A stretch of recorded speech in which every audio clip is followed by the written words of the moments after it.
You think national parks are just these hunky-dory places where you can reconnect with nature? I mean, yeah, usually, but in rare cases, people get dragged away never to be seen again by entities beyond our comprehension. So beware the woods, unless you want to start comprehending. Welcome to Unexplained Encounters. I'm your host, Darkness Prevails, here to share real people's encounters with the unexplained with you. Today's episode is a nearly 6-hour compilation of strange and terrifying things seen in national parks. Enjoy. Send me your scary stories of the unexplained at darkstories.org so I can narrate them. And follow my other storytelling podcasts, Tales from the Break Room and Outdoor Terrors, for more scary stories. Now, let's begin. Panthers, boas, and the unknown. From Jason R. After retiring, I realized I'd have to find something to do to occupy my time. My wife and I have taken up traveling. She likes to go hiking and camping, which to me as a former soldier is about as much fun as a colonoscopy. But if you're married, you know that if the wife likes hiking, then you're going to be spending a lot of time slathered in bug spray and praying for the sweet release of death. While I await the grave's siren call, I try to make the best of a sweaty and exhausting situation. So I use our trips to go in search of cryptids. I've spent my life researching legends, of which Florida has more than a few. This gave me a reason to be a little bit more positive about our trip. One of the misses' grandpops spent a week in the Everglades back in the day.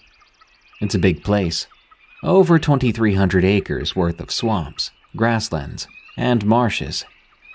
After he passed away, my wife wanted to do a day-by-day recreation of his trip. Now, the Cherokee talk of the Wampus cat, a supposed six-legged, green-eyed cat with magical powers. What kind of powers, you might ask? Well, it's said to be able to travel faster than the speed of light, hypnotize those foolish enough to get too close, and you kind of get the idea.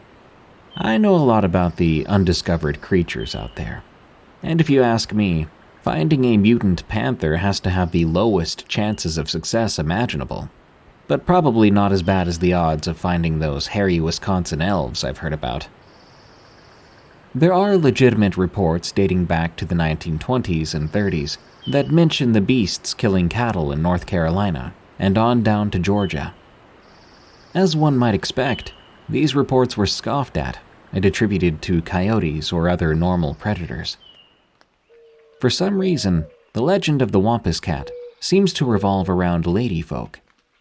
It's been described as a hybrid between a demonic feline and a woman. In another version of the creature's origin, a woman's husband was driven insane by Yuwa, the spirit of madness. So seeking revenge, she donned her booger mask, and using the fierce spirit of the mountain cat, she defeated the demon and became the protector of her tribe, defender of their lands. This brings me to my hunt for this elusive cryptid at the Everglades National Park. I wanted to make our own version of those Travel Channel Expedition X shows.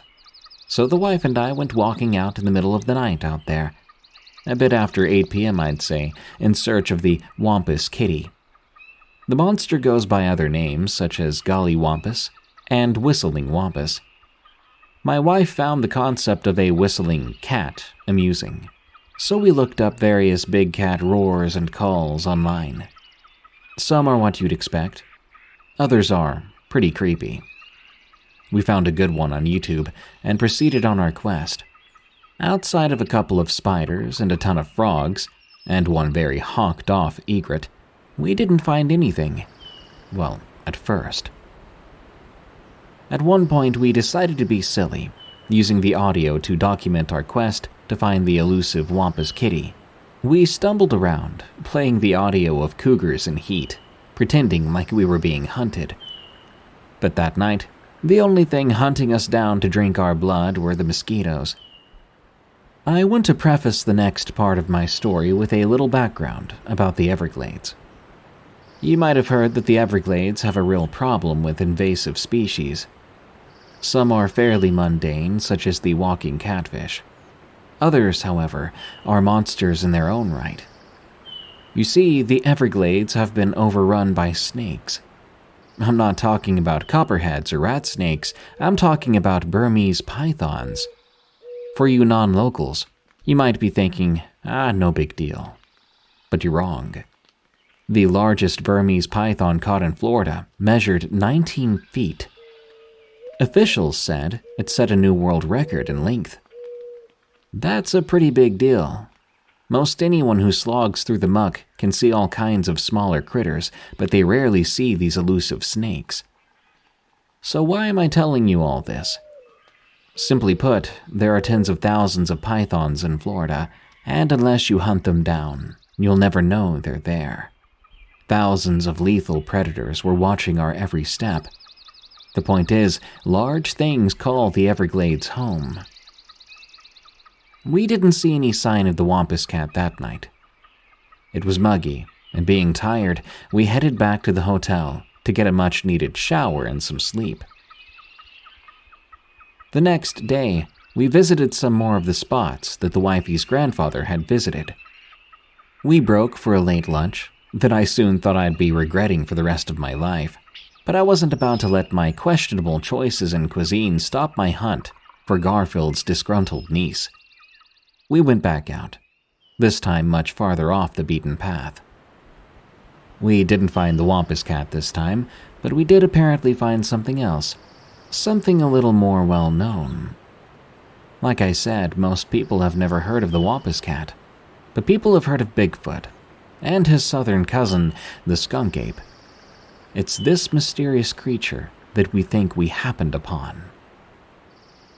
As we wandered through the pine trees and through the muck, we occasionally caught a whiff of stank.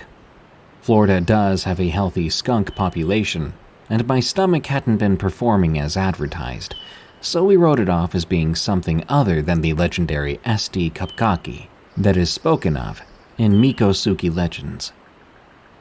When we went out on the trail, the way was unrestricted, and to be honest, kind of boring. We'd seen a statue of the mysterious skunk ape on the way in. They've got a skunk ape headquarters and everything, too. I snapped a shot of old Stinker as we drove by, but didn't think too much about it until later. The skunk ape differs from his western relatives. Allegedly, he's a bit smaller, and according to the lead researcher who scoured the swamps in search of him, there are fewer than 10 of his kind left in the world. How he managed to determine the population numbers to such a precise level is beyond me. So, different night, same routine. It never occurred to us that something other than a Florida panther, which is extremely rare, might respond to the calls coming from our phones, until something did.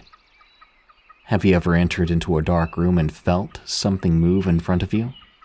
You can tell something is there because you feel the space left in its wake, or the space it's presently occupying. Now, see, in a room with its linoleum or carpet, you expect it to be quiet. But in the middle of a swamp, that's different. We knew something was there, something moving around silently. Every so often, we caught the slight mushing sound of a foot entering the mud, or the slosh of it coming back out again. But the worst sound of all was the grunt of something exerting itself, or chuffing in frustration. This was worse because that frustration seemed to be directed towards us. My wife is a professional biologist, and I'm an amateur idiot. This wasn't a panther, not a black bear, not a coyote. We thought that if we made enough noise, whatever it was would be spooked off. Naturally, we decided to joke about the sound coming from the most likely cryptid culprit, the skunk ape. Great, I said aloud. I can see it now. Florida man boinked to death by 400-pound swamp monkey. Why is it always Florida man? I was asking the swampy gods of doom. Naturally, they remained mum on the matter. Sadly, the same couldn't be said of my better half. It's not always Florida man, sometimes it's Florida woman. You remember that lady who got arrested for hitting a guy with a burrito? My wife replied. Oh, God, don't mention burritos. Not now, too soon. I nearly threw up.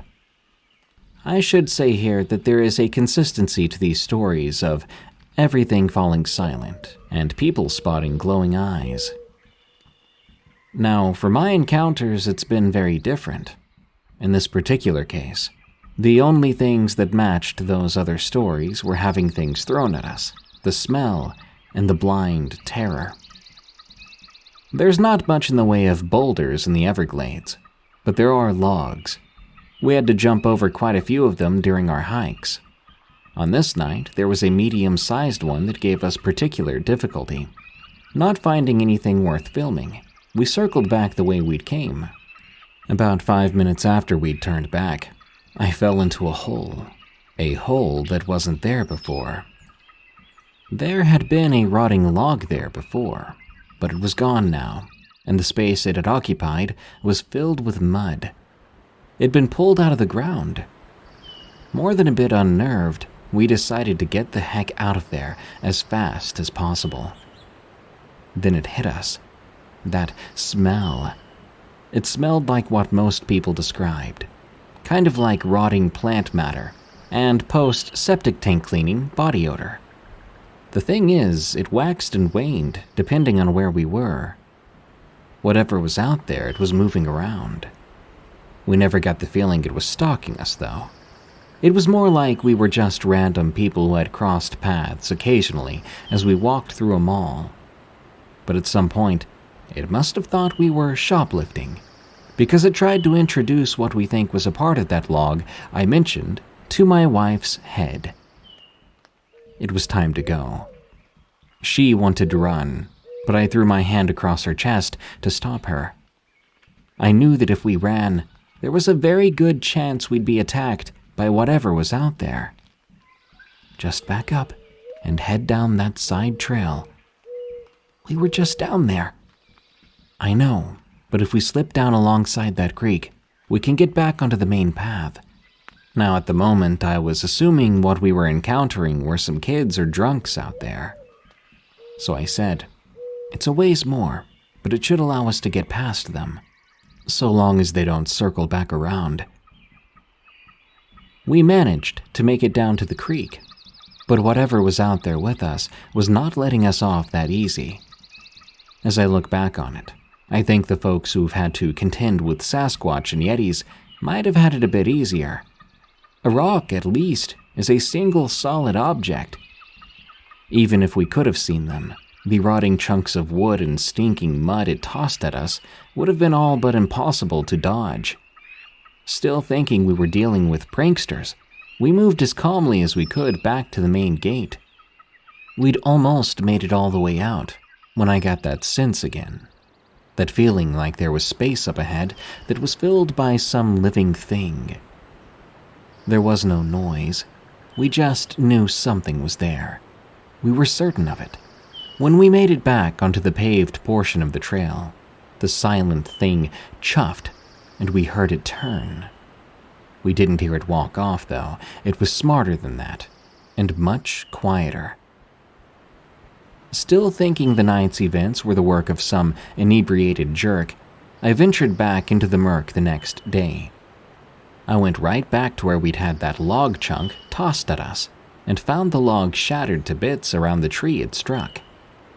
It was bright out, so just a few clouds in the sky. I'd left the wife back at the hotel. Given the events of the prior night, she was more than happy to watch some TV while her husband fumbled around out in the mud. I looked all around for footprints, something to validate our suspicions. After about half an hour, I found what I was looking for. Footprints, or at least what had been a footprint. They appeared to have been smeared to appear less noticeable.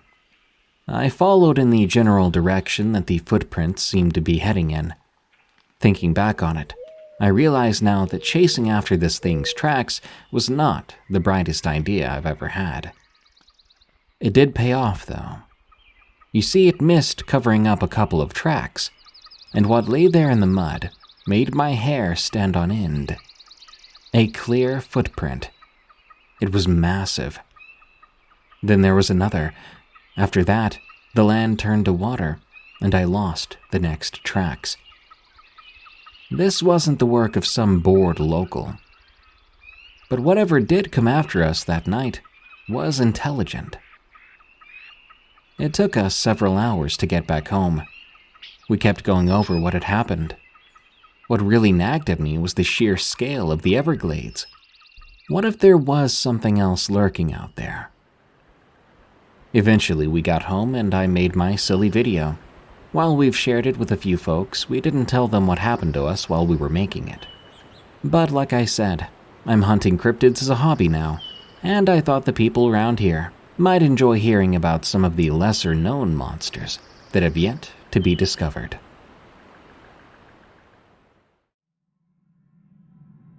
The unexplainable things I experienced at Yellowstone National Park. From X. Parker. I don't want these experiences I'm about to share with you to scare you from visiting your favorite national forests. Go out into nature, enjoy yourselves. It's healthy for you and your children. Simply take this recollection as a warning. Things happen out in the woods, things you can't always explain or be ready for. I worked for Yellowstone National Park in the 90s for a few years before moving to the Ozarks and working as a game warden. As a Yellowstone Park ranger, my tasks were varied.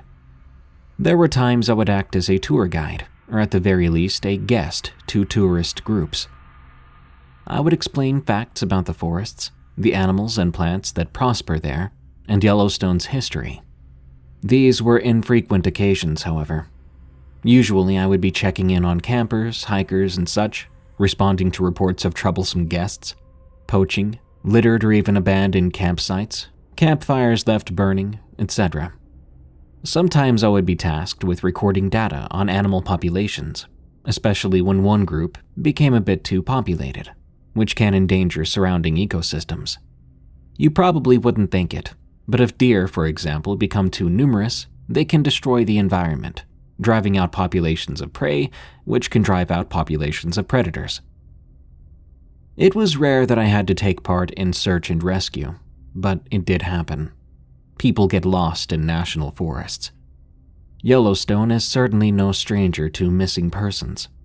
Usually these folks are found an hour or two after losing their way or stumbling off the path, unable to find their way back.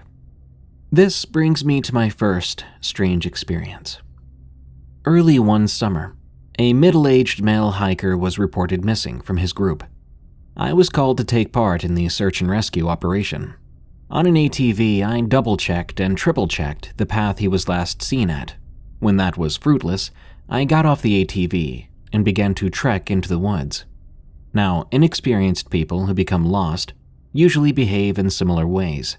The force of gravity tends to make people want to walk downward, downhill, and people tend to find and stay for some time in open areas.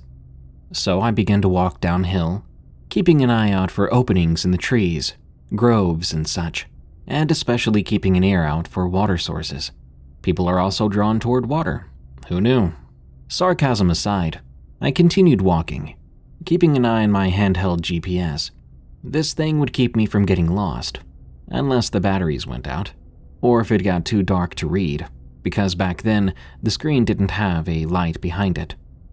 I walked through ever-thickening brush for about 20 minutes, until it became too thick for me to travel through. No problem there. If it was too much for me to travel through, it'd be too much for the hiker too. I began to walk alongside the brush. Every so often I would call out, "Forest Service! Anybody out here?" The sun was beginning to set by then, so I wanted to start making my way back to the path. I would get on the ATV and join back up with the main group of search and rescue. I let them know my plan via walkie-talkie, but when they replied, they told me, "Come back in, Parker. Missing hiker was recovered about 10 minutes ago." Great, I thought. They could have told me when they found him. To be honest, the team was usually good about that kind of information and updates. If anything, this was just a rare miss from them. With a sigh, I began to walk back uphill. but I twisted my ankle at some point and landed myself right in the brush next to me. As I began to pick myself up, untangling my body from the brush, I started to hear footsteps. They were coming from right in front of me. Right away, I thought it was deer, so I didn't call out or anything of the sort. I just continued to pick myself up, knowing that when they heard me rustling about, these deer would just go the other way. However, the footsteps continued to approach me. They were heavy, deliberate, and steady. As these sounds continued, I began to feel a bit worried. When I worked for Yellowstone, the wolf population was extremely low, but it wasn't non-existent. However, they shouldn't be in this area of the park. Nonetheless, I was a little bit anxious. There were few things out there heavy enough to make that kind of footstep. Was it a person? A bear? A moose? All of which would be bad news for me. I called out then. If it was a person, they would respond or come towards me. If it was an animal, they would likely be scared away. Forest Service? Anyone there? As I listened, there was not even a break in the footsteps. They continued inching closer to me, heavy and slow, just as before. I began to wonder, now why wouldn't a person call back? I started to think maybe it was someone up to no good, or someone who was simply minding their own business. I yanked my left arm, which was still stuck in the brush. My sleeve was caught on a thick bramble. It was tough to pull it out, as I was trying my best not to rip my uniform. But the closer the footsteps got to me, the more hurried I felt. As they drew nearer, these steps sounded human, or at least bipedal. My back was turned toward the noises now, as I focused my attention on getting my arm out of the bramble. The steps got closer and closer, until I swear they were right behind me. And at that point, I said screw it, and I yanked with all the force I had. A huge rip tore through my sleeve, and the skin underneath was ripped up a bit, causing me to bleed. But I was freed. I turned around instantly after that, ignoring my stinging injury. As I turned, no one was there. It was the most bizarre sensation I felt then, like I was not alone. It felt as if I was staring right into the face of a stranger. And yet, all I saw around me was darkening forest at sundown. Perhaps it was instinctual, but every fiber of my being told me not to move. So I stayed put, staring into the same direction, breathing so quietly that even I couldn't hear it. I swear I must have stayed that way for about 10 minutes straight, until suddenly I heard footsteps right in front of me, walking away. I kid you not, these footsteps sounded inches away from me, as if someone had actually been standing face to face with me the entire time, someone that I couldn't see. Through the fear and panic I felt, I suddenly had the idea to look at the ground. Footsteps would mean disturbing the ground, so I scanned the forest floor, looking for disturbances as this entity walked. But the most I saw, and I swear I saw this, was the small and thin branch of a young tree being moved out of the way by a force that could not be seen by the human eye. I stayed frozen. My mind was so far beyond boggled, I didn't even know what to think or do. What in the world had walked up to me? Why couldn't I see it? And what did it want? Why did my body scream at me not to move? What was going to happen to me if I had? I stayed there until I could no longer hear those footsteps. The moment I could no longer hear them, I ran so fast uphill, ignoring my wound on my arm and my twisted ankle. I came out about 40 yards away from the ATV, so I ran up the trail back to it. I hopped on and floored it down the trail. If my boss had seen how fast I was going, I probably would have gotten written up or fired. Hikers were frequent on these trails. The speed I was going, I could have hurt someone or worse. But at the time, I was so terrified and confused, I didn't even think about it. This was the kind of experience that sticks with you, but you're sort of afraid to talk about it for a while. I remember I tested the waters with my coworkers. On lunch breaks or after hours, I would often ask them vague-ish questions about things they've seen in the forest. Like, what's the weirdest experience you've ever had out in Yellowstone? Or, have you ever heard strange footsteps out there? But for the rest of my time working there, I never did tell the story like I am here to my coworkers. Now on to the second experience. During spring one year, we were under a very high fire danger warning. Everybody was alert about possible fire hazards. The last thing we'd want was a ravaging forest fire burning through Yellowstone. I remember getting a call one day. There was a report of smoke coming from an area where campfires were prohibited. I immediately began to make my way to the campsite. At Yellowstone National Park, at least back when I worked there, campfires were only allowed in designated camping grounds and only within the fire rings that are installed there. And you can't walk away from a campfire. It must be attended at all times. I've had to talk with campers a lot about this. People really enjoyed making campfires when and where they weren't supposed to. And more campers than I'd like to admit would leave the campgrounds with their fire still going or hot. Remember everyone, if you've got a campfire, put it out before you go and make sure it's cold to the touch. Anyway, before long I was at this campsite. It was nowhere near a proper campgrounds. It was a makeshift campsite, apparently from someone who thought they were going to rough it out in the woods. Or it could have been someone who was homeless, a drifter or some such. Both of these were not uncommon. The campsite was made up of a tattered tarp, which was tied using string to a couple of tree branches, creating a rough shelter. Next to it was an old pair of shoes. One of the shoes had a hole at the toe. Definitely not the type of shoe you'd want to walk around with out here in the woods. 5 soaking wet black socks were hung over another tree branch nearby. And around the perimeter, I saw footprints, shoeless, sockless footprints. They led out and away from the campsite. This was bizarre. You really don't want to be walking around Yellowstone without shoes or boots. But the footprints appeared to lead away, and I did not see any footprints coming back towards the campsite. Not barefoot ones, anyway. My assumption was I'd happened upon their campsite while they were temporarily gone. Using a water bottle, I threw some water on the still burning embers of the campfire, and using a stick, I stirred it about, mixing dirt and ash and water together. I gave it a poke, and it was cold. Then I leaned next to a nearby tree, waiting for my host to come back. He was going to get a verbal warning, and if he wasn't cooperative, he would be fined. After a few minutes passed by, no one came back to the campsite, so I began to walk around, seeing if I could see or hear someone nearby. But I couldn't. I had no idea where they'd gone. I figured they wouldn't have gone far without shoes or socks.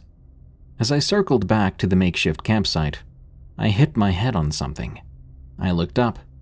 It was a weird wooden ornament tied to a low-hanging tree branch. In fact, as I looked around, there were more of the same kind of ornament hanging around, all tied to tree branches. These ornaments were made of wood, woven together into a spherical form, and through the many small gaps in the wood, I could see that there was something inside. When I shook it, there was definitely something in it. I reached for a different one nearby without pulling it off the tree. I shook it too. And again, something rattled inside. Curious, I began to pry back the woven ornament until I could see what was inside. A strange smell hit me as I did, a smell like gangrene and rot. Now, it took me some time to understand what I was looking at inside this little ornament. There was just one object. It was small and about the size of my thumb. It was sort of gray and brown, with fibrous little dark brown pieces at the end. It was rounded at the other end. Then I realized it was a toenail. A toenail completely ripped off the big toe and placed inside this ornament. I dropped it then, bile rising in my throat as I wanted to gag. I looked around at all these different ornaments. I remember thinking, no freaking way. Did each one really contain a ripped off and decaying toenail? What kind of person would do this? And why were they decorating the trees around here? Right away, I got on my walkie-talkie and reported it. I went back to the trail, waiting for one of the other park rangers who said they would show up. They were supposed to be bringing a camera. Unfortunately, it took them about an hour to get there. By the time they arrived and we went back to the makeshift campsite, everything was in place, except, of course, for the toenail ornaments. As I looked at the forest floor, there was now at least 100 bare footprints that matched the ones before, now circling the campsite. Whoever had been camping here had come back the moment I was gone, and they took their disgusting decorations with them. What really creeped me out was the timing, because if they came back just as I left, that means they'd probably been watching me the entire time I was in their camp, and I hadn't seen nor heard them. This was yet another experience I didn't share with my coworkers. After all, the guy came back and got all the disgusting evidence I would have showed them. Now for my final unexplainable encounter out in Yellowstone. This one was really worrisome for me, because it actually directly affected me. The previous two experiences I shared with you were really just me seeing and hearing some weird crap, but this time around, something happened to me. On this occasion, I had the week off, and I spent part of it as a hiker at Yellowstone. Being employed there, I pretty much knew the place like the back of my hand. I wanted to enjoy my favorite spots, the most beautiful views, and the quietest paths. One morning, I was hiking along a mountain trail at 9 a.m. Mentioning the time here is very important.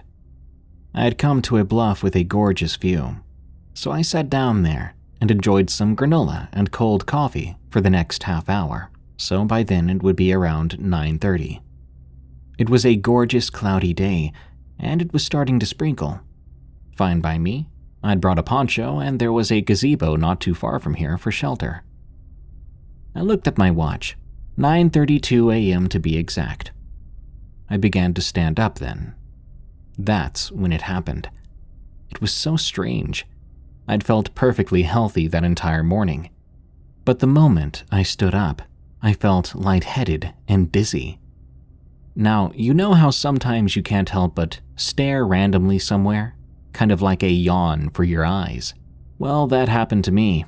I stood there, eye yawning into the cloudy sky, waiting for my faint spell to be over with. As it faded only seconds later, I looked back at my watch. Not sure why I did. Perhaps it was because that watch was new, and I was fond of it at the time. 1:24 p.m. I squinted my eyes and tapped the watch face. I looked at the sky again, struggling to see where the sun was beyond them. Nearly 4 hours had passed in the time it took me to stand up. I took off the watch then, tapping the back where the battery would be. I flipped it back around, making sure I couldn't see any water inside from the light rain. Quickly and nervously, I walked back down the trail. It was a longer walk than simply going ahead towards the gazebo, but I wanted to go back to my car. About an hour later, I had made it back. I threw my backpack inside and got in the driver's seat. I turned it on and looked right at the radio. 2:26 p.m. There was no way both my watch and my radio were wrong at the exact same time.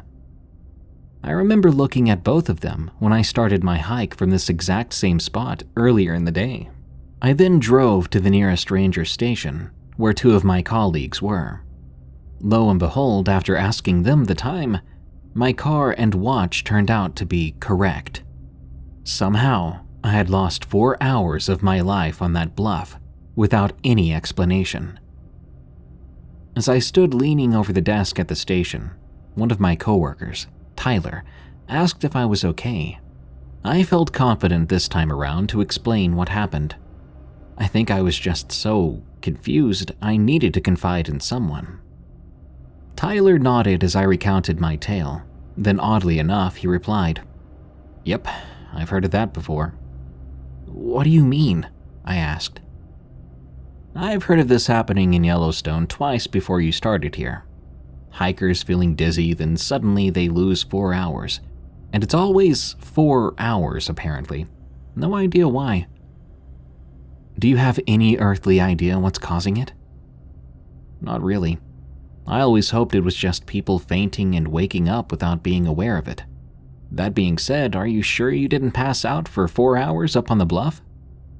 "Absolutely not. I was standing up.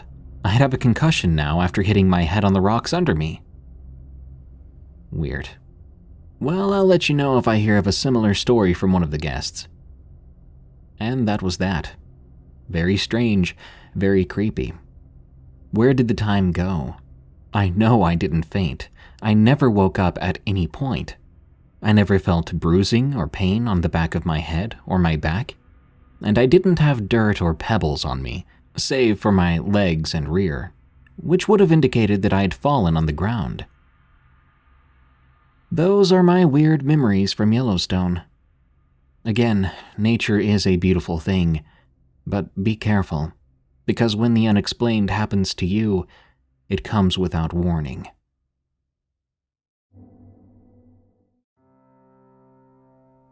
Terrifying encounter in small-town Ohio. From Cindelina. Back in the 80s, my dad had a friend named Joe who worked for the Ohio Parks and Wildlife Division. He normally worked in the Columbus area. However, on this occasion, he was in a town called Defiance, where the Independence Dam State Park is located. Joe described the park as being well hidden, nestled between a wide river and a thick forest of tall trees. Once inside, it was long and narrow, with a small camping area in the back. One way in, one way out, and nothing but dense, deep forest behind it. This is his story. Joe met with the sheriff, David, I believe, at his office. The day was pretty much uneventful until around 9 p.m., when a call came in requesting the sheriff and Joe respond to a couple camping out at the dam. After about a 15-minute drive through the park, they arrived at the very last campsite, where an older silver RV sat.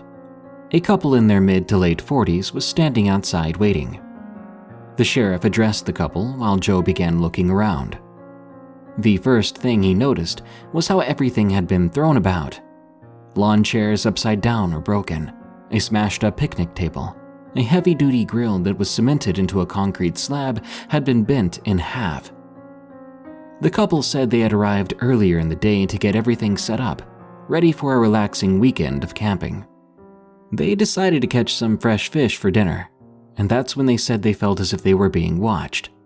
A heavy uneasiness came over them as they realized the nature around them had gone silent. No birds singing, crickets chirping, nothing. They chose to play it safe and return empty-handed. The couple came back to their RV and began to make a different dinner for the evening, when suddenly the RV began to violently shake back and forth, knocking them both to the floor. To them, it sounded as if they were surrounded on each side of the RV. However, they heard and saw nothing. After several minutes of being tossed about like rag dolls, the husband shouted that he had a gun. The rocking stopped abruptly and was followed by a long, low bellow, which they could feel vibrating beneath their feet. Keep in mind, this was the 80s, so there weren't any cell phones they could use to call for help. They waited a while before grabbing their gun, throwing the RV door open, and booking it to their truck. There, they drove to a payphone and called for help. The sheriff reassured the couple, telling them they would check out the area and find the people responsible. Joe said he never forgot what the lady said next. "You aren't looking for people, Sheriff. You're looking for monsters." David went back to his vehicle, grabbed a shotgun, tossed a flashlight to Joe, and they headed out into the woods. Joe wasn't for a moment thinking anything other than this being a bunch of teenagers, but he did notice a look of concern on David's face. The deeper they went, the darker it got. It became so dark that Joe could only see maybe a couple of feet in front of him. At one point, he realized that David had stopped walking. When he turned to say something to him, he was met with a quick, "Hush." He watched David point his finger towards the darkness. Joe shined his flashlight where he was pointing, which was about 15 feet away or so. The area was thick with tall, wide trees packed tightly together. "Between the trees," David whispered. Joe began moving the flashlight slowly up, then down, when he saw something. Pressed up against a tree was a leg. A man's leg, but larger and hairier.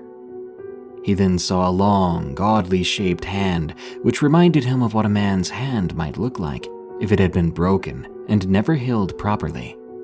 It had claws instead of nails, which were long, sharp, and wide. Joe felt his heart drop into his stomach as his legs weakened. Then he felt it. The vibration beneath his feet the couple had described, followed by long, deep growls. The air became filled with a suffocating, pungent odor, causing both men to recoil in disgust.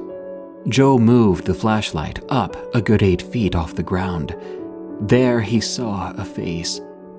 It was covered in thick brownish-gray hair and had the muzzle and teeth of a large canine. The eyes looked like two dancing orange flames, and they were looking right at them.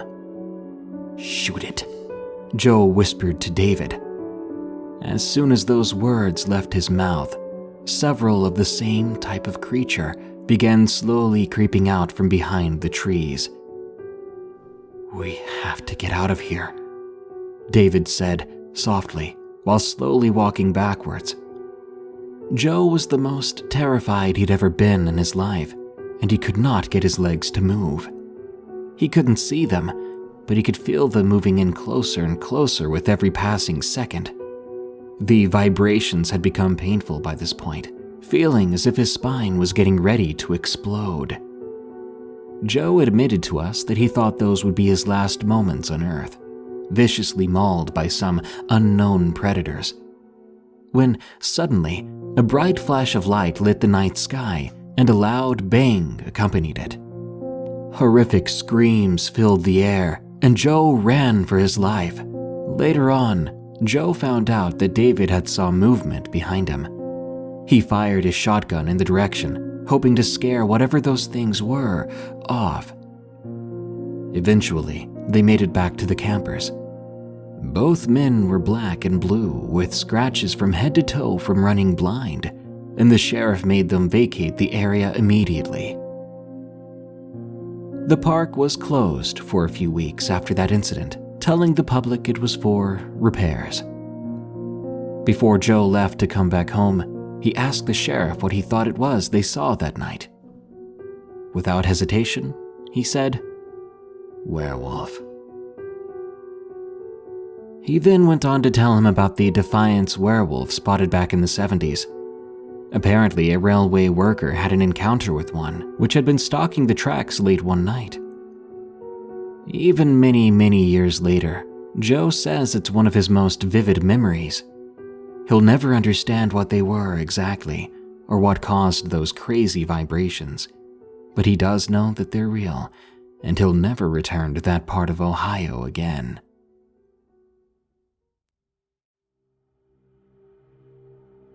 Bero Springs, from Jake P. I worked for the National Park Service for almost 30 years in 3 different states. My final stop was at a national park in Louisiana. I don't want to say which one, but anyone familiar with the Park Service can probably figure it out. I was transferred there as deputy director, put over a sector of the park where we had a lot of campgrounds and hiking trails, but not much else. It was basically dense thicket for miles and miles, as far as the eye could see, and always had been, at least in living memory. Some of the veterans who worked in and around my sector told me some interesting stories about things that had happened there over the years. mostly pretty tame things. Stories about people who claimed to have spotted panthers or Bigfoot in the park. People who had uncovered substance fields or certain types of labs, if you catch my drift. Not that all that isn't interesting, it's just that you hear those kinds of stories a lot in my line of work. But one story that really stands out from my time there was the legend of Bero Springs. As the story goes, when the first white settlers were coming into the area, they maintained relatively peaceful relations with the native Choctaw people. But the natives insisted that the whites had to stay away from one area, a natural cold spring they called Nanushta, a hole in the ground that the natives claimed was bottomless and was home to bad spirits. But eventually, a wealthy plantation owner named Bero was granted the deed to Nanushta and all the land around it for service to the French crown. He passed the land to his son, who eventually built up a large and prosperous sugarcane plantation he named Bero Springs.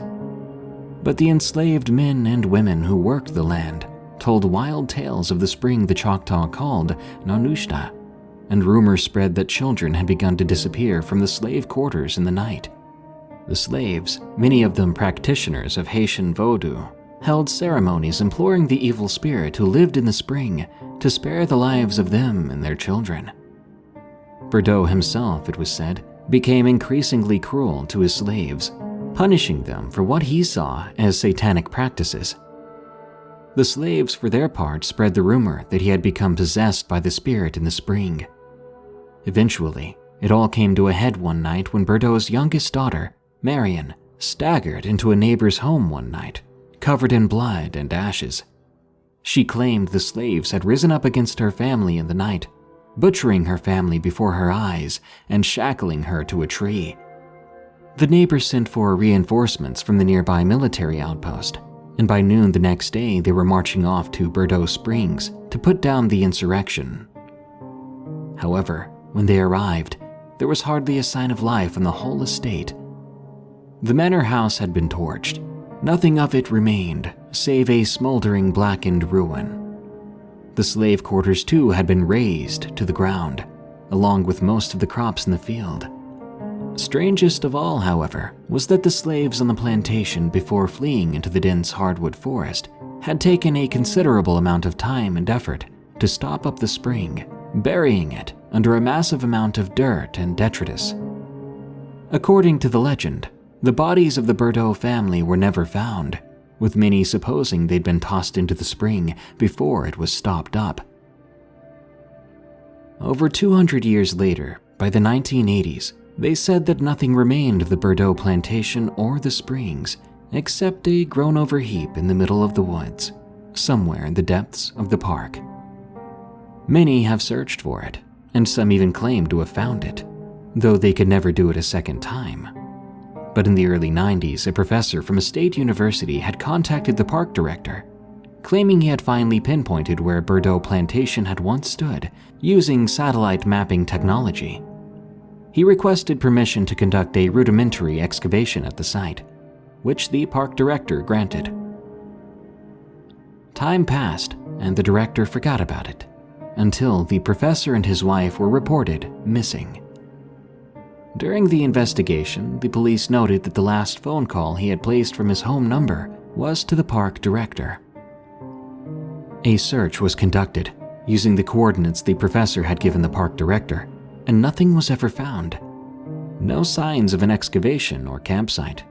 No sign of anything that might be the remains of Bero Springs. After a week of canvassing the area, the search was abandoned as there was no proof the professor had ever been there to begin with. He and his wife had simply vanished without a trace. After a while, the incident passed out of memory until years later when a camera was found hanging from a branch on a trail deep in the park.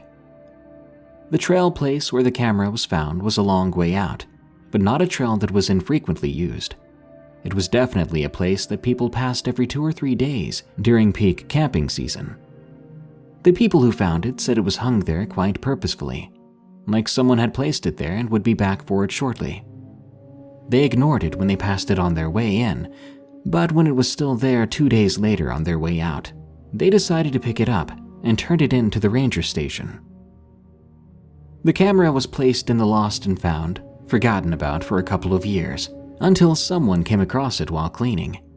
They realized there was still film in the camera and decided to have it developed on a whim. When the photos came back, everyone was puzzled at what they saw. The photos seemed to show what appeared to be an older middle-aged man digging in what looked to be a small mound or hillock, showing various bits of broken pottery or tools he had uncovered. As the pictures went on, there were also several images of him pointing at what looked to be some kind of spring, and even cupping his hands and drinking from it.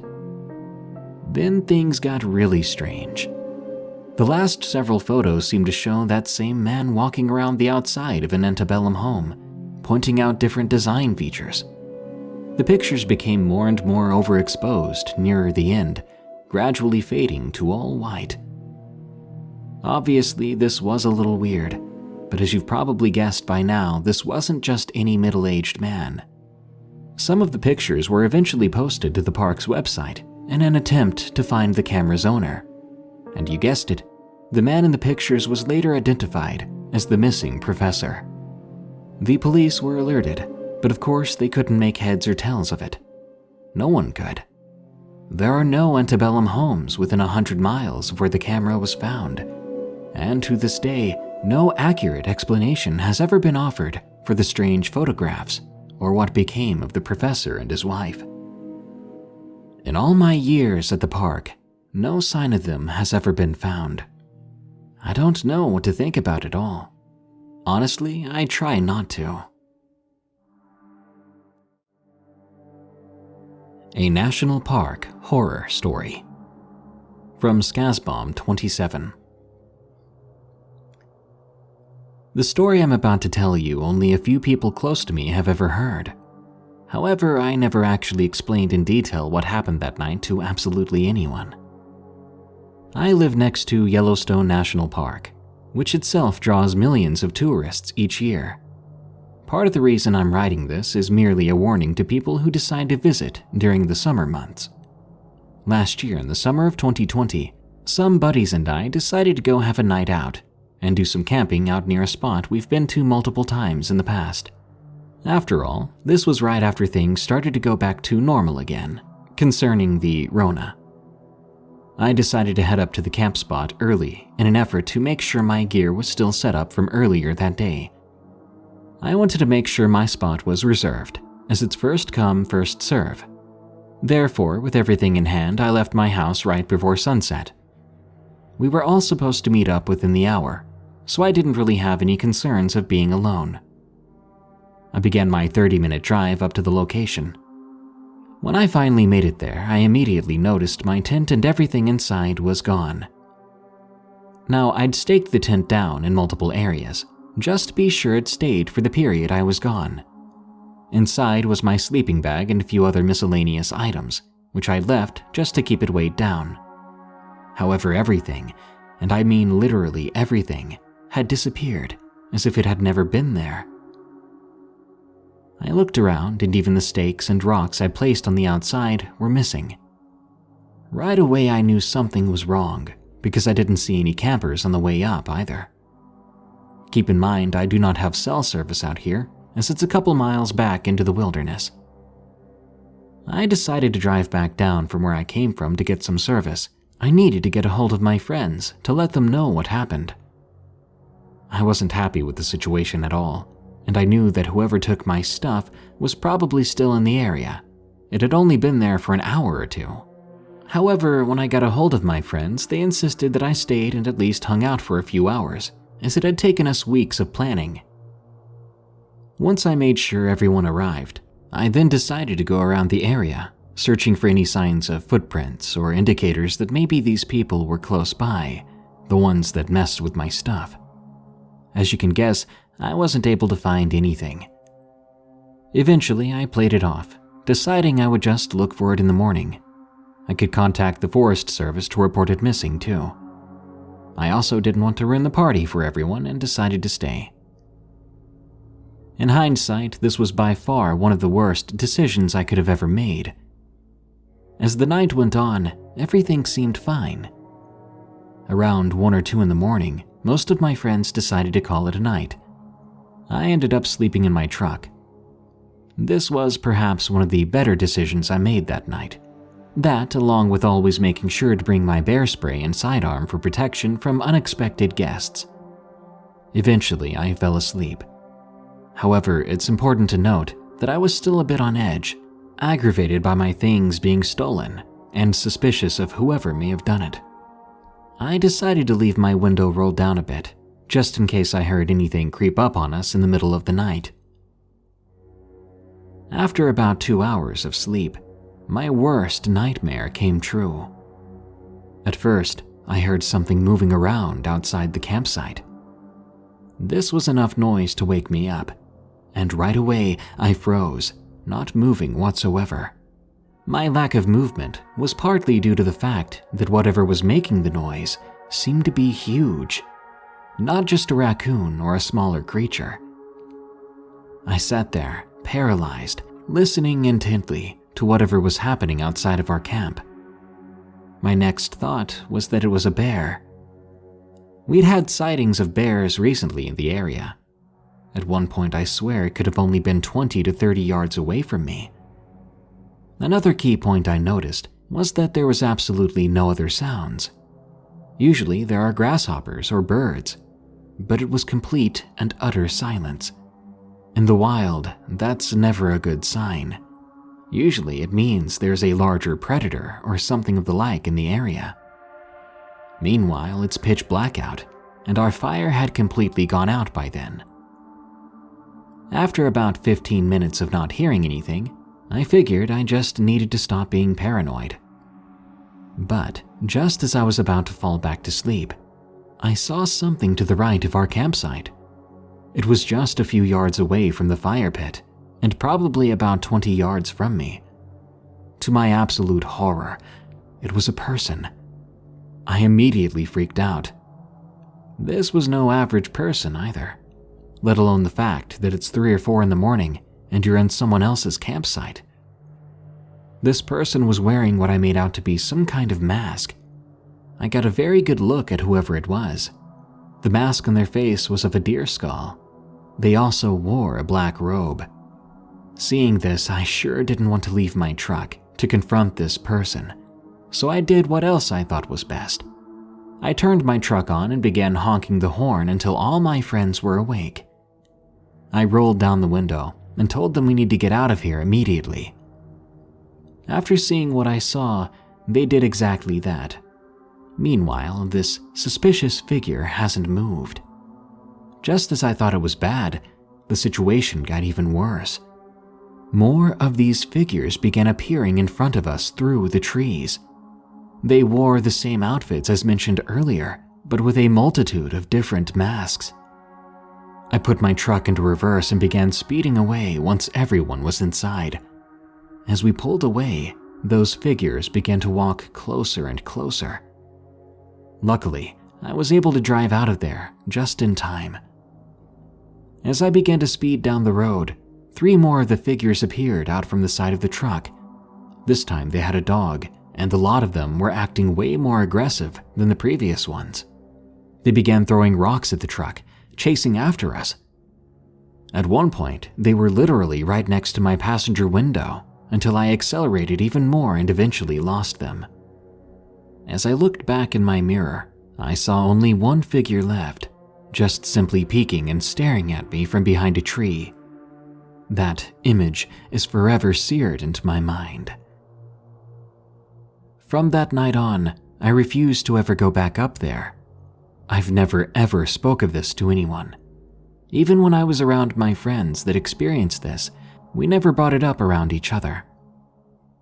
It's been over a year now since this happened, and well, all I can say is that these people seem to be in some sort of cult. I've heard other stories about similar events happening, and even cattle completely disappearing. It's very barbaric, and you wouldn't think that such a beautiful national park that attracts so many people year-round would have such a dark and disturbing secret. My advice to anyone that decides to travel to these mysterious and preserved parks of intrinsic beauty would be to always bring protection of some kind. Likewise, make sure you let others know about your plans and never go alone if you can avoid it. There are hundreds of missing person reports across the national parks inside the US, and I could have very well become one of them if I had ended up staying a few minutes too long. Nature has a way to attract very different types of people. Some want to explore and push themselves to their limits. Meanwhile, some simply don't want to be seen, and they lurk in the darkness of the night. A former Green Beret once told me the key to survival was always being aware of your surroundings, listening to your instincts. If a particular situation doesn't feel right, chances are there really is something wrong. Stay safe, everyone. The Redwood's Dragon. From Gamer. To clarify, I was not a witness to this story.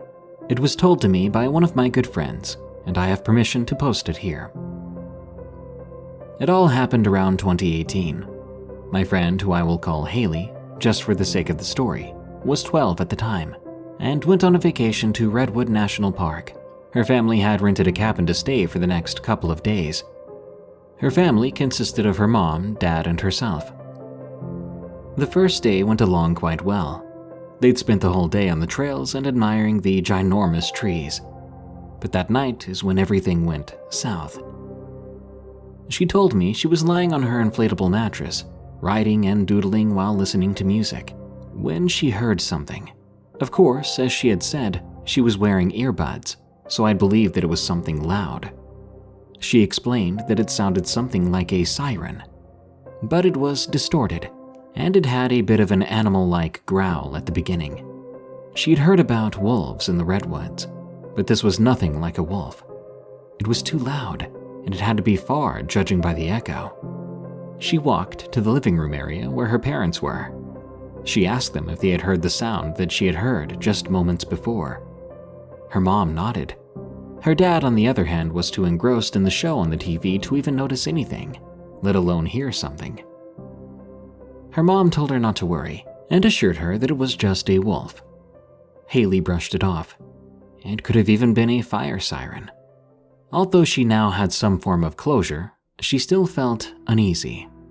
That night, she had been awakened twice in the middle of the night to what sounded like faint but heavy footsteps and the occasional breaking branch. The following day, she went out to investigate. She couldn't find any major signs of something there, though she did find a tree about 200 feet from the house that had looked like it had been uprooted. However, it wasn't very big, but it was definitely fresh. Haley is the skeptical type, especially with cryptids. She tried to find a logical explanation. There was a fire siren the previous night, and the wind had blown this tree down. The only thing she couldn't explain were the footsteps sounds she heard. She didn't want to get too far into this because she just wanted to enjoy the rest of her vacation with her family. She pushed it off, forgetting about it. The second night came around, and she was lying on her mattress when again she heard it, the echoing siren-like sound. This time it was closer. So close that it felt as if the windows began to rattle. She jumped from her bed and ran to the porch, hoping to at least catch a glimpse of whatever was making the unbelievable noise. It was about 9:30 p.m. that time. There was barely any visibility outside. She saw nothing, absolutely nothing. She had totally expected that nothing would be there, and had a suspicion that she wouldn't have seen anything. She did, however, notice that as soon as she went on the porch, the sounds stopped. This made absolutely no sense. Haley started to get angry, mostly at the thought of the possibility that someone was out there, messing with her, messing with them. She shook her head in disappointment, then walked back in the house. The rest of that night was quiet, until around 3 a.m. She snapped awake at an extremely loud crashing sound. She lay there listening to the sound of rain hitting hard on the cabin roof. Then there was a low rumbling sound. She pulled up her covers and shook her head. A thunderstorm. A bad thunderstorm from the sound of it. She turned towards the window beside her bed and stared at the dark blinds. The rumbling sound never stopped. It sounded like thunder, but the sound drew closer. Then she heard it again, the sound of heavy footsteps.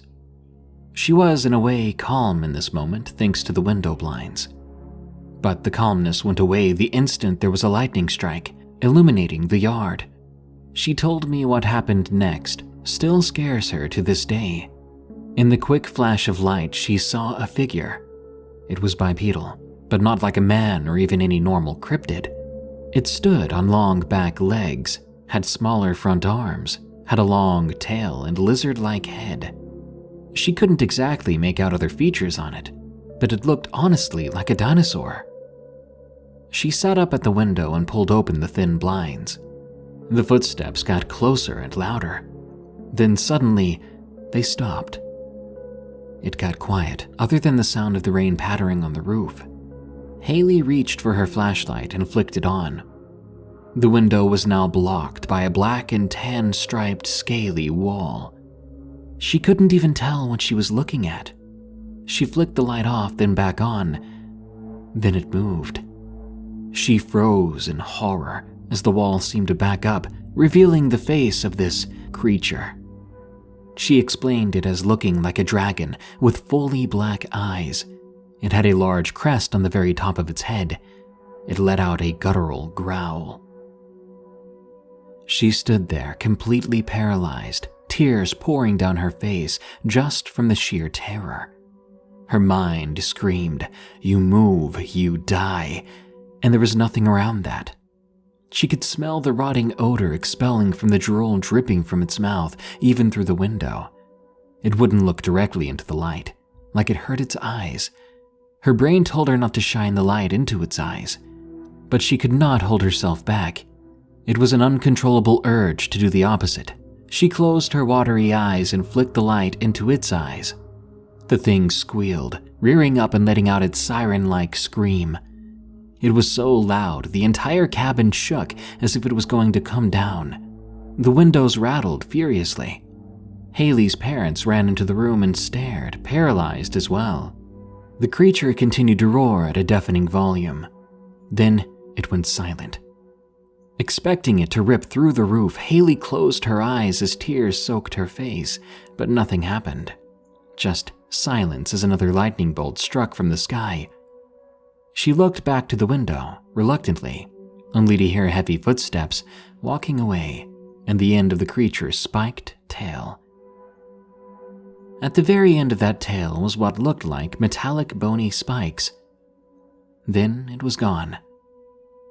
They stayed the rest of the night in her parents' room, all huddled together on the bed, hoping, praying that it wouldn't come back. Thankfully, they made it home safe. Haley was still shaken up long after the event. As they drove out of the campsite, she saw something out of the corner of her eye. It was barely visible, only the outline showed a 30-foot-tall creature, the same creature that had terrorized them the night before. It looked like a dinosaur, but with spikes and a large pointed crest. The only thing that wasn't camouflaged was its cold black eyes. She turned to her mom and tapped her shoulder. "It's right there, watching us," Haley whispered. But when she looked back, it was gone. Later, when she tried looking up cryptids, nothing seemed similar. She'd heard of Bigfoot and Wendigo, but this was so different. Me, after hearing this story, the only thing I could think of was either a dragon or a dinosaur. The only dinosaur it fit the description of was a Cryolophosaurus, or frozen crested lizard. The only thing that didn't match was the size. She said even to this day, she can see its hollow black eyes and hear its siren-like roar. If anyone knows what this is, we'd love to hear what you think. Just remember, if you hear a siren-like sound in the woods, don't stay long. You may not be as lucky as Haley and her family. Mount Rainier National Park Horror Story from 33 Jeffward. In the mid-2000s, I had quite the eerie experience up in Mount Rainier State Park.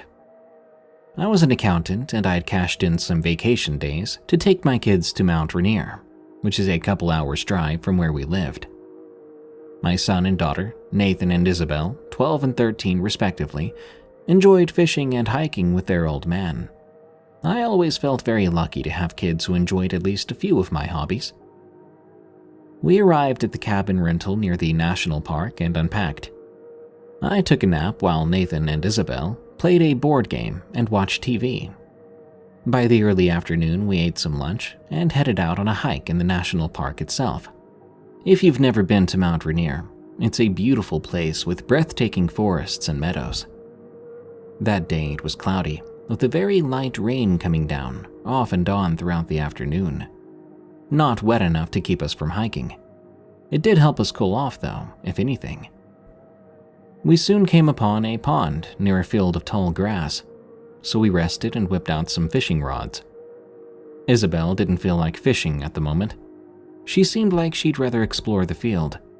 I was fine with that. I just reminded her to not stray too far. Also, quick note here, I can't be sure how legal it was for us to fish in that body of water, but I wasn't too worried about being caught. Anyway, we caught nothing after spending half an hour at the pond.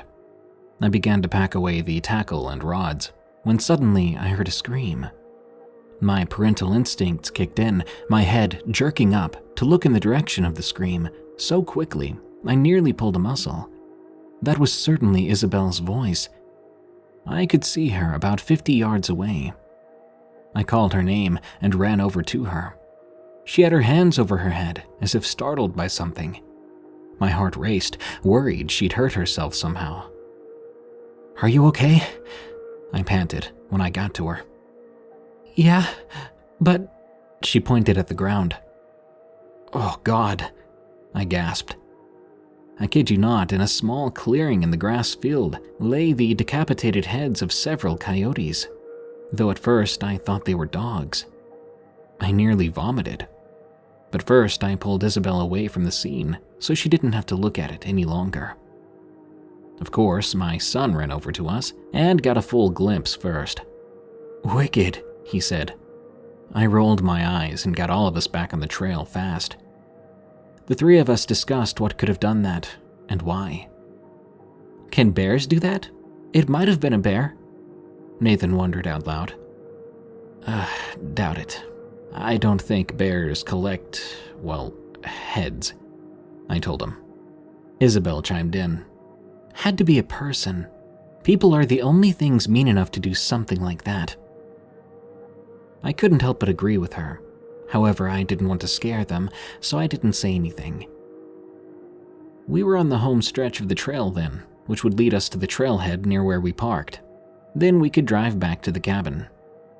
It was then, as the sun was getting low in the sky, that I began to hear something odd. A strange crying sound, like that of a grown man sobbing harshly, the way I would sob if something happened to my children. But why would a grown man be all the way out here alone to cry like that? "Daddy, do you think they need help?" Isabel asked. "Best we mind our own business, hun," I replied, ushering us all onward. Now here's where it gets creepy.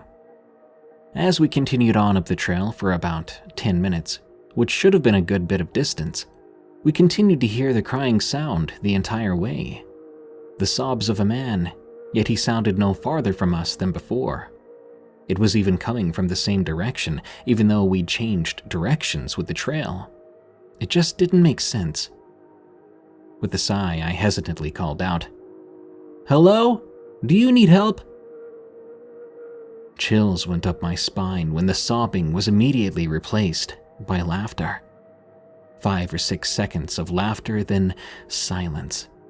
My breath caught in my throat from the fear I felt in that moment. Then suddenly, rapid, heavy footsteps from the nearby trees caught my attention. They were coming right at me, fast.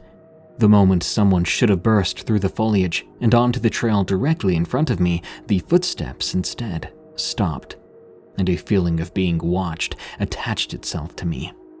"We need to hurry, guys," I told the kids. We sped up our pace, soon making it back to the parking area within the next hour. As we exited the trailhead, I made the mistake of turning around to look back. It was sunset. The shadows were at their longest, but I could clearly see it. A figure. This is going to sound crazy, but to keep truthful to my memory and to the story, I will describe it just as I saw it that day. It was humanoid, built like an athletic man, but this man stood about 8 feet tall. I could tell because there was a sign near him we had passed, which was quite close to my height, and I'm 6 feet tall. This figure towered over it. His legs seemed to bend backwards at the knees, and there was something up with his head. I want to say it looked as if he had horns, but it was getting dark, and I hoped it was just an odd hairstyle. My heart lurched in my chest painfully, causing me to fly forward with the kids in tow. I forced them into the car as fast as possible. They kept asking if I was okay as we sped away, but I didn't answer until halfway back to the cabin. Even then, I just told them I didn't feel right. Later in their adult years, I would end up telling them this entire story, just like I've shared it with you here. In the end, I have no idea what that figure was, or if all the events on that hike that day were even connected. But altogether, they made for a terrifying nightmare of a hike. Beware Mount Rainier National Park. There is something out there. Something that clearly isn't human. It's been over a decade now. You can take your chances, but it could still be there after all these years. There are monsters in Yosemite National Park. From Adam. There were fires in Yosemite National Park here in California on June 26, 2022. They were the Washburn fires that spread quickly. These fires revealed something that science cannot explain. I am a firefighter, and during the fires earlier this year in California, a lot of rescue crews were called to help. I swear on everything I hold dear to me that there has to be some sort of monster or monsters in that national park. Myself and 3 other firefighters saw something that changed our lives. 2 days before we got sent to deal with the Washburn forest fires, our captain told us that they needed volunteers and that our department was able to send 4 of us. That would be me, J, E, and S. I went home and told my wife what was going on, that I had to leave to help out with the Washburn fires. At 3:30 a.m. on June 26th, I was awakened by a call from S. "Yeah, what is it?" I said. S replied, "Hey Adam, I know it's early, but we've been asked to come leave ASAP. Seems the fire is spreading pretty fast, and the crews there need help towards the northern side of the fire." I told him I'd meet him at E's place. He said he'd already called Jay, that Jay was already on his way to my house. I got up and told my wife what's going on. She didn't say anything, she just looked at me concerned. Finally, after about a minute of silence, she said, "I love you. Please be careful." I replied, "I love you too. Don't worry, I'm gonna be fine." I truly believed that. Being a firefighter for almost 6 years, I learned a thing or two. I got ready and set my bag by the door. I started to make myself a cup of coffee when my phone notification went off. It was Jay. Said he'd be pulling up in a minute. I looked out the kitchen window and I saw Jay pulling up in the front yard. I met him at the door and invited him inside, asking if he'd like a cup of coffee, but he declined, saying he had some in the truck as well as several packs of Red Bull. We set off then, meeting at E's place, where we loaded up into 2 trucks packed with all of our gear. Living in California, if you don't know, it's hot during the summer, and at that time in the morning it was about 77 degrees, but during the day, away from the fire, it was about 103. We drove for 2 hours, and by then we got pretty close to base camp when we saw some animals running away from the fires off to the side of the road. E said over the radio from the other truck that we needed to slow down to avoid hitting any deer or something else. Jay responded, "You're only cautious because you don't have insurance." We laughed and carried on more cautiously. By the time we made it to base camp, we could see the hillside glowing in the distance. We saw rescue crews pulled over on the side of the road. We stopped and asked about the situation. One of them said he had to pull the camp farther back due to how much smoke was coming through. Crews were coming down there, setting up a new camp here.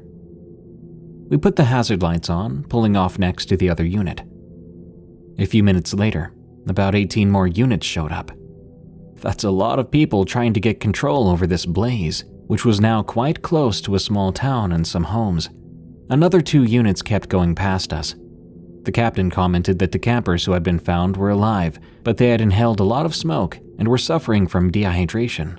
One of them had mild burns. We got geared up, checked our masks and tanks, got our axes ready, and were given a starting position. Now, controlling the spread of fires and keeping a lookout for all of your men and other people is trouble.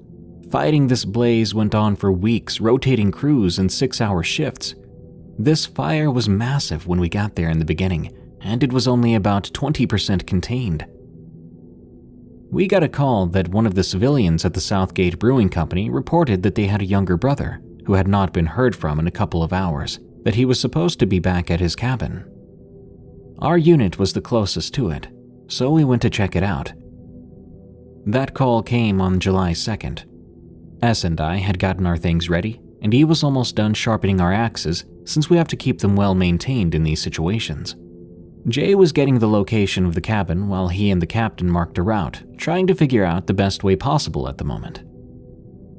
We left about half an hour later. We took the ATVs that were available to use, and we made our way to the location of the cabin. On the way there, we saw other crews working and the sound of helicopters overhead. An hour into our search and rescue, we found the cabin covered with fire retardant from helicopters flying above. Even so, it had some fire damage. E notified base camp that we found the cabin and gave them a description. Over our radios, we heard base camp give us the okay to search, but to be cautious of the structure. They let us know that another unit was heading our way to provide support. J and S checked the sides to make sure we could enter, but E already went in like an idiot. Worried about E, I followed him instead of waiting. We went inside. It was smoky still, but what was much worse was the body we found. It was burned, but it looked like it had been torn into first. We stood there horrified. Jay said, "What the heck happened here?" S was walking around, checking, and suddenly a loud crash was heard. We looked back. S was gone. We scrambled to where we saw him last. We heard him yell and looked around. His cries seemed to be coming from a crawl space trapdoor kind of thing on the cabin. S yelled up at us to get a rope because his ankle had been broken. Now, a lot of people might assume a 5-foot drop like that wouldn't be dangerous, but our gear weighs between 70 and 80 pounds on a normal day, and during large fires, it could contain an extra 20 pounds. Jay asked S if he could stand up. He tried. He was able to get up and lie against the wall. E tossed the rope down to him. As he was wrapping the rope around himself, he looked up at us and began to laugh. He joked, saying at least the axe didn't go up his butt. We laughed, but carefully got him out. J and E got him to the door. I went and pulled the ATV around close to him, and I got him on board. E checked his foot. No blood, which was a good sign, but his foot was swelling up like a balloon. Jay volunteered to take him back to base, and we agreed. E told me to grab a camera off the ATV to take photos of the scene because of the body inside. We finished up, called it in, relaying all the information back to camp. The captain told us the unit coming to help us had to be turned around and that we needed to head back ourselves. But we weren't finished with the scene yet. By the time we were done there, we realized it was mid-afternoon. E went back inside at one point, slowly walking in so as to not disturb anything of the scene. Then he called me inside. I went in and saw him pointing his flashlight into the hole in the floor. "Look, animal tracks. They look like dog prints, but a lot bigger." Now, I was assuming it was a big dog. I didn't really believe in any sort of supernatural stuff. We left that cabin, and standing there right next to our ATVs, we saw something. There was this tall dog-looking thing, or perhaps some weird bear. I don't know what it was exactly, but when I saw it, I just stood there, frozen in shock. Then I was yanked backwards. I hit my back on the floor. E slammed the door shut, well, what was left of it, and he slid the charred couch and dresser in front of the door. I tried to ask what he was doing, but he put his hand to my mouth and glared at me, as if to say, "Quiet." Now, E is ex-military. He'd been in the army for 8 years. I've never seen this man show an ounce of fear, but there he was, pale white. He looked how I felt. He began to look around, axe in hand. He checked the 3 windows without touching them, but the one that was broken he covered with a small end table that he stuffed quietly to the frame of it. We both looked at each other then, not saying a word. Then we both remembered there was a massive hole in the floor. We looked around, then had an idea.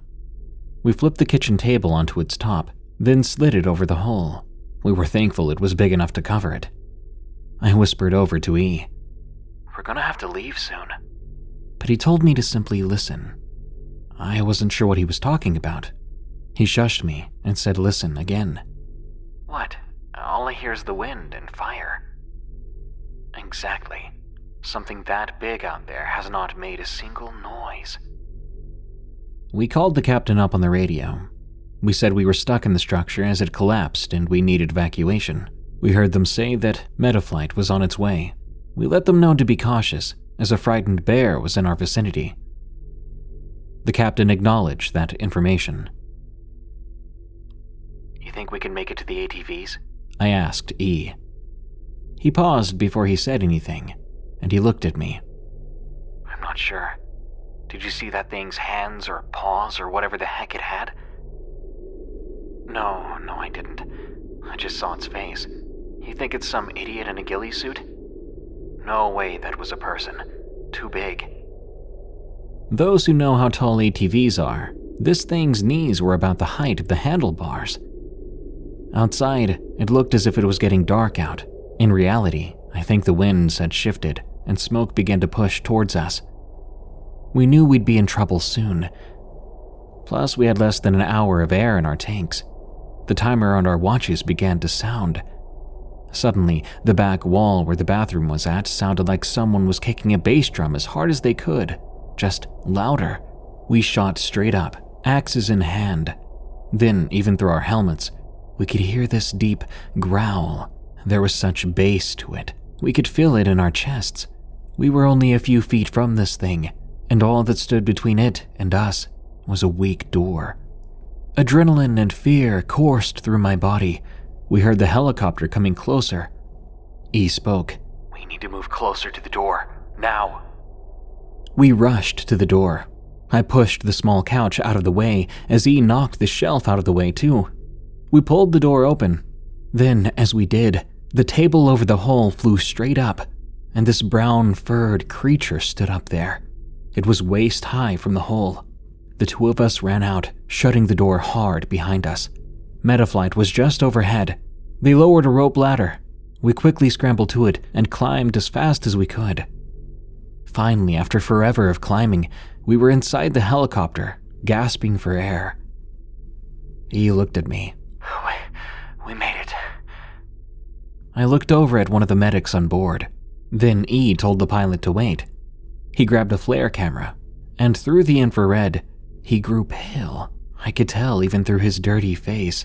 "Get us out of here," he shouted. He sat back down. I could see tears making a clear path along his soot-covered face. We made it back to base, where Jay met us when we landed. He went with us to get checked out. He asked what happened. I said the building fell on us. While we rested in the medical tent, I looked over at E. "What did you see through the camera?" Slowly, he looked up at me, and he said simply, 6. More tears fell down his face. It took me a second to understand what he was saying. We had been surrounded. There were 6 of those things around and in the cabin. We were both flown to the nearest hospital, where we had to stay for a few days. After that, we were cleared to come back, and I didn't mind, but only if it meant helping out at the edges to stop the progression of the fire. On August 22nd, weeks later, they finally got it under control. Soon after that, E resigned, getting a job working as security. A few weeks back, at the beginning of October, E and I told S and J what really happened. Jay, midway through his drink, coughed and spat out his beer. Really? About 4 days before the fire, we found a group of 6 by a small pond about 2 miles away from the cabin. They all appeared normal, but they gave off this weird vibe.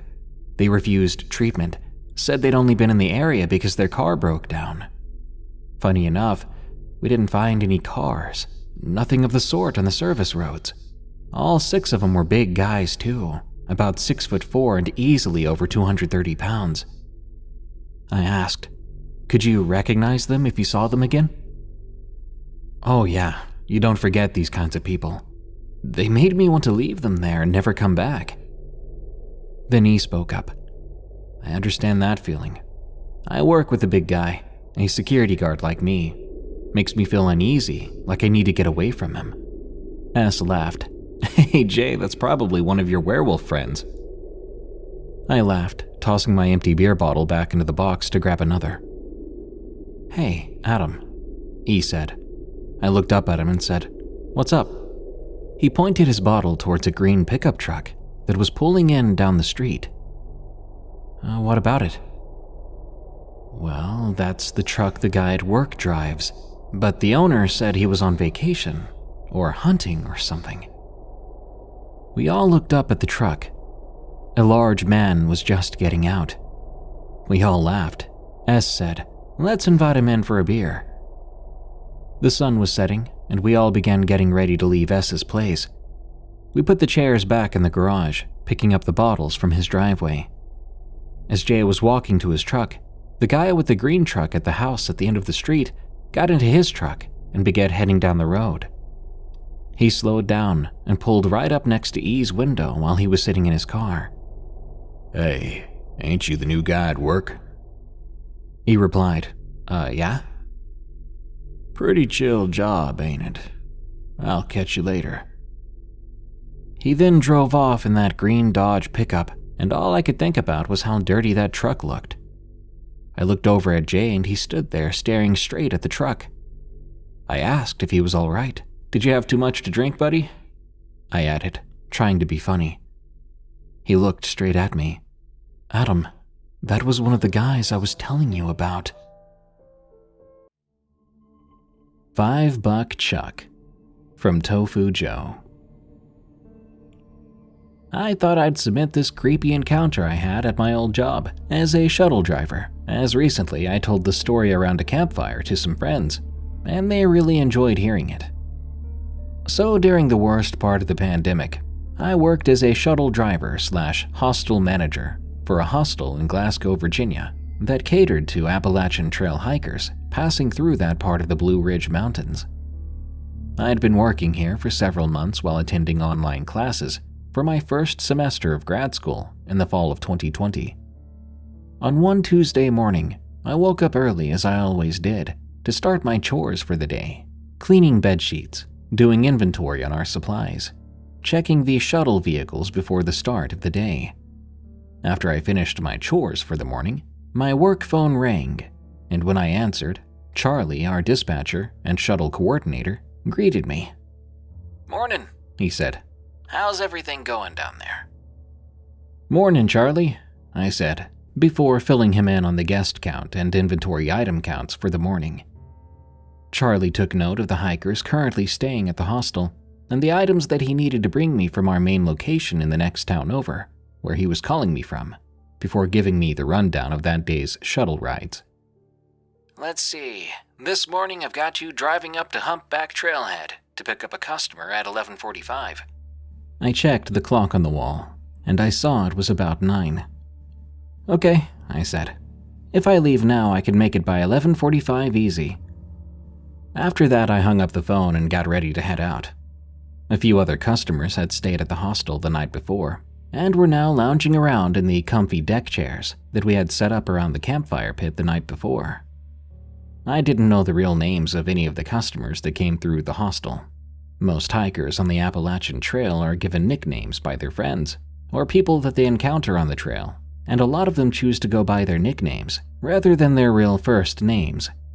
The nicknames are always meant to be ironic or make fun of the person in some way. I walked out onto the front porch and past the circle of lawn chairs, where Hats Off, Rescue, Pilgrim, Mischief, and our friend Six String were all chatting, having their morning coffee. I waved at them and told them I'd be back later in the day after I picked up our new customer, who went by the nickname $5 Chuck. I pulled out of the short driveway and headed down the road toward the Blue Ridge Parkway, which would take me north toward the trailhead, where I was supposed to meet $5 Chuck. A few hours later, I arrived, and I sat waiting in my shuttle since I'd gotten there a few minutes early. No cell service meant I couldn't contact the customer, so there was nothing I could do but sit back and hope he showed up at the appointed time. That wasn't always a guarantee with some of these hikers. After a few minutes of waiting, I saw the top of someone's head pop up from behind a low wall on the other side of the parking area. I don't remember many details about $5 Chuck, or any of the customers I've met when I worked at the hostel, but his head topped with a bright green baseball cap really sticks out in my memory. As he climbed up the steep hill leading to the parking area, I could see more of him and assumed he was the guy that I was supposed to meet. I stepped out of the shuttle vehicle and waved at him. I caught his attention, and as the hiker in the green hat crossed the dirt parking lot towards me, I noticed he was walking with a limp. As he approached, I called out to him, "Good morning. Are you $5 Chuck?" The hiker replied, "Yes, sir. Are you the guy from the hostel?" I replied, "Yep," and offered to help him load his pack into the back of the shuttle. Once he and his gear were loaded up, I started the engine and began the drive back to Glasgow. Most of the hikers I picked up liked to talk a lot. Many of them were coming into town after days in the wilderness and would excitedly tell me about all the cool adventures they'd had since they'd last stepped foot into a town. $5 Chuck was different, though. He seemed tired, but I thought I'd try to strike up a conversation anyway, to see if he felt like discussing something. "So, what brings you into town?" I asked, briefly glancing back at $5 Chuck and his green baseball cap through the rearview mirror of the shuttle. Just need to rest a bit and resupply," he said. "I banged up my leg last week and I wouldn't mind giving it a few days to recover before I keep hiking south." "Sorry to hear that," I replied. "I know we've got some wraps and icy hot packs back at the hostel, and you're welcome to use them once we get back." "Thanks," he said, before telling me a little bit more about what had happened to him. He said that he'd been staying at another hostel in a town north of us, and when he'd left that hostel, rather than taking the shuttle back to the trail, he had decided to walk back to the trailhead instead. And as he had been crossing the Blue Ridge Parkway, a pickup truck hit him in the crosswalk. He had spent a few days in the hospital, recovering, before continuing down the trail. That was pretty much our whole conversation as we drove back into town. After I offered him some words of sympathy, he told me, "Thanks," and for the rest of the drive we were both silent. Most of the time, hikers fall asleep during the ride back into town, and I figured that $5 Chuck was probably just passed out in the back seat. When we returned to the hostel, I was in a hurry. It was 2:08, and I was late for my 2 o'clock online class. I told Chuck that I needed to take care of something, and that I would help him settle in once I was done. I didn't wait for a reply before hurrying inside and logging into my class. An hour or so later, I logged out. I closed my laptop and stood up. I decided to check and see if Chuck needed any help getting settled in.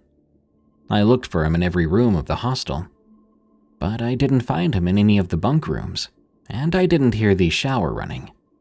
I wondered if he was outside, hanging around the campfire pit with Hats Off, Rescue, and the others. I stepped out into the yard and I saw that the hikers who had stayed the night before were all still sitting around in their chairs, chatting away. However, I didn't see Chuck anywhere, and when I asked if anyone knew where the guy was, the one I dropped off earlier, Hats Off responded, saying that I hadn't dropped anyone off, and no one had gotten out of the car after I rushed into the house. My first thought was that they were messing with me, as this group was known to do, and so I looked all around the outside of the house to see if he was hanging about anywhere, but I couldn't find him. So, frustrated, I returned to the shuttle vehicle and searched the back seat. The car was empty, and Chuck's gear was gone too from the cargo compartment.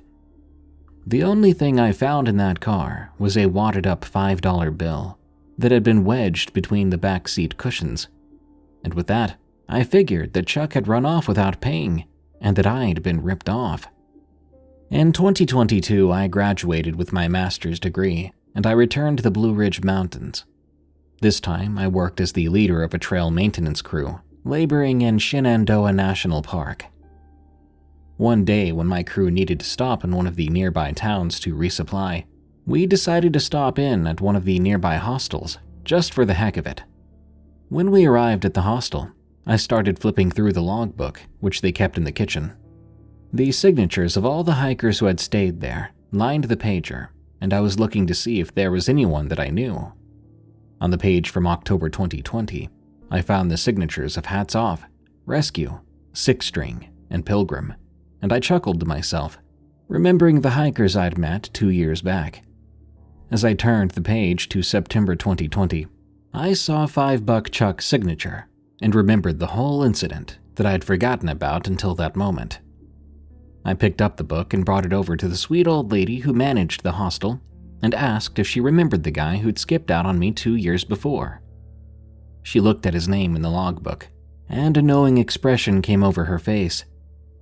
The woman managing the hostel said that he had stayed at her hostel 2 years earlier for 3 nights, and when he left, he got hit by a pickup truck while crossing the road. Apparently, another hiker had seen the whole thing and called an ambulance after the truck driver decided to hit and run. $5 Chuck had been taken to the hospital, but the thing is, he passed away due to his injuries that night. "You've got to be kidding me," I said, which seemed to surprise her. I then told her about my encounter with Chuck 2 weeks after the hit and run, and we both looked at each other. We could not believe how weird the whole situation was, but we decided that the best thing we could do would be to honor Chuck's memory. That night, my crew and I stuck around the hostel, which was much larger than the one I'd worked at 2 years before. My crew and all the hikers toasted to $5 Chuck.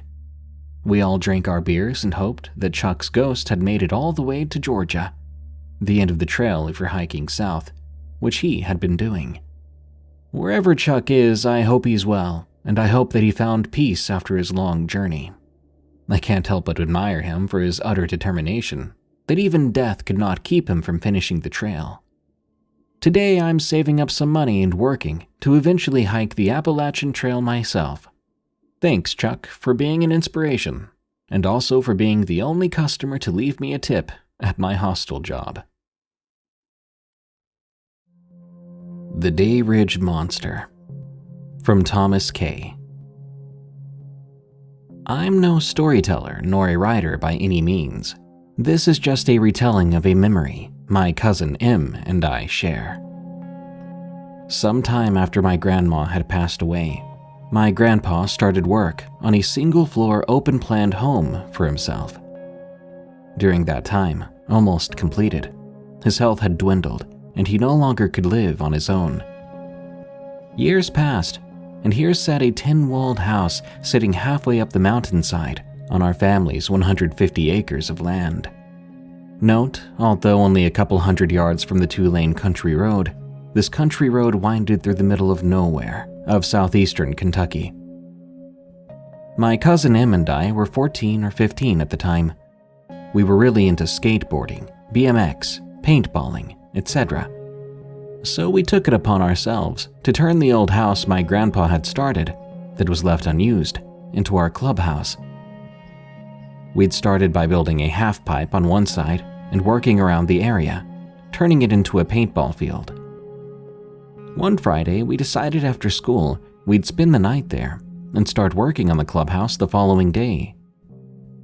We'd been working on some barriers and forts facing the clubhouse that Friday evening. As the sun started to come down, we decided to go ahead and get a fire started. As we sat around that fire, Em and I roasted some hot dogs, joking around and talking about stuff teenage boys talk about. As we were having a great time, we began to hear sounds behind us. Our backs were currently set towards the woods. The woods of our plot of land attached to hundreds of miles of the Daniel Boone National Forest. We tried not focusing on it, but it was impossible as the sound of crunch, crunch started to get closer and closer to where we sat. Before we knew it, an overwhelming smell of rot hit us. Thinking it was only a dead animal somewhere nearby that we were now upwind to, we didn't worry about it. Em said to me, "That sounds like a rabbit." I, not knowing at the time rabbits did in fact come out at night, argued, "But rabbits aren't nocturnal." As we argued about this fact, the sound of crunch, crunch was only getting closer.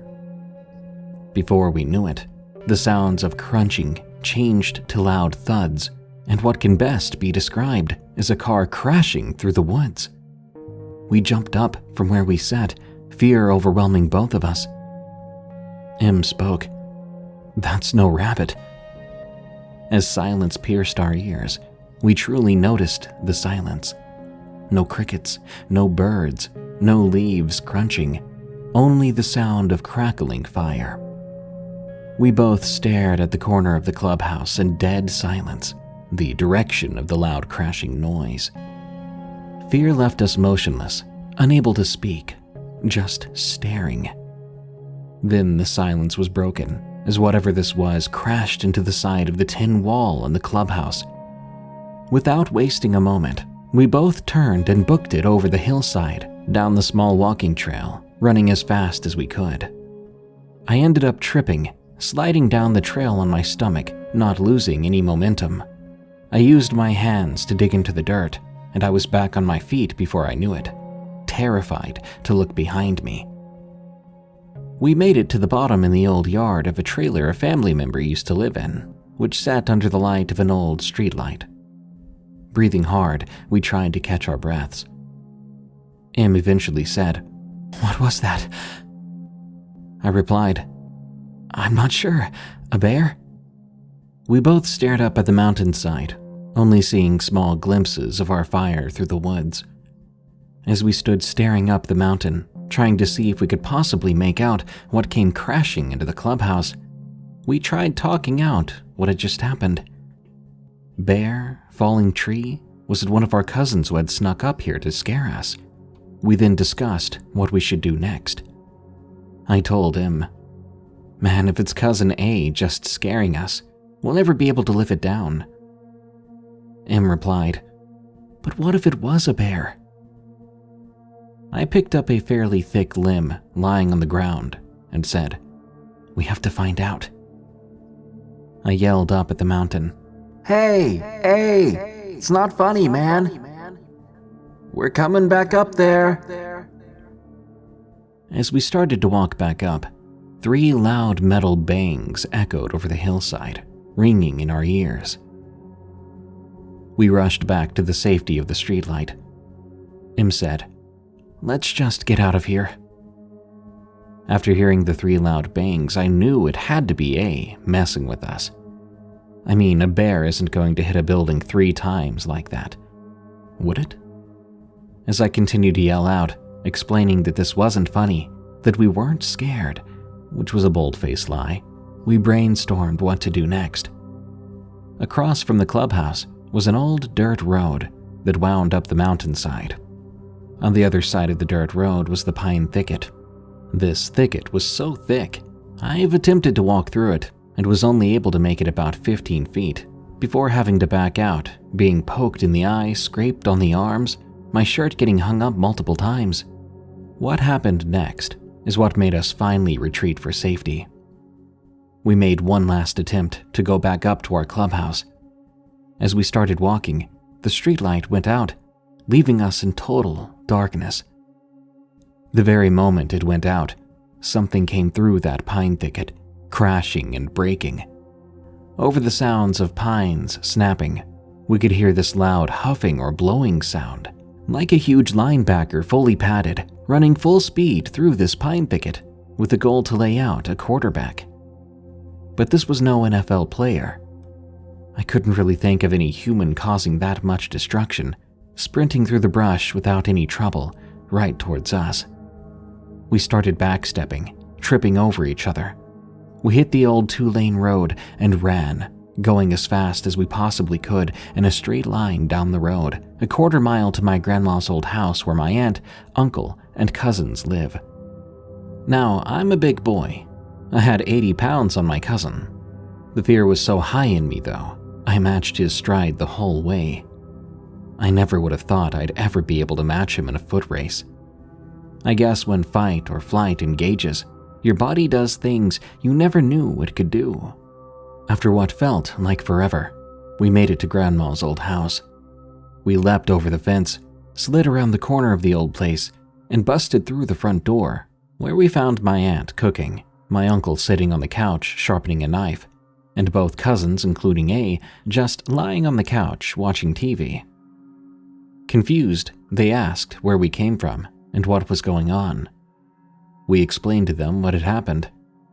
All of them laughed at us, telling us it was probably just a black bear. I called my dad to come get us. As we left, my uncle joked, saying don't let the Day Ridge monster get y'all.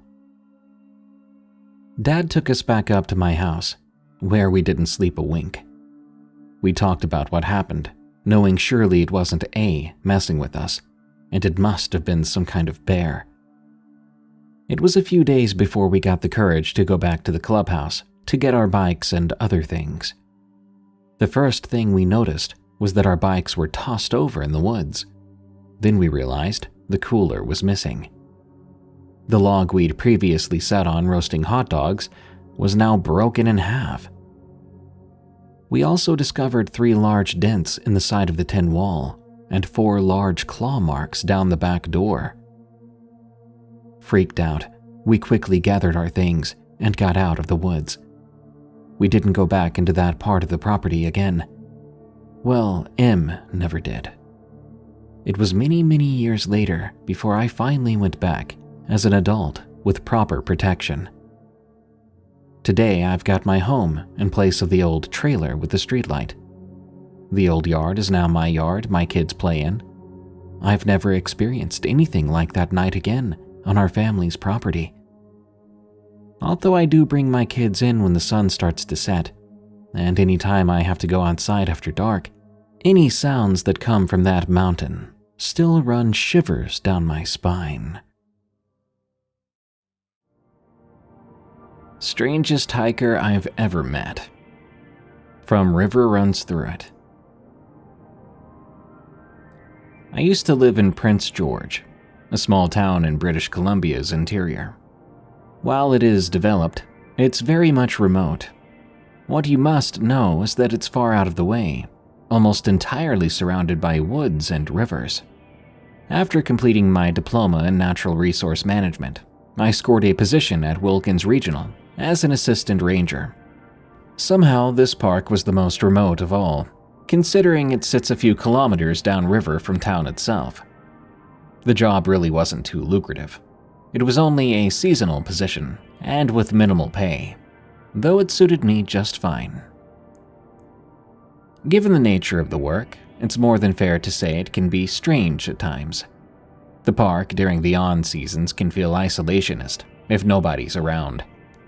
When the temperature begins changing and fog sinks in, it can get pretty atmospheric too.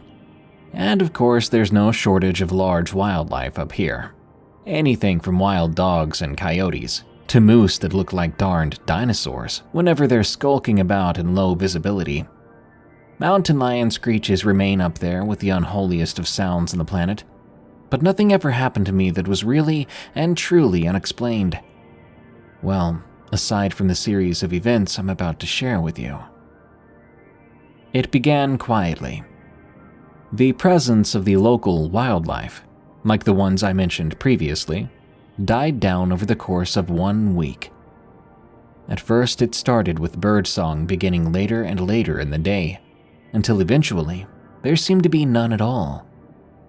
The frequency of us having to negotiate all too friendly wild animals away from hikers and campers seemed to become lower. I remember the day when there was absolutely no animal activity. No sounds, no appearances. This was as the summer was nearing an end. Days were still long, and it was relatively warm. It seemed inexplicable. In juxtaposition to the decline of wild ambience, we had a rise of something else: pet disappearances. It was a common occurrence for individuals to come and walk their dogs, as the park was a great environment for that. There were 1 or 2 times throughout a bi-weekly period in which a canine would break away from their owners to chase down a forest critter. But suddenly we were getting massive amounts of reports of missing dogs on the daily. I remember nearly every single one of them. They would all say the same thing: their dog had been excited by something beyond the trees. They'd broken away from their leash and disappeared into the woods, barking and howling all the while. Throughout the second half of the week, we probably got 15 more cases like that. I can't disclose the recovery rate for them, but it wasn't good. There's only so much we can do for dogs that run off. Of course, with this sort of scale, I had a hunch something was up. I think my supervisor was bothered by it too, but she showed nothing outwardly, and so I tried to not let it get to me. That prelude aside, when I arrived at my position the following week, I met a very interesting character, and I don't say interesting lightly. As you could probably guess, Prince George is a relatively conservative town. During my stay there, it was by no means intolerant, but given the social norms present in such a development, it's easy to tell if someone isn't a local by the way they dress and act. That's why when I saw the guy outside of my posting, I could immediately tell he wasn't from around there. As I approached the building I was stationed at, one near a parking lot and overlooking both the river and 2 of the 3 primary trails of the park, I noticed him leaning against the building by the front entrance. He was skinny, like incredibly skinny for a man, with long silver hair that made little sense considering he was young, plus these flowing sleeve tattoos that were crazy in detail. He just had that look, the type to make you think, yeah, that guy is starring in a movie. I could even see they went up his arms and across his chest, only because of his bizarre outfit.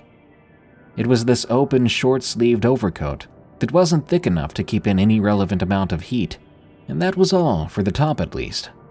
No shirt, no gloves, no hat. Half of his upper body was left exposed, and this is something incredibly uncommon for Prince George, because it's cold up there, even in the summer. Even with that, he's wearing some relatively normal dark pants and low tops. You might think that's a strange amount of detail, but he was so bizarrely out of place that I attentively observed him as I approached the door.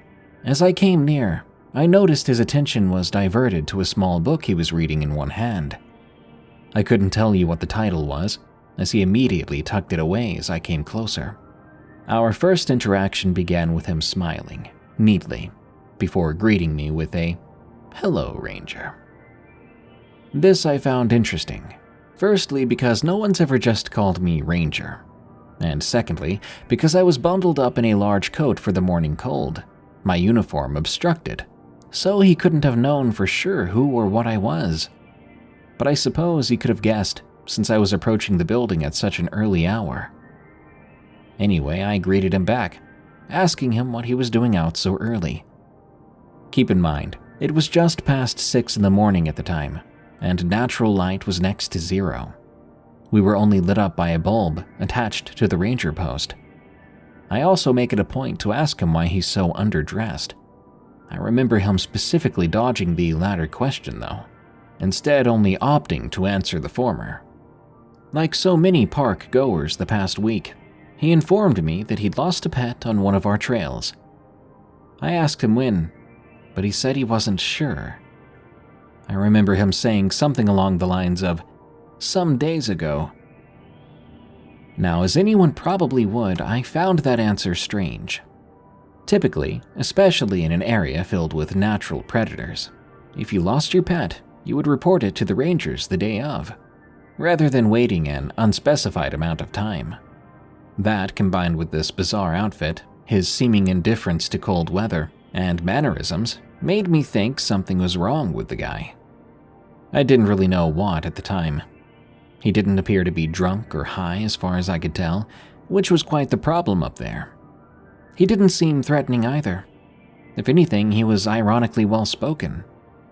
Still, his story made very little sense. But I did my best not to act on judgment, and so I told him that once I opened the post up, I'd be happy to take a report. He didn't agree to that though. He proceeded to tell me that he would find the animal himself, going on to explain that the only reason he was waiting outside the post was to meet the ranger on duty. Weird, I know. We talked for a while, a quick conversation in which I found out his name was Adam. I remember asking him multiple times about his animal, insisting I file a report, but he refused to tell me anything. It was strange, because it wasn't like he was dodging my questions.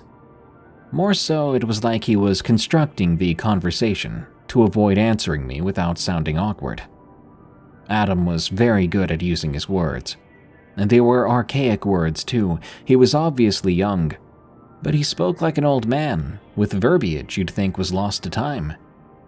It reminded me of my grandfather in a strange way. Regardless, I did eventually catch on to his reluctance to divulge information, and it tripped further alarm bells that were already primed because of his out-of-place character. As if aware of this, he promptly informed me that he was heading off. He said he enjoyed our conversation and that we'd be seeing each other again soon. He began to walk away before offering me his hand, saying it was a pleasure to meet me. So I shook it, reluctantly.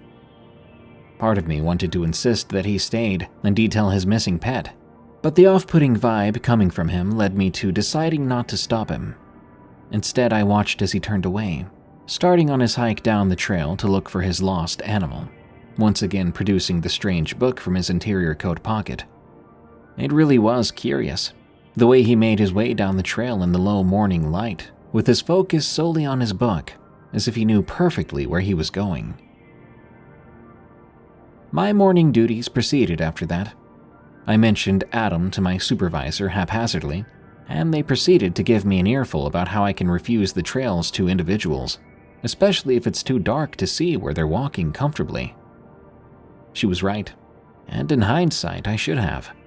But like I said, there was something very odd about the man that made me not want to interfere in his search for his pet. The day goes on, I remember it was our busiest day in terms of animal upset. We're talking upwards of 10 reports. At the end of my hours, my manager sat down with me and one other guy, my coworker with an identically junior role. She told us that she was genuinely concerned there was something causing the disappearance of pets along the trails. Naturally, the two of us were both like, a predator? But she didn't think so. The opposite, actually.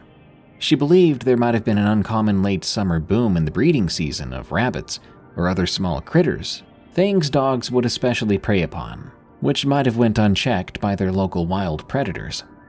And we both nodded. The idea made sense, I guess.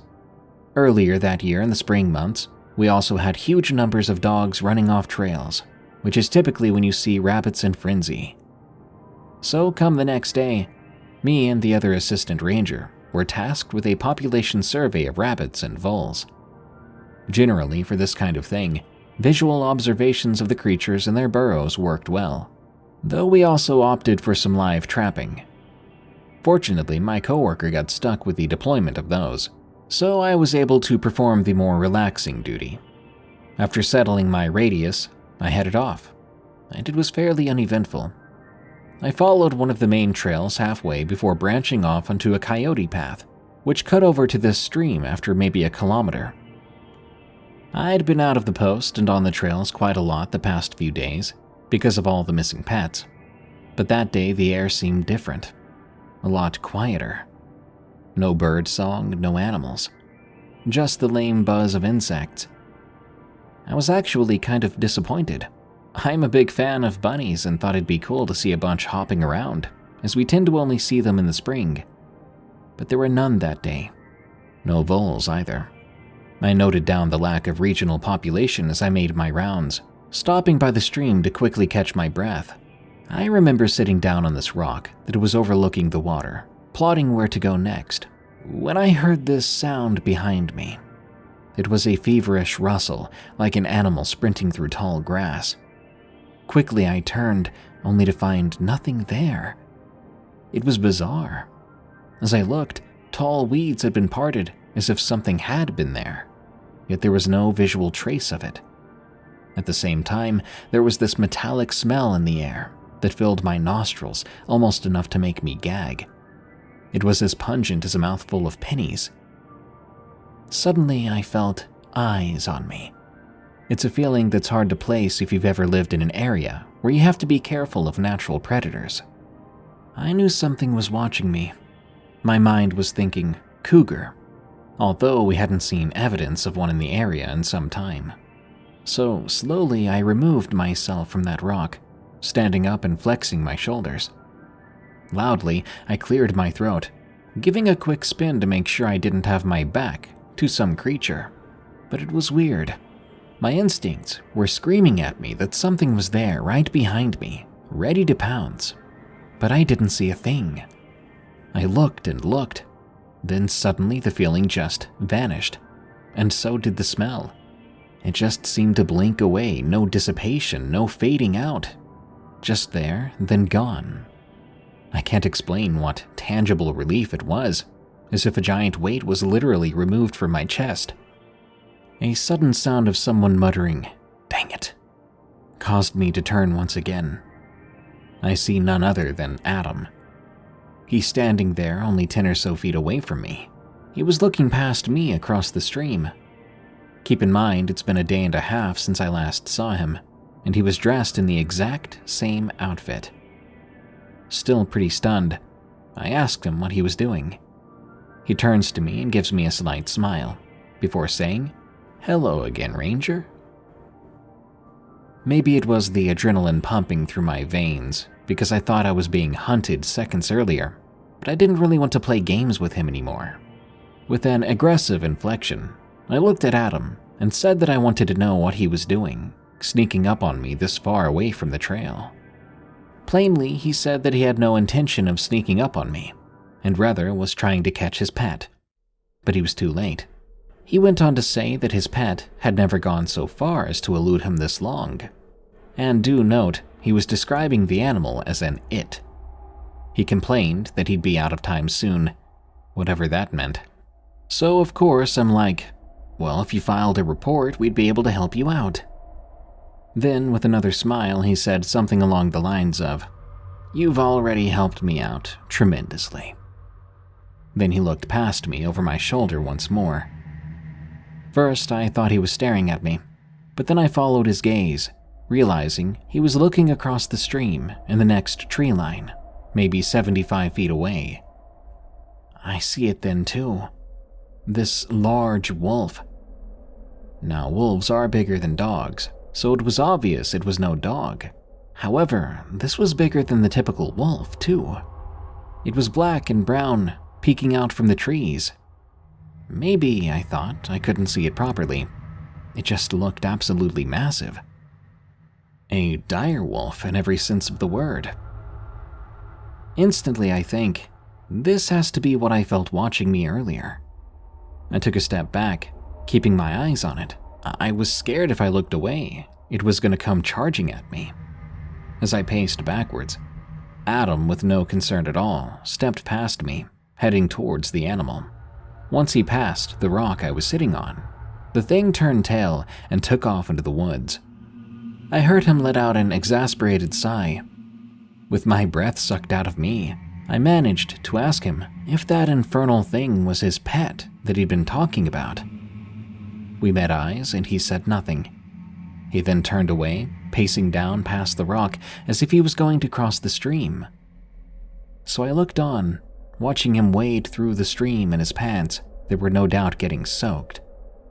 I quickly turned around, walking back to my post. I didn't know what to think of that interaction. Even to this day, I still have the mental image of that wolf staring at me across the way. I've only had to deal with a predator on 2 other occasions, and the way that animal looked at me was nothing like anything I've ever experienced. Even weirder than Adam himself. I didn't know what to think. What the heck was he doing going after that huge animal? I don't even recall how I rationalized it at the time. I think I convinced myself that what I'd seen was in fact a household dog, one of monstrous size somehow. But deep down I knew that that creature was not a domestic dog. In denial like I was, I didn't have the thought to report the animal, nor did I bother informing either my manager or my coworker what had transpired. Instead, I decided to take the day, because the anxiety from the situation turned into debilitating nausea that ensured I was not going to work comfortably. My manager was upset, namely because she had to take over my surveying duties, but she understood nonetheless. My shift had altered times on each Tuesday of the week. The next day I arrived at just past noon. The park was closed down for guests. The parking lot was largely closed off, with a few side-closed signs that I hadn't ever deployed myself in all my time there. When I entered the post, I was greeted by the other rangers, who informed me that the park trails had been shut down for the time being, in accordance with the extreme number of pet disappearances. I asked my manager how the survey went. She said that was the thing. She went on to tell me that, like I'd witnessed in my brief profile, she didn't find a single element of expected life. No predators, and no prey, let alone the dogs that hikers had lost. I could tell she was a little freaked out, and she continued to say that she hadn't seen an event like this since she started her career over a decade ago. She then told the both of us that she didn't have much of an idea what sort of event could be causing the disappearance of wildlife. Her new theory then was that it was something to do with ultrasonic machinery. In a nutshell, some local man-made installation going up nearby the park produced sounds which upset the animals and drove much of them out. Didn't make much sense to me, especially considering how far off we were from the city center. But I couldn't come up with anything better, and so we rolled with it. She said that she had requested an ecologist to come in, but they had to fly in from a neighboring city, and it would be a few days. In the meantime, the only duties we had were to walk up and down our park borders, searching for signs of any animal life, even though we all seemed to know there wasn't going to be any, an idea that was driven home by the fact that some of the previous day's live traps had already been checked, and they'd all come up empty.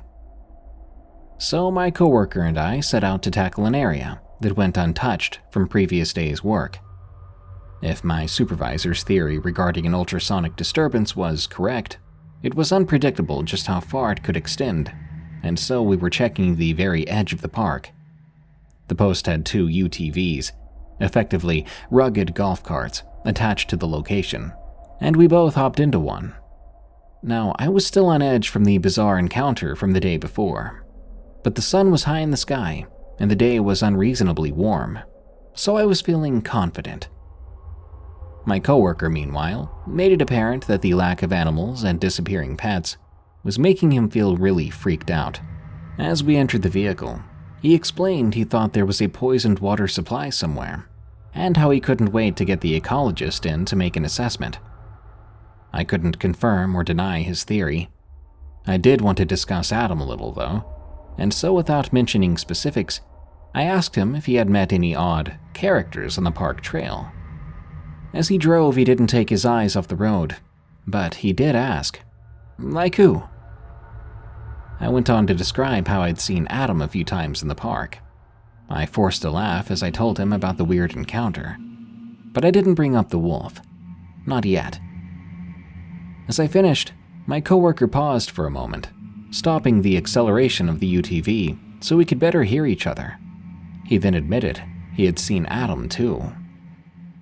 He went on to tell me that the day prior, apparently coinciding just after my run-in with him by the stream, which seemed impossible because my coworker was on the exact opposite side of the park, almost 40 minutes away on foot, Adam had appeared behind him suddenly as he was deploying a trap, before saying something that made no sense. My coworker described it as Shakespearean. He asked Adam what he was doing out there, and he said he was simply hiking, trying to find his lost pet. My coworker says that he felt there was something off about the guy, more so than the bizarre outfit and tattoos. I said I knew what he meant, and he went on to describe it perfectly. It was like he was displaced, both in location and era. His speech was outdated and old, just like it had been with me, and he'd pull quotations out of nowhere from people my coworker could not recognize. He continued with his story, telling me that wasn't the weirdest part. He said that when he asked Adam about what kind of pet he was looking for, and whether he'd file a report, their conversation was interrupted by an insanely loud, ear-splitting howl. Even though it sounded canine, he was convinced it was a mountain lion because of the volume and ferocity. He immediately assessed his position, looking around and seeing nothing. Meanwhile, Adam didn't lose his relaxed demeanor. He said something along the lines of, "Sounds close by, doesn't it? I'd best be going then." And he strolled away, leaving my coworker alone in the park with his traps. Of course, after hearing that, I interjected, talking about the wolf I saw at last, which Adam all but said was his pet. My coworker was like, "So, some freaky tatted-up dude dressed in shambles is chasing his pet timber wolf around our park." I chuckled a bit. It was relaxing because I had the whole thing wrapped up in my head, but discussing it with my coworker made me feel so much better about it. But still, it was weird. We began to theorize if Adam and his pet were somehow related to the disappearances of the local wildlife, but we could not come up with anything concrete. The way we both had near identical experiences with the guy was beyond odd. My coworker begins to drive again. We arrive at the edge of the park. Not a lot happened though. We didn't see Adam again, nor did we see any animal of any kind. Eerie quiet seemed to permeate every single space in the forest, save the few flying insects that buzzed around. There were simply no animals, no droppings either. At one point, we did find a burrow that, from the size of it, was likely housing a fox at one point, but no occupant was present. After surveying and noting down as much as we could, not that there was much to note down at all, we returned to the UTV, making our way back to the office. When we returned, we informed our manager of the lack of activity and turned in our reports. She was disappointed, informing the both of us that, with the park closed down, we could take the rest of the day off if we wanted to. Of course, we both did. After all, the park had become so creepy with the absence of life. That night was boring, and I went to bed early. Come morning, I texted my supervisor, wondering if she needed me to come in that day. She didn't respond right away. When it was nearly time to leave, she still hadn't let me know, and so I decided to go ahead anyway. I got there despite all the closed signs being up. I noticed a car parked outside my post, a police car of all things. I get there to find my coworker already talking to an officer. There's this smell, absolutely awful coppery stink in the air, which I wrinkled my nose at. My coworker gives me this look, and I immediately know something has happened. So the cop re-explains what he was saying to the other ranger. Tragic story short, our manager had been in that morning and was mauled by a wild animal. The officer didn't tell us what animal it was, though the implication was a cougar. Of course, we're both caught off guard, super freaked out. At that point in time, she was in bad condition and had already been transported to the local hospital after making the call to authorities herself. which was darned impressive. He tells us that within the next few hours, wildlife control would be up there to find the thing. After a bit more, the officer left. Of course, I'm heartbroken, but at the same time I'm puzzled. Her being attacked by a cougar seemed to imply animals were in the area, which was entirely the inverse to everything we'd seen the past few days. The two of us stuck around, waiting for the authorities to show up. We wanted to know how they were planning to trap the thing. I wasn't really sure, but we both remained in case our assistance was required. Since the attack happened so close to the post, we were expecting them to capture and euthanize it. I remember finishing my first cup of coffee that morning when the front door to the post opened. My coworker, who was just outside the post, came in with a bewildered look on his face. He looked at me. Immediately, I knew something was wrong, so I stood up. He informed me that Adam was outside, and he had a friend. Together, we headed outside of the post. There he was. He sat casually a few meters away from the post, seated neatly on grass just bordering the parking lot. What shocked both of us was that next to him was this puppy. The thing was tiny and obviously quite young, though it bared an eerie resemblance to the wolf I'd seen previously, with its jet black fur and brown highlights. It stirred as if waking from our presence, and glared at me with these intense eyes that were identical to those from that large animal.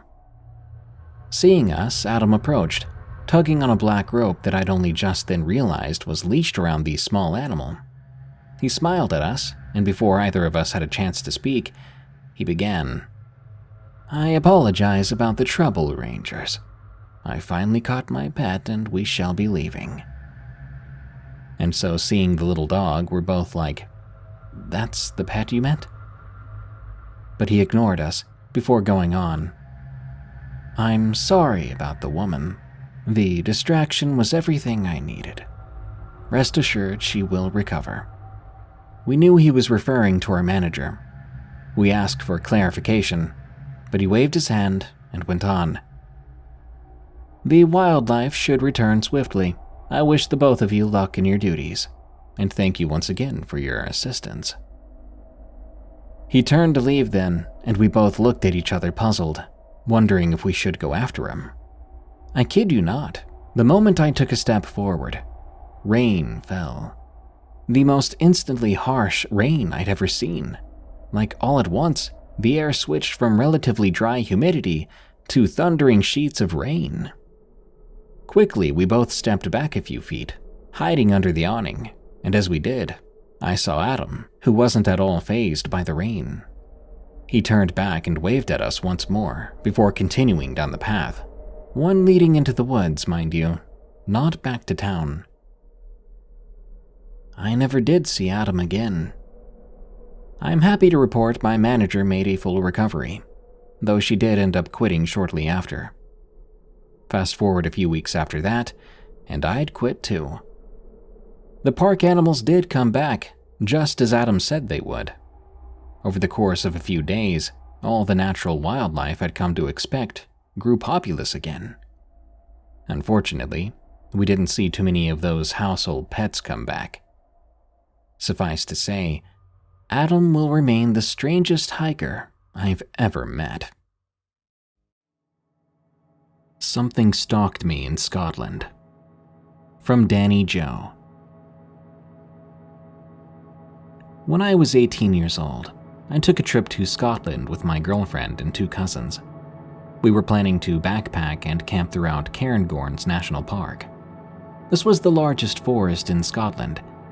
In all reality, this was a present from my family, because they knew I always wanted to go and travel through such an old place. My girlfriend was nervous about going, as she wasn't sure what to expect from the wildlife there. I reassured her the largest animal in Scotland was a badger, due to all the others being hunted into extinction by people.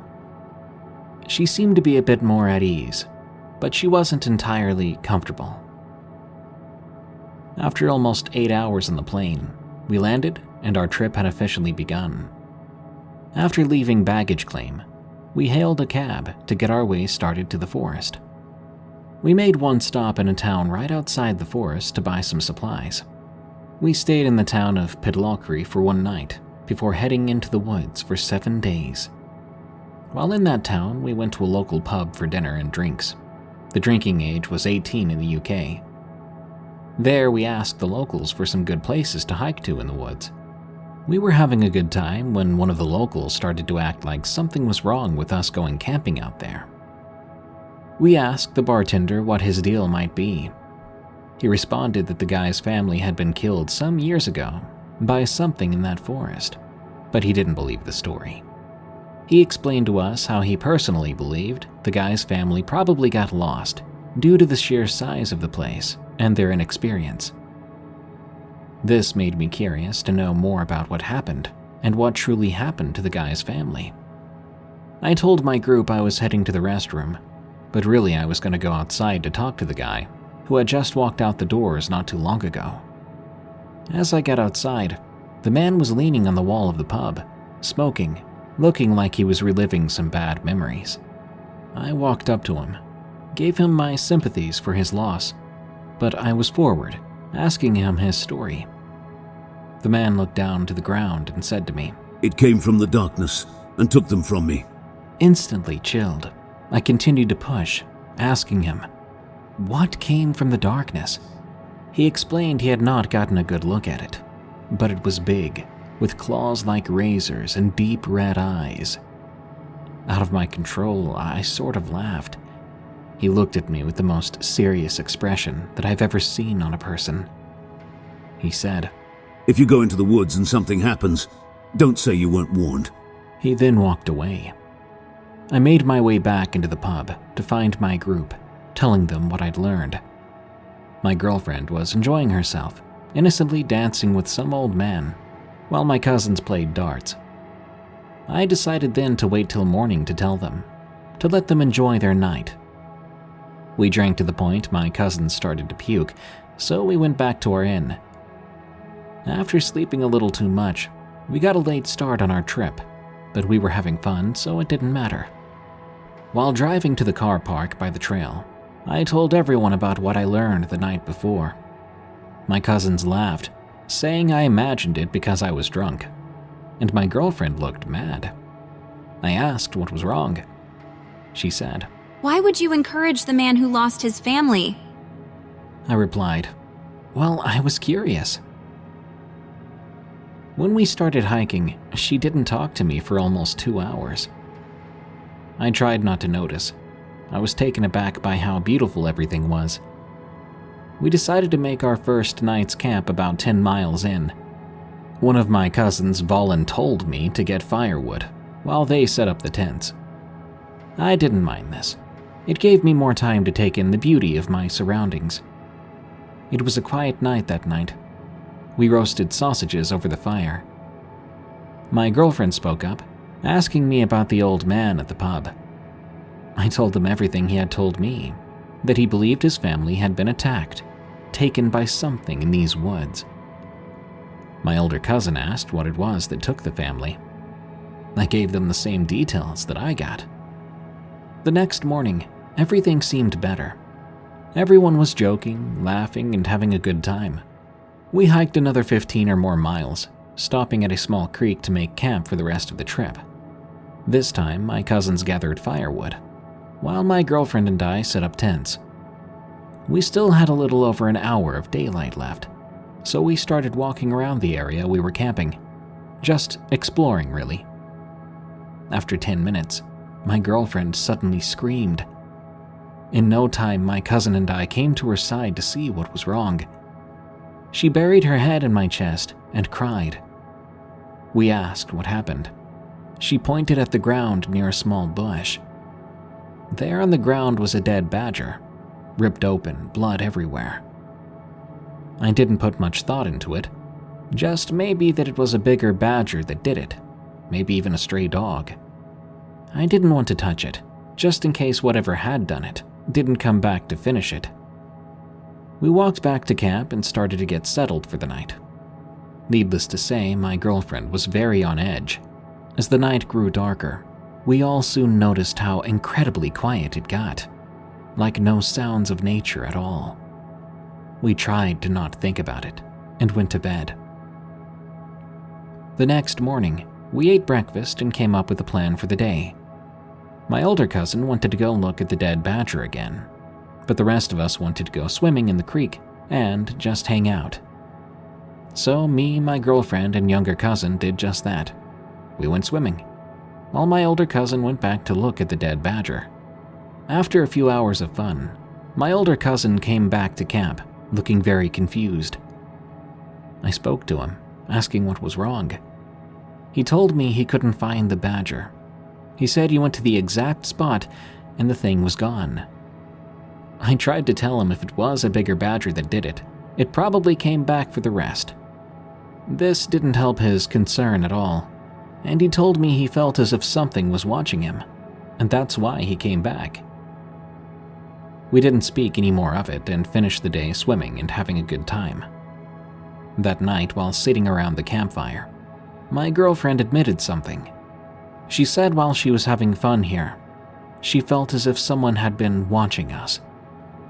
I told her we were fine and just needed to enjoy the trip. We all went to bed, and as I started to close my eyes, I could hear something walking around the camp. Something big. My heart pounded. I wanted to look out to see what it could be, but I was too scared to. Eventually, I forced myself to get up and look through a small opening in the tent. When I did, I froze.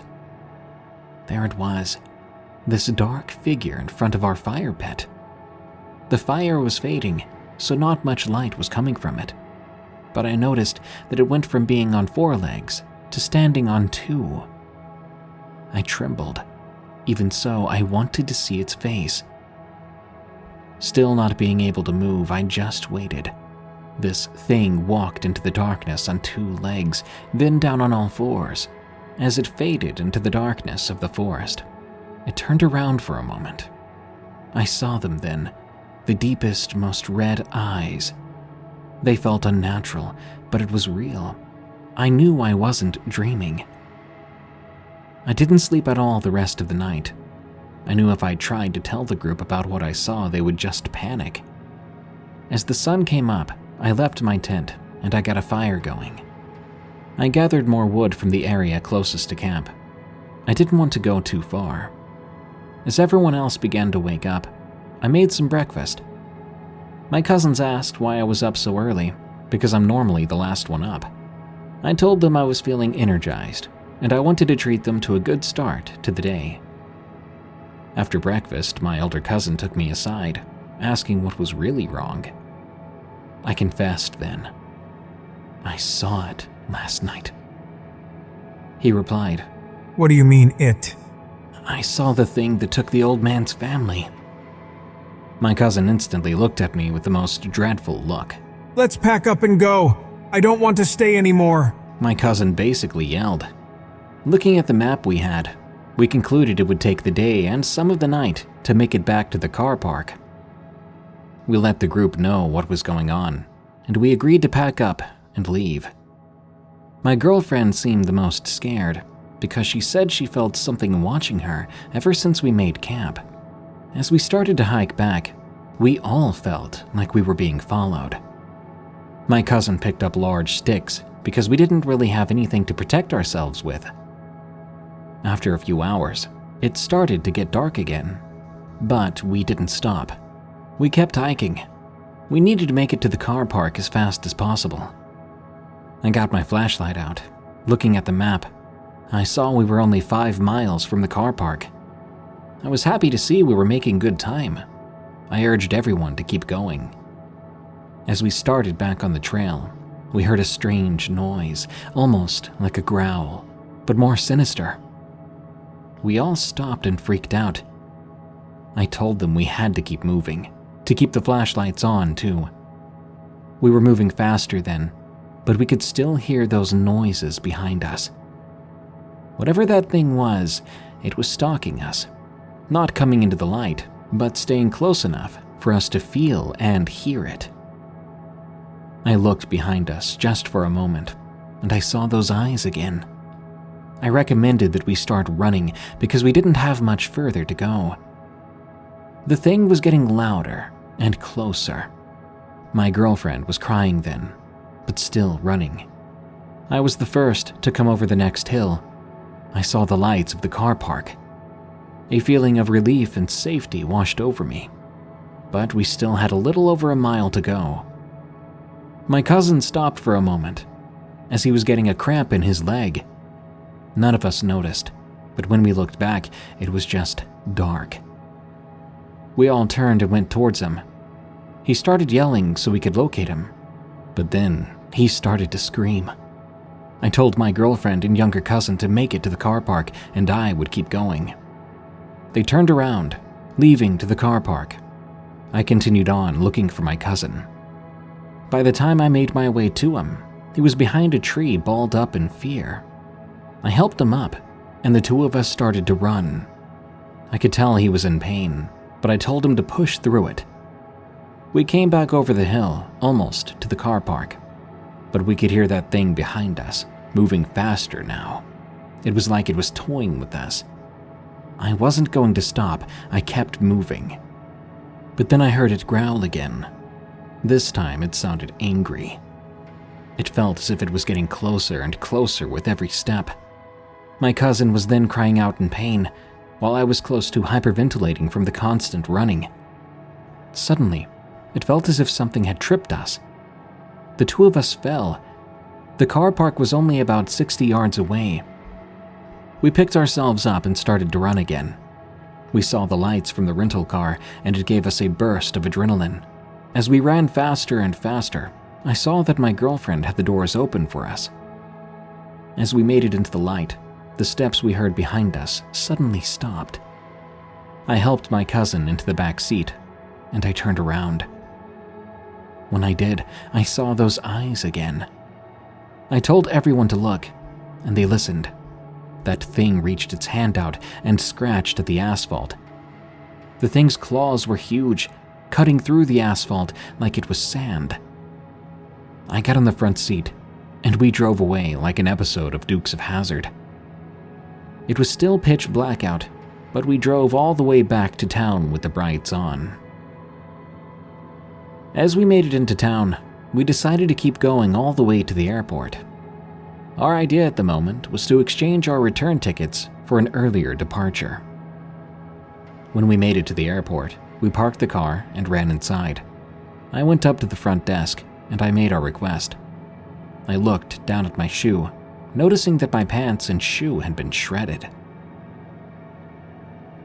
We got to our gate and I told everyone I was sorry. I said on the next trip we could just go to Florida. My cousins laughed, but my girlfriend started to cry. She said she didn't think she'd ever been that scared before.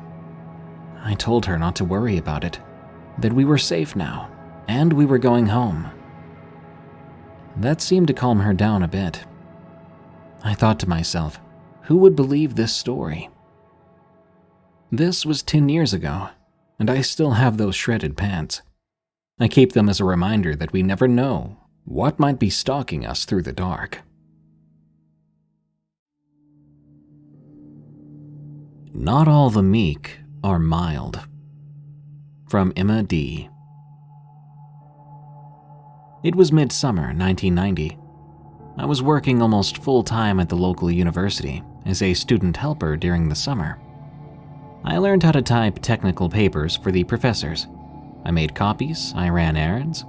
I liked the job. I'd been there for almost 3 years. My mom worked a few floors down from me in the engineering college, and her carpool rider had gotten me the job upstairs in the aerospace engineering department. The carpool rider, let's call her Gladys, was very gruff and sometimes rude. But I think deep down she was a good soul. I think she put up with me because my mom was her ride, and she didn't drive, didn't want to take the bus. She was pretty unpleasant though, and I think it got under her skin some of the professors would come to me to process their technical papers. One of the professors, Dr. White, brought me all his correspondence and called me Kid. When I'd been working for them for only a few short months, a member of the office staff named Eileen transferred to another college on campus. Gladys hated Eileen, and the feeling was mutual. Gladys spoke smack about her constantly on the ride home. That was usually when my headphones went in and the volume went up and my eyes closed. They'd begun looking for Eileen's replacement immediately, and finally, the university HR department had acquired a substantial pool of applicants for the opening, and the department head, Dr. Demetrius, chose one.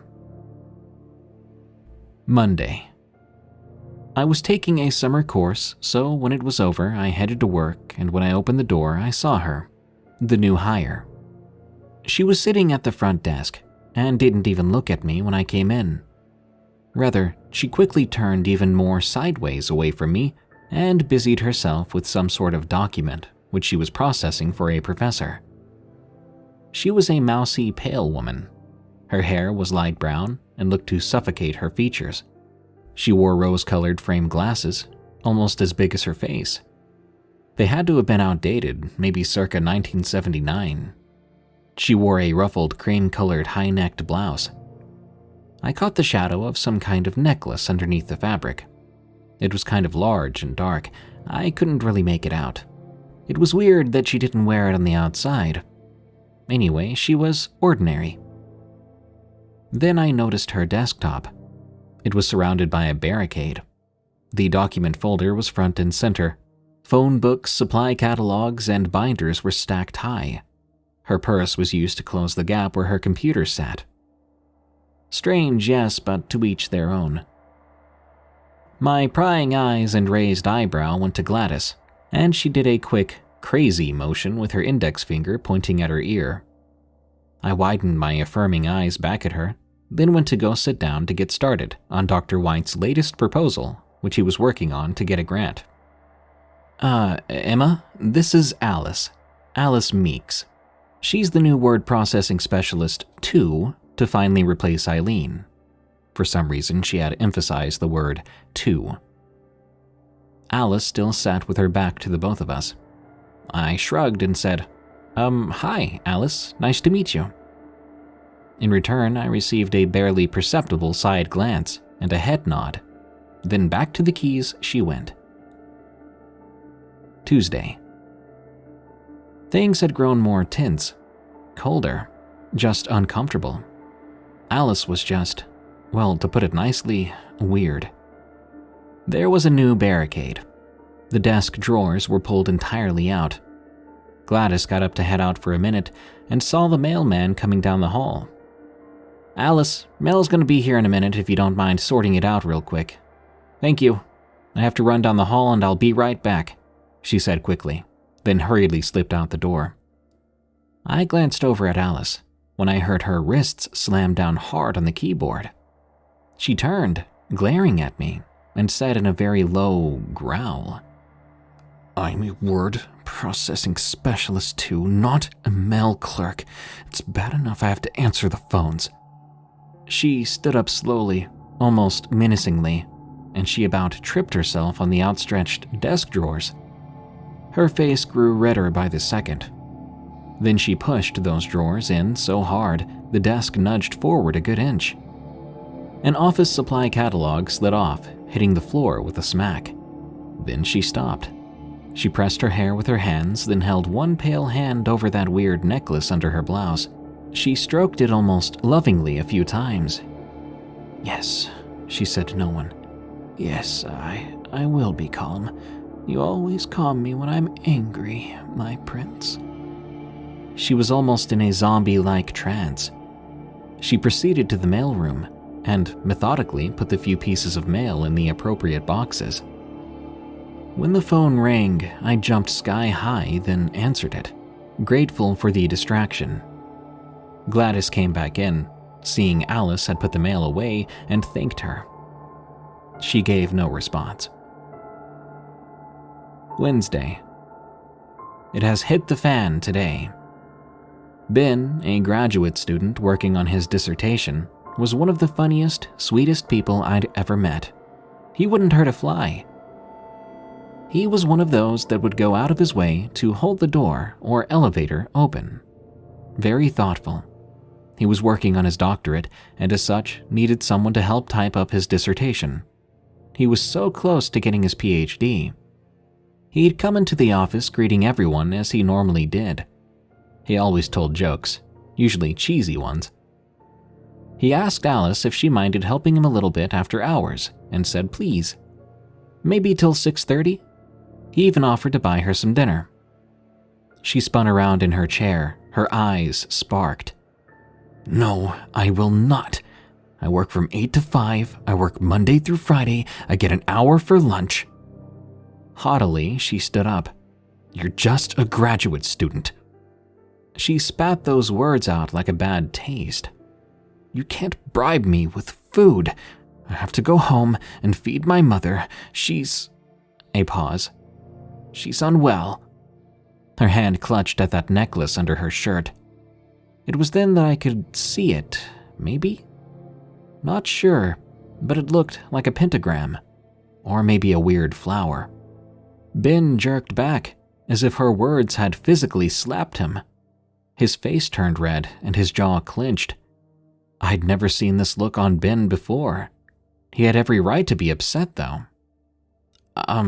He started, and blinked hard. Gladys stood up and looked angrily at Alice, then turned and looked softly at Ben. He was still reeling from the verbal assault. If Emma and her mom don't mind, I can help you. And you don't need to feed me, just bring me a cookie tomorrow. I'd never seen this side of Gladys. I suspected she had a good soul. I think she'd had enough of Miss Meeks. I turned my PC off. I'll go downstairs and let them know. She'll be fine with it, I know it. Just get us all cookies, no problem. While waiting for Gladys, I decided to sit outside on the quad and take in the late afternoon sunshine. I looked up and I could see Gladys was going off about the whole thing with Alice and Ben. I could see her hands gesturing wildly and her mouth working double time. The closer she got, the more I could hear the conversation. She refuses to answer the phone, says it's not her job. She's a word processing specialist too, don't you know? Phones and mail? Nope, not her responsibility. She also won't speak to anyone coming through the door, especially grad students. Poor Ben. Bless his soul, he didn't deserve that. Apparently, Gladys had had enough of Alice and was going to meet with Dr. Demetrius in the morning. Thursday. Because class had been canceled, I was due to work the whole day. 8 to 5. God, I didn't want to sit in there all day with that crazy woman. I really didn't, but at least I could be a buffer for Gladys. As the day dragged on, Alice became more and more withdrawn. She mumbled the same chant slowly, softly, all the while rocking back and forth. She refused to answer the phone and her old protest about the mail droned on. Ben had not stepped 1 foot back in the office, and the professors did not come in once for coffee. The office atmosphere had taken a decidedly different turn. I blamed that cold feeling on the air conditioning. Gladys said she had to stay a little late to talk to Dr. Demetrius. Alice's back stiffened, then relaxed. Her rocking and mumbling continued. Gladys and I shot a quick, wide-eyed glance at one another. I responded quickly, letting her know that I would let my mom know. Gladys responded back with, "Yeah, it's something he wants to talk to me about." A nervous giggle. Wonder what I did now. I'm always getting into trouble. Friday. Gladys and I sat nervously waiting for Alice to come out of Dr. Demetrius's office. Alice was probably going to be fired today. She'd gone into the office, quietly, still mumbling the same indiscernible phrase as yesterday. This time, the necklace she'd concealed under her blouse was laying over the top. I noticed for sure it was a heavy black pentagram on a silver chain. She rubbed it as if trying to get power from a genie's lamp. A few moments of silence, then the conversation started to heat up. It became louder and louder, but it was not Dr. Demetrius. This was Alice. Alice was no longer meek. Finally, the office door burst open and out flew Alice. Dr. Demetrius stood mutely in the doorway of his office. She was red-faced, and her eyes sparked, full of anger. She stopped cold, glaring at Gladys and at me, then shouted, "You have no idea what I'm capable of, what I could do to each of you." Her arms were outstretched towards the ceiling. She was swaying back and forth. "My prince is on my side." She clutched the pentagram again, then she looked back down and at us with hatred. "And you, the pair of you, you're nothing to him." In a rage, she began shoving things off her desk. Her coffee cup, a white ceramic mug she had brought with her, shattered to the floor. She grabbed her purse with an audible huff. The phone then rang. I looked at Gladys, she at me, then back to Alice. "And I'm not going to get that," she raged as she stalked towards the door. She hovered there for a moment, then added in a low voice with her left hand outstretched towards us, "I've put a pox on all of you. All of you. I will be back." Then she slammed the door with a bang. Dr. Demetrius stood there, dumbfounded. None of us knew what to say. He slowly bent down to begin picking up the shattered remains of the coffee cup. "Emma, I'm sorry you had to see that," he said apologetically. "Not sure what she's gonna do, if anything. I'll pay you for the whole day, but I want you to leave. In case, I need to call campus police now. Thank you." He then disappeared back into his office. I looked at Gladys. "That was unexpected, but go on, dear. We'll see how things go on Monday.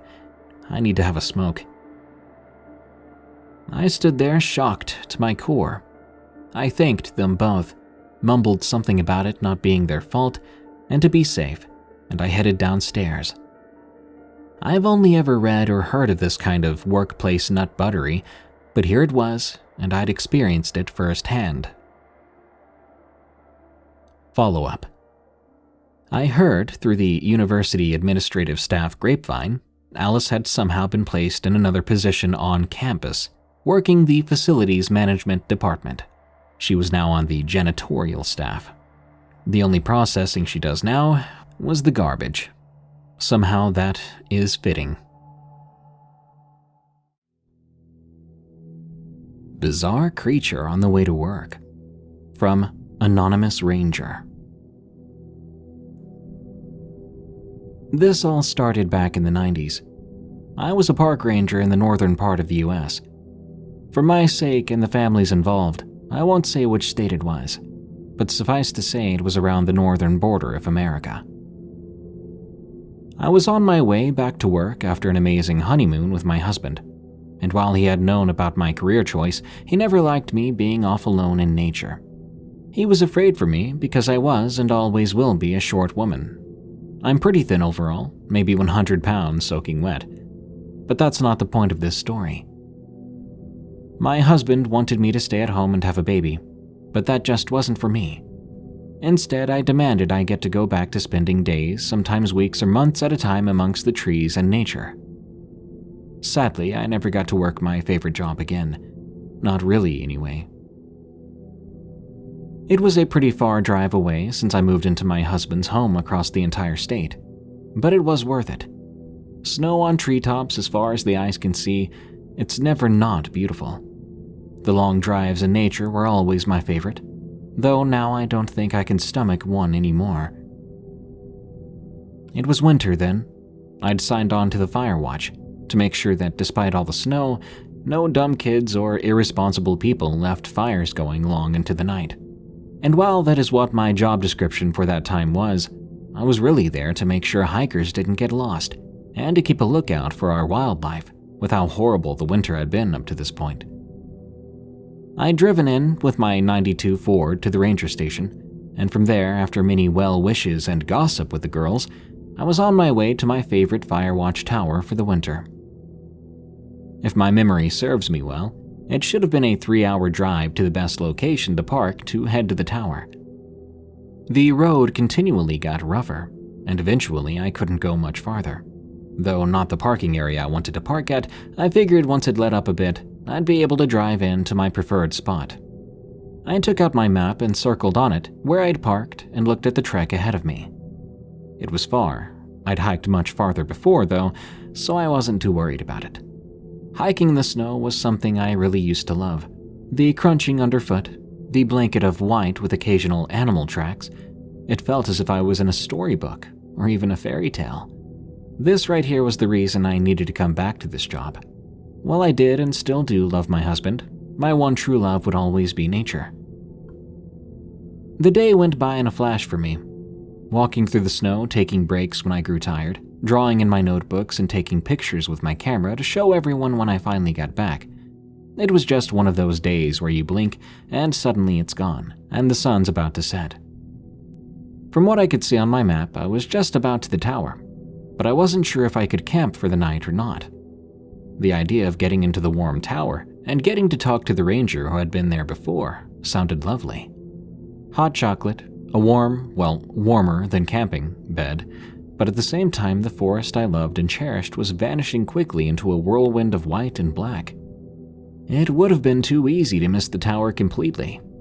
I made an educated choice and began to unpack my bags, setting up camp so I wouldn't end up lost in the snowy wilderness. I began to set up my tent and pack the snow. I put some of the firewood I'd brought into a pile and started a nice campfire. I took all the proper steps to camp out in the snow, something I'm honestly quite fond of. I remember looking up at the tower in the distance, still a good ways away from me before the sun fully set, thinking how lucky they were to be in an actual shelter. I cooked my dinner that night, some sort of meat if I remember correctly. I mean, I distinctly remember it smelling like meat, but I could be wrong. So I ate my dinner, put out the fire, and went to bed for the night. My tent and sleeping bag were as warm as they could be, and I was enjoying camping again after the months of being away from it all. The sound of the wind against the tent started to lull me to sleep, and quickly I began to have a dream. I don't remember what it was about. I remember waking to a god-awful howl. I awoke with a jolt. I scrambled up and out of my tent, flashlight in hand. I shone it into the snowy landscape, searching for the source of that noise. "Hello?" I yelled out into the night. I remember thinking someone might be hurt. It's okay. I'm a park ranger. Do you need help? Where are you?" I shouted again. The cold air irritated my throat after every question. Looking around again, I couldn't find anything. I tried to remember which direction it came from, but I couldn't. It was also my job to help people in these situations. It was the entire reason I was stationed out here for the rest of winter. I went back into my tent, grabbing my gear and rolling up my sleeping bag in record time in case I got lost. I left my tent there, not enough time to take it down. I want to say it took me about 10 minutes to get fully ready and work up the nerve to head out in a direction. If I'm being honest now, my starting direction was random, but at the time I had convinced myself the scream had come from that direction. I marched into the snow, flashlights dancing across the trees. Another scream came about 5 minutes later, if I'm thinking back correctly. At least it felt like 5 minutes. Not much time had passed, that was for sure. I was closer to it this time. It sounded feminine from what I could make out. "Ma'am? Are you okay? What's wrong?" I screamed into the night again, but nothing but hibernating trees could be seen. "Hello? You there?" I took a moment and covered my mouth back up for a bit. I warmed my face with my breath until it felt a bit warmer. But during that time, I heard another shriek. This one sounded like a word. Like, help. But I could have just been trying to make sense of it. It came from a bit more to the right than the last one. I finished heating my throat up a bit, then yelled again. "Stay where you are. I'll come to you." I raced off again then, into the night, my feet crunching through the snow quickly. And as quickly as I'd set out, I stopped. I saw tracks in the snow. Looking around, there was blood too, as well as boot prints. I followed the boot tracks for a while, but the trail abruptly ended near a larger pool of blood. This person had seemingly vanished. I swung around wildly, and while I wanted to call out to find them, something in me, something deep in my survival instincts, kept me silent. It was like the person had been lifted up from the spot and disappeared into nothingness. I took a deep breath and tried to think what I should do. A scream echoed out into the night again, closer than before. I panicked and I ran. This time I didn't need to convince myself a random direction was correct. Instead, I just fled into the night. Trees flew by in a blur as I weaved in and out of them, trying to put them between myself and whatever had made that horrible noise. I ran until my lungs burned and felt frozen from the cold. I spun around and shone my flashlight to look for whatever or whoever it was. Another shriek echoed through the forest as I glanced around. It was close. I tried to figure out how it had followed me so easily, but then I remembered I was shining a blindingly bright light all around the forest. I jammed my thumb against the button. Instantly, I was submerged in darkness. The wind howled as I heard crunching in the snow. Slowly I stepped, making sure to move as silently as possible. I made my way to the closest tree, or at least where I had memorized it to be, and I hunkered down next to it, covering myself in the snow. There I waited as I heard crunching coming up to where I'd been standing a few seconds before, followed by another deafening shriek. This one felt more angry than the others. I shivered from the cold and shook from anxiety. I held my breath, waiting for this thing to spot me, for this creature or person I couldn't even see to see me in the absolute darkness. I waited, every second feeling like hours. The crunching grew closer. The air started to smell horrid and foul, like a septic tank. I prayed silently as it got closer and closer and closer, until it went past me. I stayed still, waiting for it to pop out from the other side and snag me. But when it never happened, I thanked my lucky stars and quietly got myself up, ready to go again. I had a single goal in mind: get to the tower and report either a rabid animal or a deranged person, and report a possible missing person. Then the police would be involved. I turned my head around toward the tower, or where it should have been. I was always good at navigating in the dark, a special talent of mine, or maybe I was just always lucky. I started off in that direction, going as slowly as I could. The whole time, I kept an ear out for that person or animal. By some miracle, I found myself clutching onto one of the legs of the tower soon enough. I climbed the steps slowly, making sure that my footsteps wouldn't alert anyone of my presence. At the top, I saw the lights were out, but the dim glow from some electronic device illuminated the room lightly. I don't know exactly what it was. I pressed my hands against the glass and squinted in. I saw someone lying there on the bed. I knocked on the door to wake them up, but they didn't stir a bit. I knocked again, louder this time, but still nothing. I grabbed the door handle and opened the door. It was unlocked. I walked inside and checked on this person. I shook them, hoping to wake them up, but still nothing. I took a deep breath, then I clicked on my flashlight. Red everywhere. The person lying there had been turned into a bloody mess. I looked at my hands and saw them drenched in blood. I screamed. I knew I shouldn't have, but I did. There was nothing else I could do. Another shriek from that person or thing outside responded to me. I panicked and slammed the door closed. I quickly dragged some furniture in front of it and ran to the radio. It was completely busted. I looked around and I saw what had been illuminating the room. An old alarm clock. Its dim green glow was too bright now, though. I spun it around and scrambled to pull out the batteries. Then I prepared myself as best I could. I decided to huddle in for the night. Come morning, If I survived, I would make my way back to my car. For the first bit, I actually started to feel hopeful.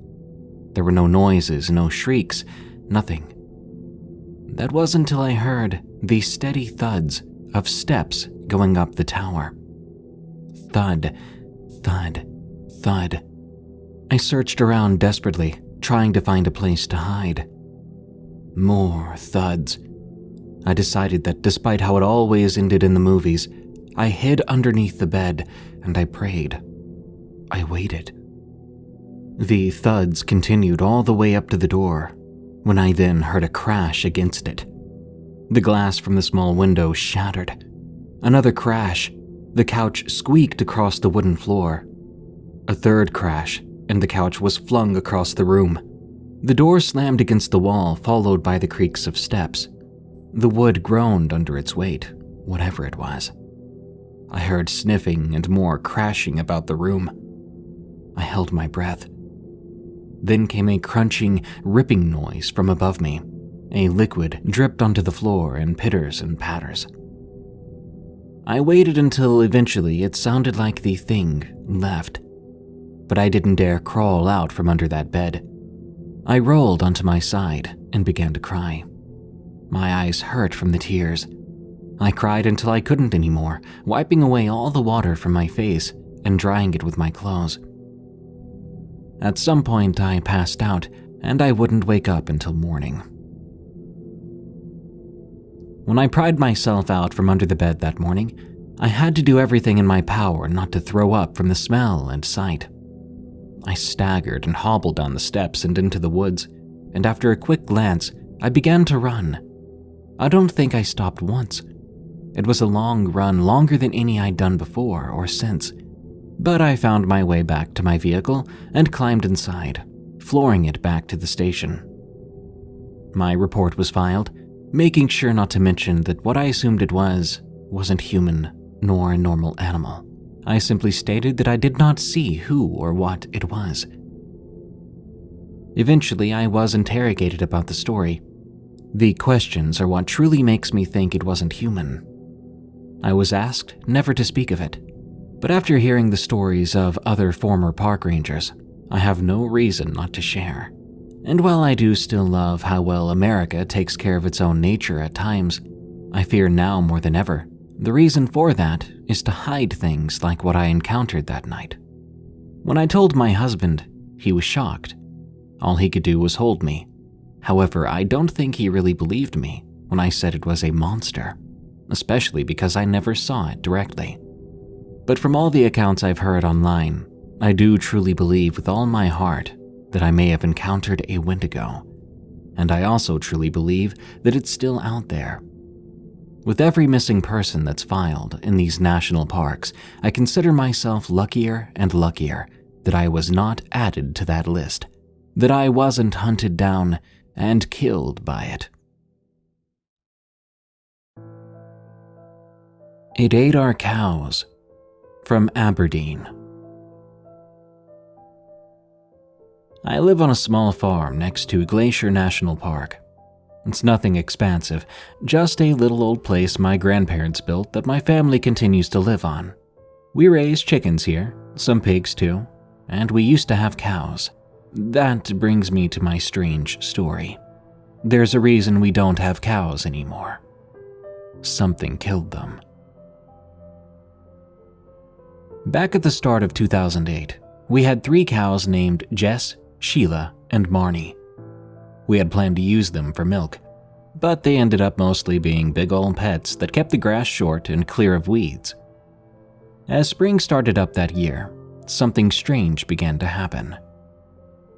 Back then, every night, I had to go outside right after dinner to make sure the cows were locked up in the barn. There are coyotes out here, and they've taken a chicken or two, and we didn't want to give them a chance at nipping at the cow's legs and causing permanent damage. I headed outside that night, beginning to pull Marnie inside the barn, then Jess. As I went out to retrieve Sheila, I heard this bizarre rumbling moan from the tree line, which sat maybe 50 yards from the barn. I couldn't tell how deep in the woods the moan had come, but it didn't sound right. It wasn't like the scream or moan of a person or any animal I'd ever heard. It sounded so alien to me. It gave me goosebumps, and immediately I wanted to go back inside. But I knew my parents would be mad if I went inside without fetching Sheila first. I sighed, gritted my teeth, and walked towards the old girl. She was standing at the edge of the fence, maybe 10 yards from the tree line, which was on the other side of that fence. The fact I had to walk closer to that forest to go get her really spooked me. The closer I walked to it, the more creeped out I got. I jogged over, just trying to get this over with. When I got to Sheila, I clicked the rope leash to her collar and tugged on her to get her to follow me. But she wouldn't budge. "What's wrong with you?" I said, and I tugged again. Still wouldn't budge, but she did let out a grunt. I'd never heard her do that before. I walked over and looked around her to make sure she hadn't hurt herself. When I checked her front legs, I nearly screamed. There was something wrapped around her leg. It shimmered in the moonlight as if it was covered in some thick slime, and it pulsated every other second. It was curled all the way up her leg, nearly to her ribs. I remember thinking, what in the world is that? My first thought was some kind of worm, snake, or leech had latched itself onto Sheila. First things first, I grabbed a stick to poke at it. I was not about to touch that thing with my bare finger. The moment I poked it, something crazy happened. In the blink of an eye, the thing slithered off of Sheila's leg and rapidly retracted in the direction of the forest. And I mean it when I say retracted. The thing was so long that this was only one end of it, and the other end seemed to still be in the nearby woods. I watched it pull away, pushing the grass to the side as it did, until this end of it disappeared into the tree line. Do snakes and worms and leeches slither backwards when running away? Surely not. This was something else, and I had no clue what that something else even was. I quickly pulled on Sheila, who now followed my lead with a bit of a limp. As we got closer to the light on the barn, I took a look at her leg. The fur and skin along her leg was all shredded up, exactly where that creature had been latched onto her. I tied her to a post in the light and ran inside, fetching my mom and dad. My little brother came along too, morbidly curious as to what was wrong with the cow.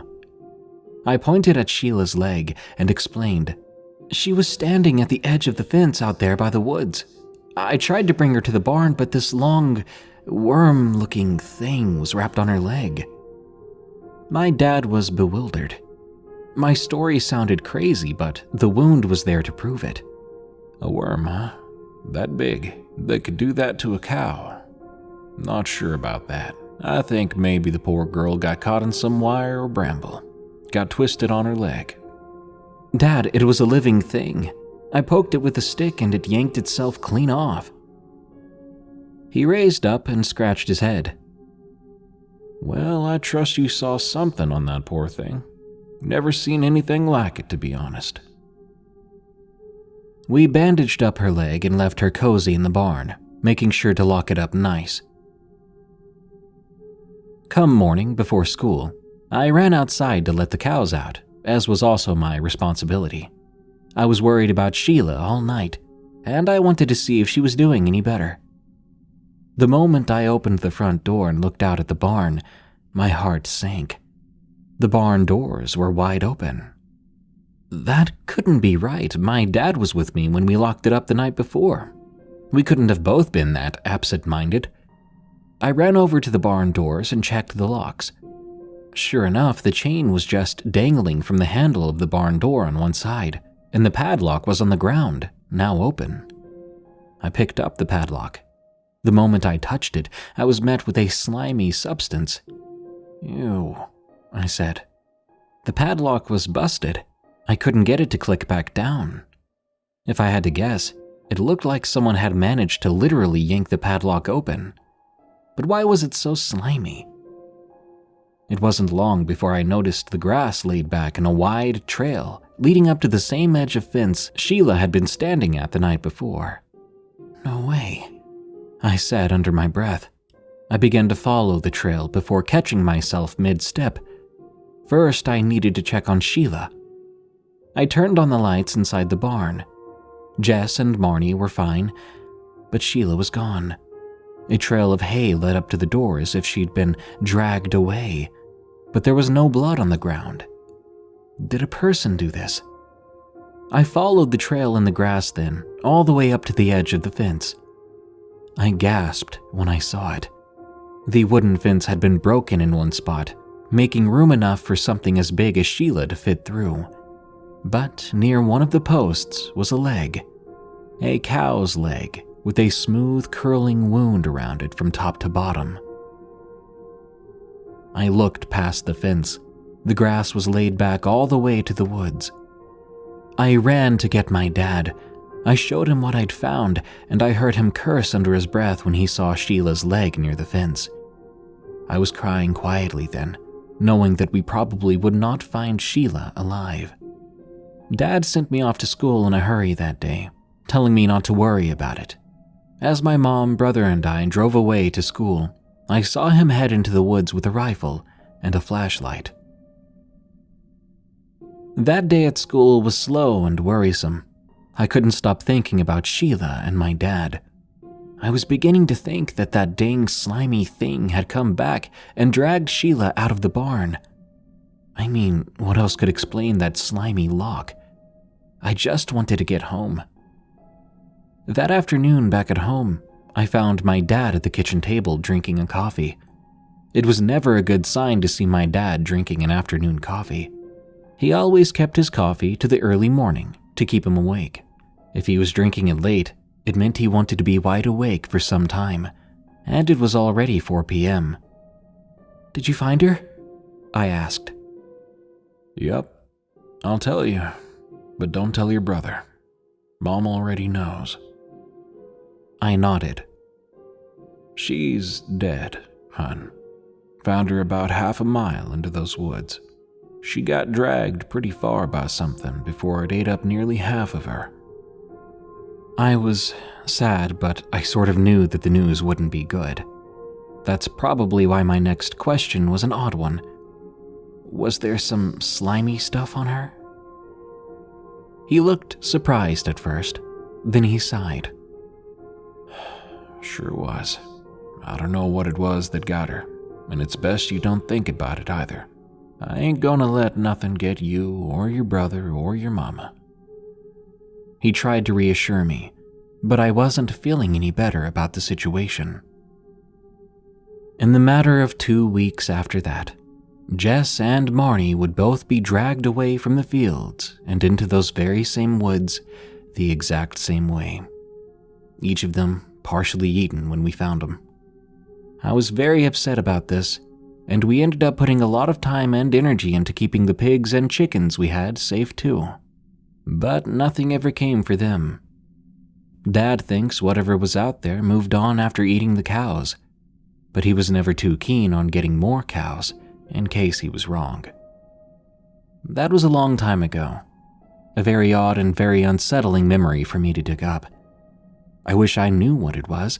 I think that's the worst part. To have seen something that strange, that dangerous, and to never have confirmation of what it was, and yet I still live here. Seeing something eat my cows, I had nightmares for a while that my family might be next. I still have those nightmares on occasion. Maybe it's still out there somewhere. Maybe there's more of whatever it is.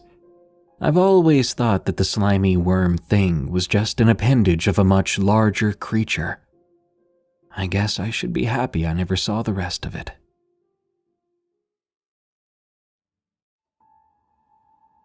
Followed by a werewolf. From Peak. This story took place last year. I live in a small town near a national park. I've been there all my life, and probably won't be leaving anytime soon. The same can't be said for my friends, though, who went out into the big city when it was time for college.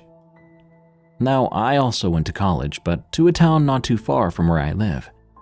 It would take me about half an hour to get there by bus. Two of my friends, the ones who are involved with this story, Went out to the capital city of my state and lived there in flats, since the ride there would take them more than 4 hours every day. I soon dropped out since the college life wasn't really for me, but my friends stayed. When they eventually had some free time for the holidays, about 2 to 3 weeks, one of them proposed the idea that we go camping, since we all haven't seen each other for quite some time. I'm not really an outdoors person, but I said why not, and I decided to join them. One of my friends, Mike, I was really close with. We used to hang out every day before he moved, and we always played video games together. With the other friend, however, Gabe, I wasn't really that close. I did know him from primary school, but I didn't really talk to him much. We would chat here and there when we were in a group chat or on Discord, but nothing outside of those interactions. Originally, there were supposed to be 4 of us, but one person declined, so it was just us 3. Mike and Gabe were pretty good friends though, so I wasn't worried that it would get awkward on our trip. Anyway, we would be staying for 3 days on one of Gabe's family members' properties. The dude was rich, what can I say? After we were done preparing, we set off. The trip there would be long. We were driving from 1 p.m. to 4 p.m., but we had a pretty good time.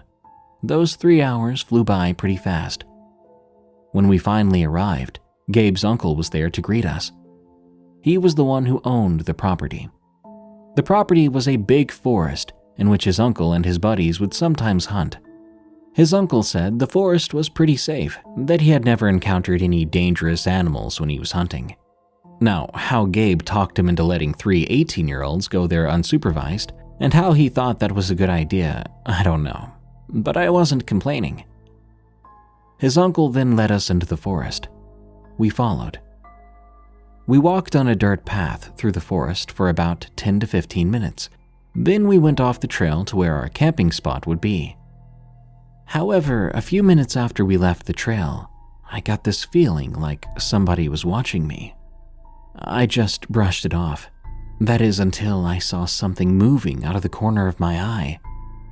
It looked like something black was running through the forest, but since no one else seemed to have seen it, I didn't speak up.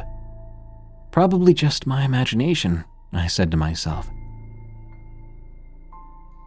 After another few minutes of walking, we made it to a small clearing where we'd be camping. After the uncle showed us around the spot, he went back onto the trail and out of the forest. We began setting up our tents pretty soon after that, but that would prove to be quite a challenge, considering none of us had ever set them up before.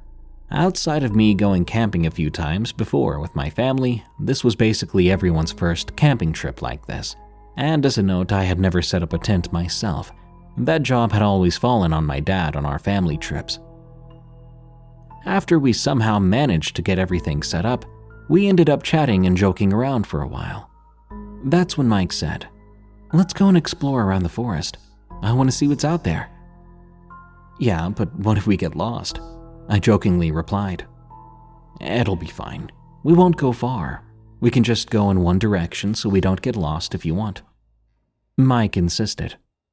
And so we started to explore, going deeper and deeper into the forest. It wasn't really all that special. Everywhere we looked was just trees and bushes. After about 10 minutes of walking in a straight line, we noticed that some of the trees had weird markings on them. Some had weird symbols carved into them, others just had big scratch marks. We were all getting bad vibes from it, but Gabe said that they were probably some kind of hunter marks, since his uncle and his friends used to hunt around here. That put our minds to rest, even though deep down we all knew it probably wasn't the case. When we began walking back to our campsite, I got a strange feeling, that same feeling I felt when we went off the trail earlier with Gabe's uncle. I felt like I was being watched. I began to look around us, but the only thing I saw were trees and tall grass. We did later see a deer on our way back, which was kind of nice. After we arrived back at our campsite, we started building a campfire, as it was getting dark then. We took out our food supplies and beer and started to cook. While we were eating and enjoying ourselves, Mike suddenly stopped and hushed us. He then told us both to look where he was now pointing. Gabe and I turned our heads in the direction of his finger. We soon saw what he was pointing at. About 300 to 400 feet away, there was something behind a line of trees. We couldn't quite see what it was. The only thing we could see was the color. Black, similar to what I saw when we were walking with Gabe's uncle. After we stared at it for a while, the thing moved farther away and we could no longer make it out. "What was that?" Gabe asked. "I don't know. Maybe it was your uncle?" Mike answered back, trying to explain what we saw.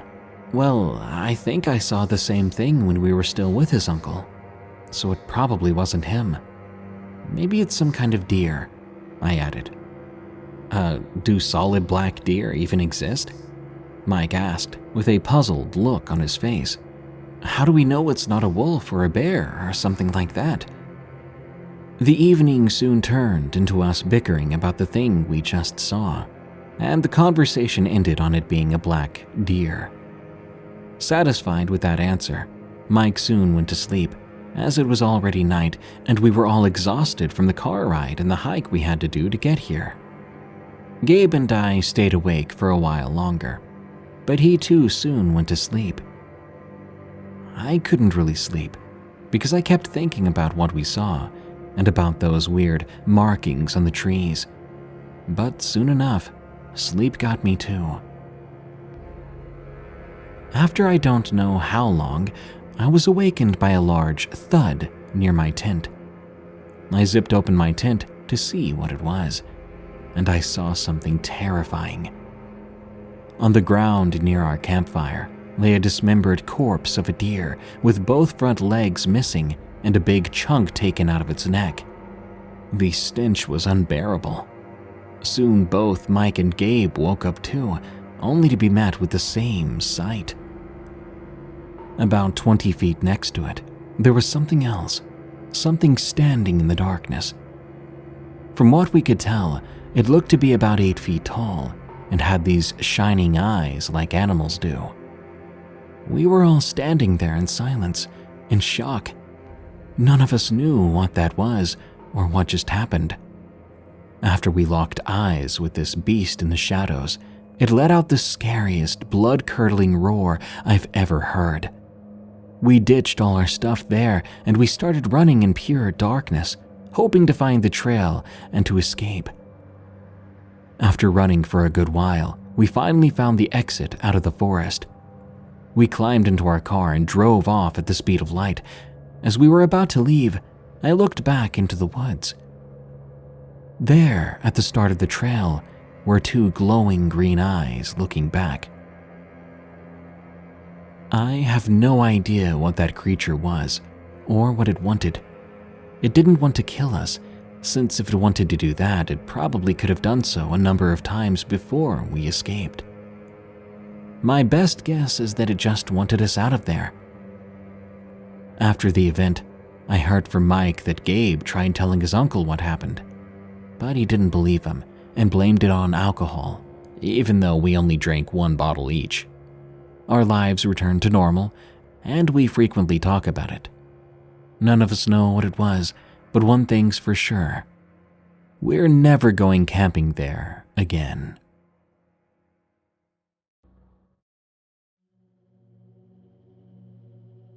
I don't think that's a deer. From C. Philly 100. My buddy and I were out hiking around the Estes Park, Rocky Mountain National Park area with his 2 daughters. It was very close to Twin Owls, if you know where that is. We were having a great time, even though the girls kept insisting to stop and draw in the dirt. It was a bit icy, so I had to put his youngest up on my shoulders at one point, and then I almost slipped, which would have been catastrophic, but luckily I didn't. So we continued on our way. The sun was starting to go down, and we figured we'd better head back down to the trailhead. My head was on a swivel, looking for cougars, which are quite common in the area, and we did have 2 little girls with us after all. I noticed a pair of rather large antlers peeking out from behind a tree, and I had to do a double take because these antlers were at least 15 feet off the ground, much too high for any kind of deer or even elk. Almost as soon as I noticed them, it snapped its head in our direction, and I could see something was off about this creature. It didn't appear to have any eyes, just two solid black pits where the eyes should be, and the skin seemed to be peeling off around the empty eye sockets. Its lower jaw was hanging down, and it had teeth like those of a canid, long and sharp and somewhat yellowed. I nudged my friend, not wanting to alarm his daughters, nodding in the direction of that thing. He looked over too, then gasped. Then the girls screamed. Just then, it wrapped one of its arms, yes, this thing had freaking arms, around the tree it was standing next to, and it actually broke the tree in half before taking a jolting step forward, revealing a leg that reminded me of a giant jackrabbit. It brought its hands around to the front, similar to a praying mantis, with long, slender digits ending in short black claws. The other weird thing was it had brownish fur in patches, but its flesh was very droopy, even hanging off in sections. It had a rank odor too. I watched the creature swell up its chest before letting out the most god-awful scream I've ever heard. We grabbed the girls and began to run. I could see that thing in my peripheral running alongside us about 20 yards to our left. It looked to be almost galloping, and it was incredibly fast due to its massive size. We soon hit a snowfield and slid down, putting a bit of distance between us and that abomination. My friend's eldest daughter had twisted her ankle in the fall, and she was grimacing in pain. We started to hear then a low whistling sound, almost like when the wind passes over an empty glass bottle. The sound filled our ears and seemed to drown out everything else around us. Then there was a loud shriek, and that thing went flying over us, landing with a thud down in the clearing below before turning and rearing up to its full size.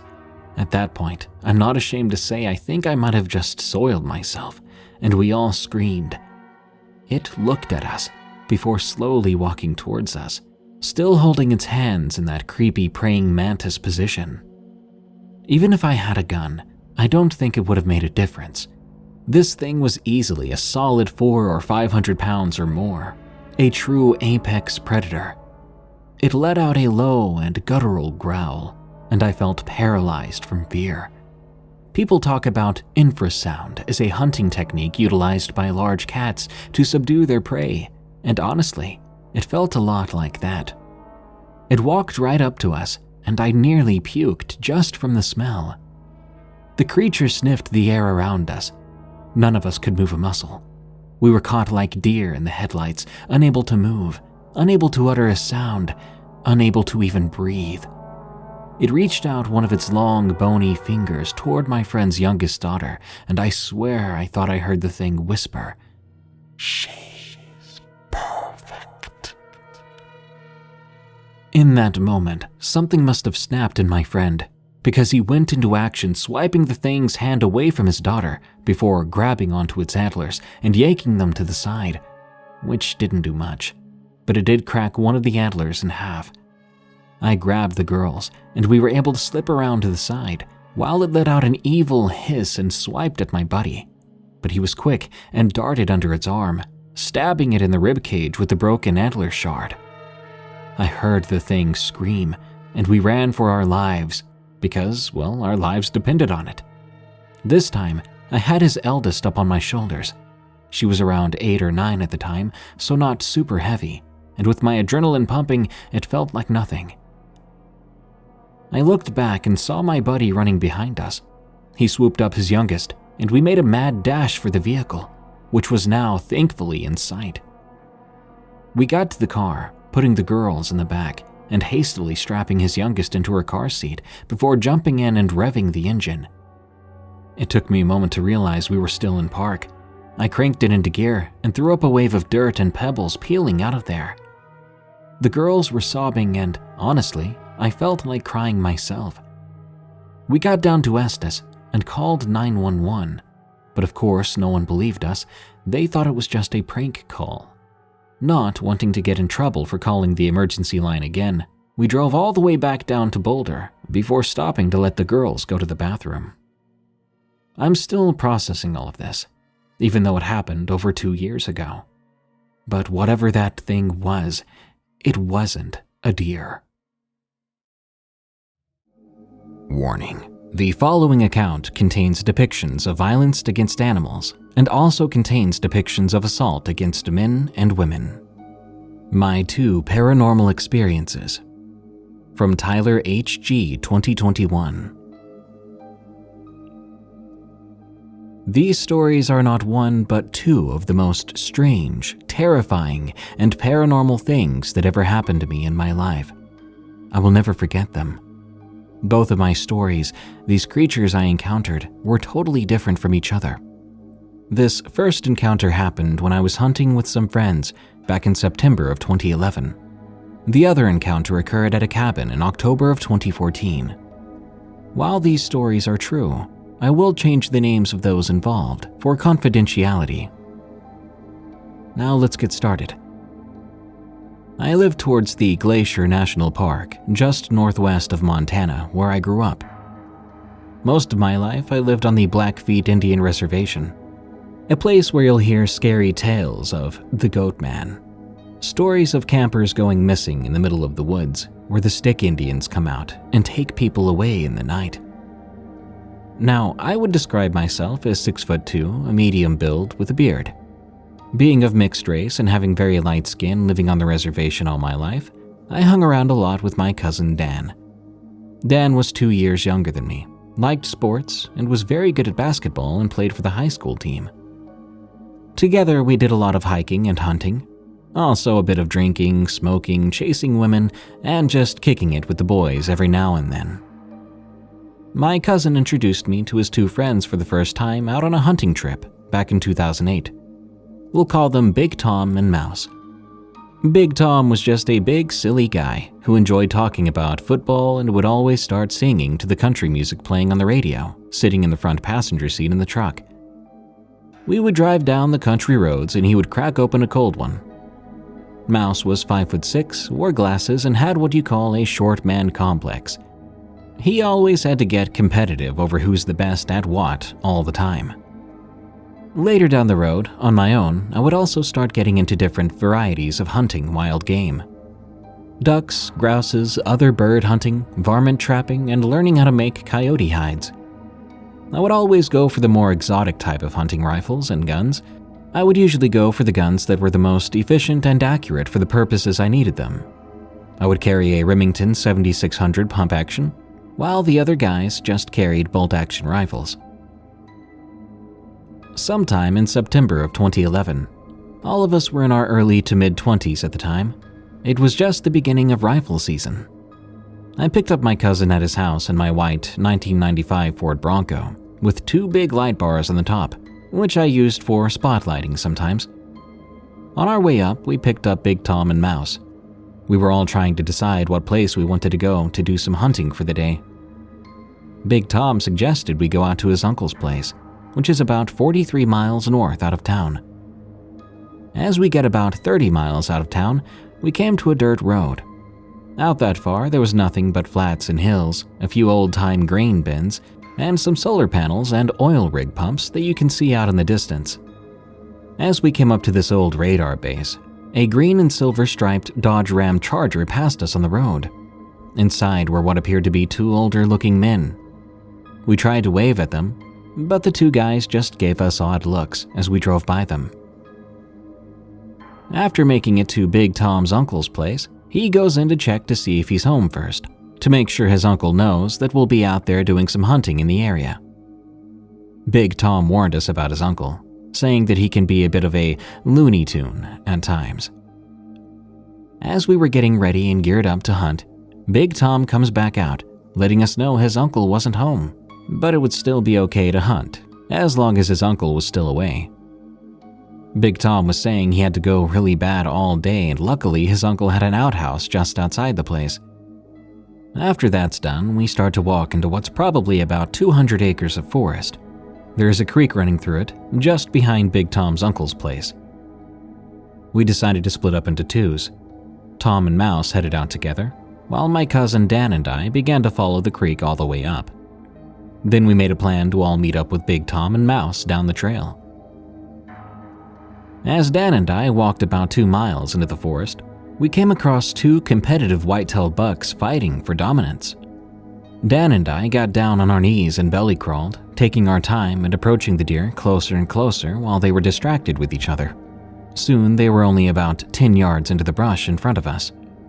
Dan and I take the shot, each killing a deer.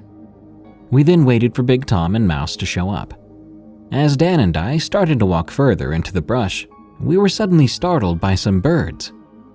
Then, right there in front of us, we saw a horse. However, right away, we noticed something odd about it. It looked strange and was just standing stiff. We approached this horse, realizing it wasn't moving, and it appeared to be hunched over a log. As we walked around the animal, let's just say what we saw was not a very pretty sight to look at. The rear end of this horse was torn wide open, and there were buzzards all over the place. I didn't see any other wounds on the dead animal, and I couldn't help but notice the tail had been braided. Later, when we met up with Big Tom and Mouse, we told them about the dead horse and took them to see it as well. A stiff and still standing dead horse with a chunk out of its rear.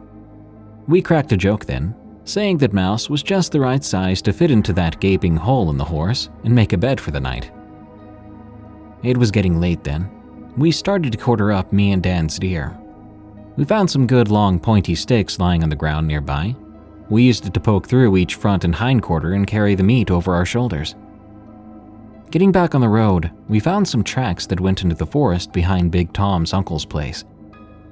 I turn only my light bars on while driving through a creepy dark forest at night, and this was just such an occasion. With my light bars on brighter than heck, we spotted some porcupines in the brush. I reached into the back of my Bronco and take out my laser-sighted crossbow. I loaded a bolt, put my sighting on it, and used the lace to aim and shoot it. I retrieved my prey and wrapped it up, throwing it in the back with the rest of the quartered deer. While leaving from there, we were talking and joking until suddenly, wham!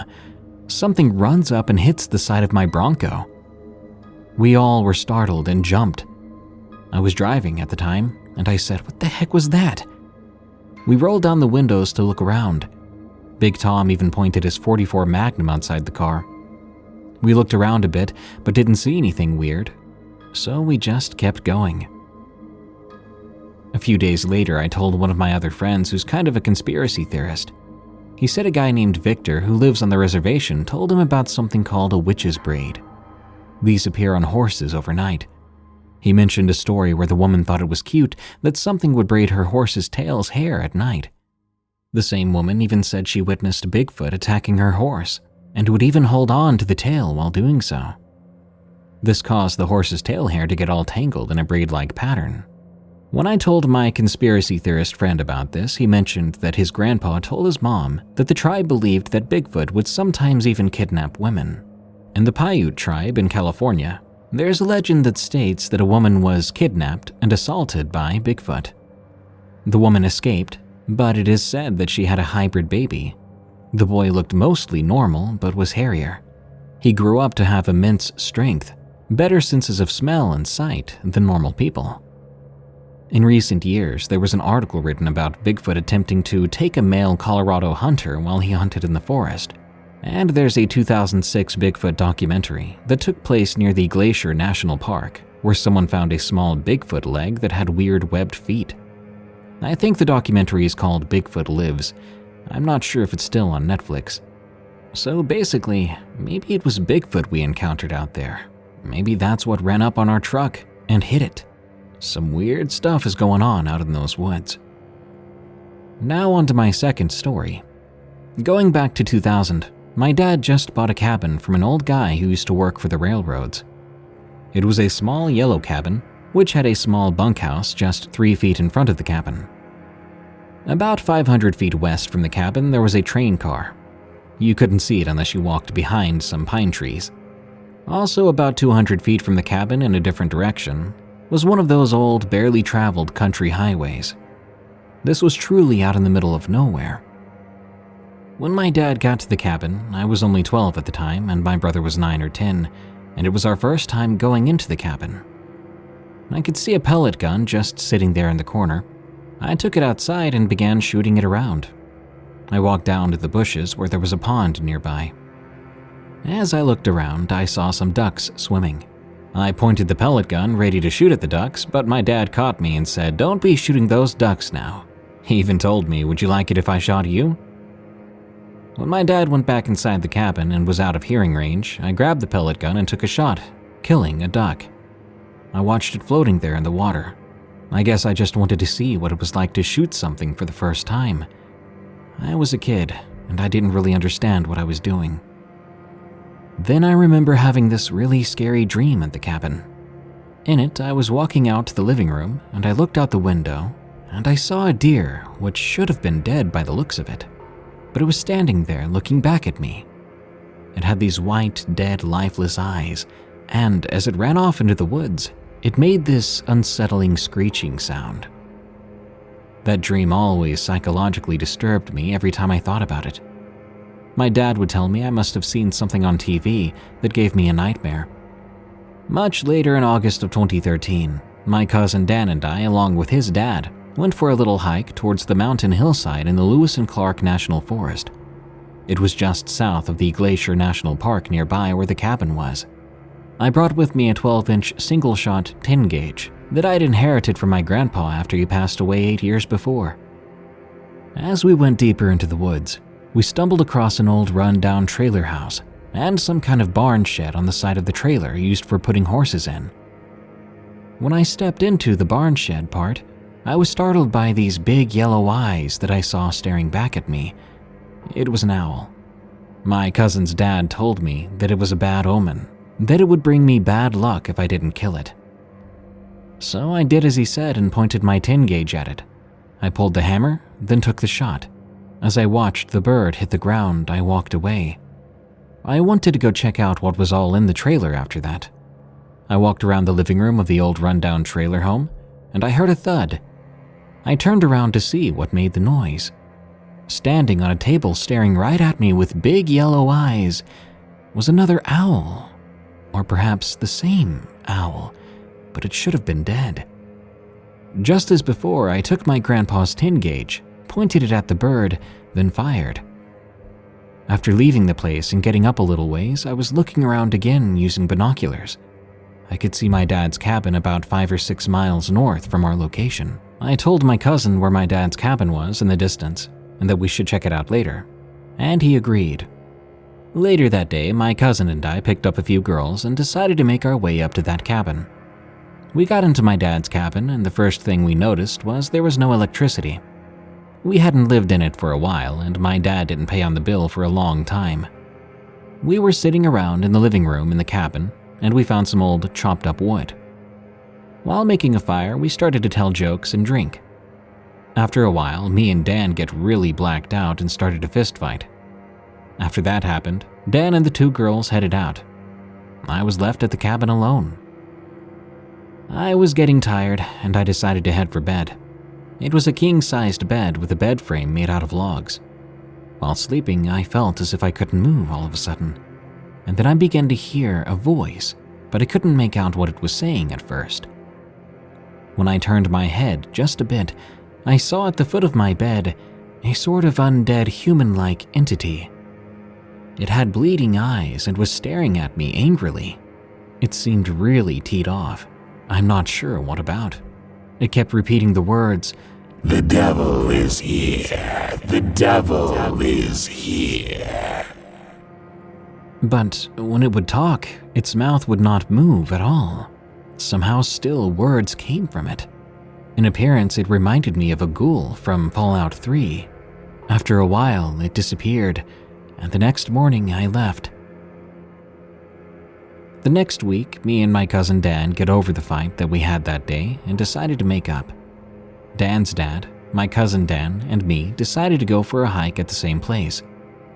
After hiking for a while, we stopped by a creek and smoked a bit. After smoking, Dan and his dad decided to take a little walk. I waited down by the creek as they took their time walking through the woods and happened to just doze off while waiting for Dan and his dad to get back. As I lay there on the rocks, I heard this chilling voice call my name. I heard it coming from the forest when I woke from my short little nap. I realized Dan and his dad weren't back yet, so I got up and walked around to loosen up a bit. I needed it as I kept thinking about that weird voice that called my name. I remember it sounding really strange and disorienting, sort of like a hollow echo. What if nature was teed off at me and the wilderness was trying to send me some kind of message? A year after that, September of 2014, one afternoon around 2 p.m., I was in my newly purchased truck with a lever-action rifle hanging on the gun racks behind my head. I was driving down the road coming up from the mountain pass. After arriving at my dad's cabin, I realized I hadn't been there in a year. The last time I was there, me and Dan got drunk and fought. I decided to stop at the cabin on the way through. After getting out of the truck and walking up to the cabin, I peered into the window, and I saw someone inside. It was a man with light brown hair. He was wearing glasses and looked to be about 5'10". He was sitting on the couch, changing his socks. His face looked very startled when he saw me through the window. I ran inside, hitting him in the face and breaking his glasses. He was knocked to the floor. He looked up at me with his hand covering his nose. I told him, "What the heck are you doing here? Get out! My dad owns this place." The guy looked really ashamed and embarrassed. He apologized over and over and got up and left. After I told my dad that a man broke into his cabin, he told me to check for anything missing or if anything looked out of place. I let my dad know nothing was missing, but the back door was broken down and there was a nail stuck through the latch on the side of the window. Likely the guy put it there so that the window wouldn't shut all the way and he could get back in. My dad decided that maybe it would be a good idea if I stayed at the cabin, and he said he would get the electricity turned back on if I did. Remembering what I saw that day last year, I thought maybe it wouldn't be as bad staying there this time with some light in the place, and maybe some company. My dad and I fixed the place up a little. We boarded up the back door and tried to get the side windows shut. It was nailed down pretty good. Only a month later, in October of 2014, we got the place fixed up decent enough. At 8 p.m. one night, I went out to visit the cabin to see if the lights were on.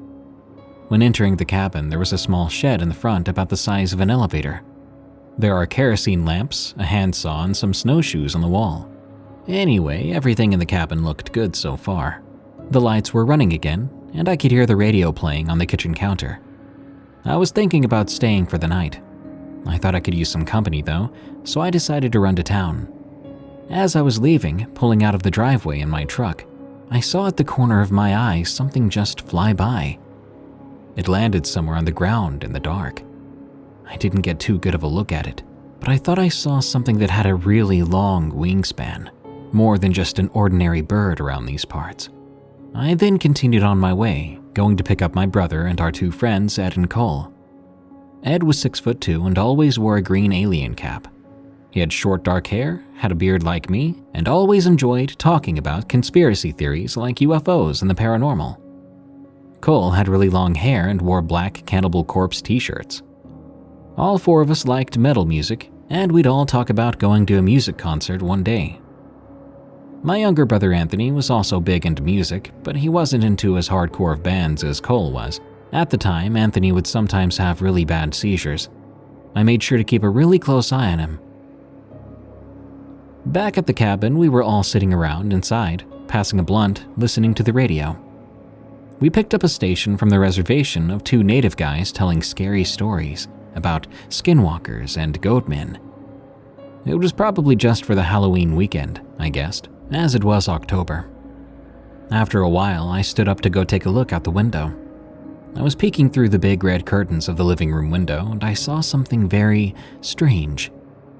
About 150 feet from the road in front of the cabin, and about 30 feet behind my truck, standing on the ground, I saw a bird-like creature. But it wasn't just any kind of bird I saw. Something didn't look right about it. It had a head and a neck almost like a man, but it had something weird above its head. It looked like some kind of horns. I couldn't make out what the face looked like. The bird thing stood there just staring back at the cabin. I tried to tell the other guys what I saw outside. I tried showing them, but about the time we all looked out the window together, it was gone. Soon after, we all got tired. Ed and Cole headed for the back bedroom with 2 extra beds. My brother headed for a different bedroom, and I slept in the living room. Alone in the living room, I soon noticed there were 2 wooden owl statues. I figured my dad must have picked them up at a thrift store and put them there when we were fixing the place up. Both of them were standing on the top shelf, just on the far side from each other, right above the TV. I went ahead and made a fire on the wood stove. When I went back to sit on the couch, I looked up at one of the owls. Thoughts were going through my mind as the creepy owl statue stared back at me, now lit by the light of the fire. I couldn't help but feel guilty as I thought back to the day I killed those owls last year. I began getting these creepy vibes, so I turned on the lamp by the window. I then decided to crash out on the couch. At some point, I was awakened and began to hear something just out of the half-opened window. It was the one that wouldn't shut all the way, which was just behind the coffee table and lamp I just turned on. The sound outside got closer and closer to the window. I started to feel like I couldn't move. It was all happening again just like last time. I could only move my eyes, and I could only hear what was around me. Then I heard something that sounded really weird. It was right outside the window by the coffee table. It sounded like a growl mixed with a muffled noise. I looked out the window. There I saw that bird thing I'd seen outside, now bursting its head through the crack in the window. It was flapping and screeching about. Now that I got a close-up look at it, I saw that the creature had no face and had a mix of feathers and fur with long, pointy horns, sort of like an antelope. The creature was trying to get in through the window. Its head was convulsing and swinging, flapping around fast and unnaturally. I finally snapped out of my sleep paralysis nightmare. I jumped up from the couch and rushed to the gun rack to my grandpa's single-shot 10-gauge shotgun. I spun around as fast as I could, and I shot the window where I saw the creature trying to enter through.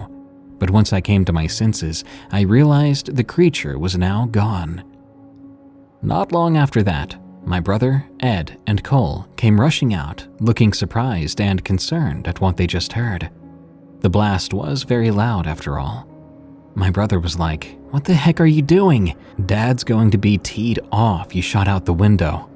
We all stood there, mostly confused, trying to make sense of what just happened. I told everyone about what I saw. We looked out the window but didn't see anything weird. Ed, with his conspiracy theories, thought probably the entity could have used some kind of telepathic power to invade my dreams. Maybe it wanted to reveal itself and terrorize me. It seemed to have looked like it had the features and traits of all the animals I killed combined into one, coming back as a nightmare to get revenge on me for all the animals I've killed. Cole heard the same growling, mumbling sounds that I heard. Meanwhile, there was no other damage to the cabin, save for what we cleaned up, which would be broken glass lying around. We then cut out some cardboard and placed it on the side window to cover the crack. The lampshade was pretty shredded up, though. After the incident, we all tried going back to bed. Later on, I got up to go to the kitchen. I then suddenly saw this black figure going into the bedroom where Anthony was sleeping. I went to check on my brother to see if he was okay. When I opened the door, there he was on the bed. He was bleeding from the mouth and going into a seizure. I rushed in fast, getting over him and pulling out my wallet, trying to get it into his mouth to keep him from biting his tongue. I called out to Ed and Cole for help. I said, "That's it, we're taking him to the hospital." It was around 3 a.m. then, and we carried him out to the truck. As I drove out of the driveway and got up the road, we all headed for town. I'll never forget that night.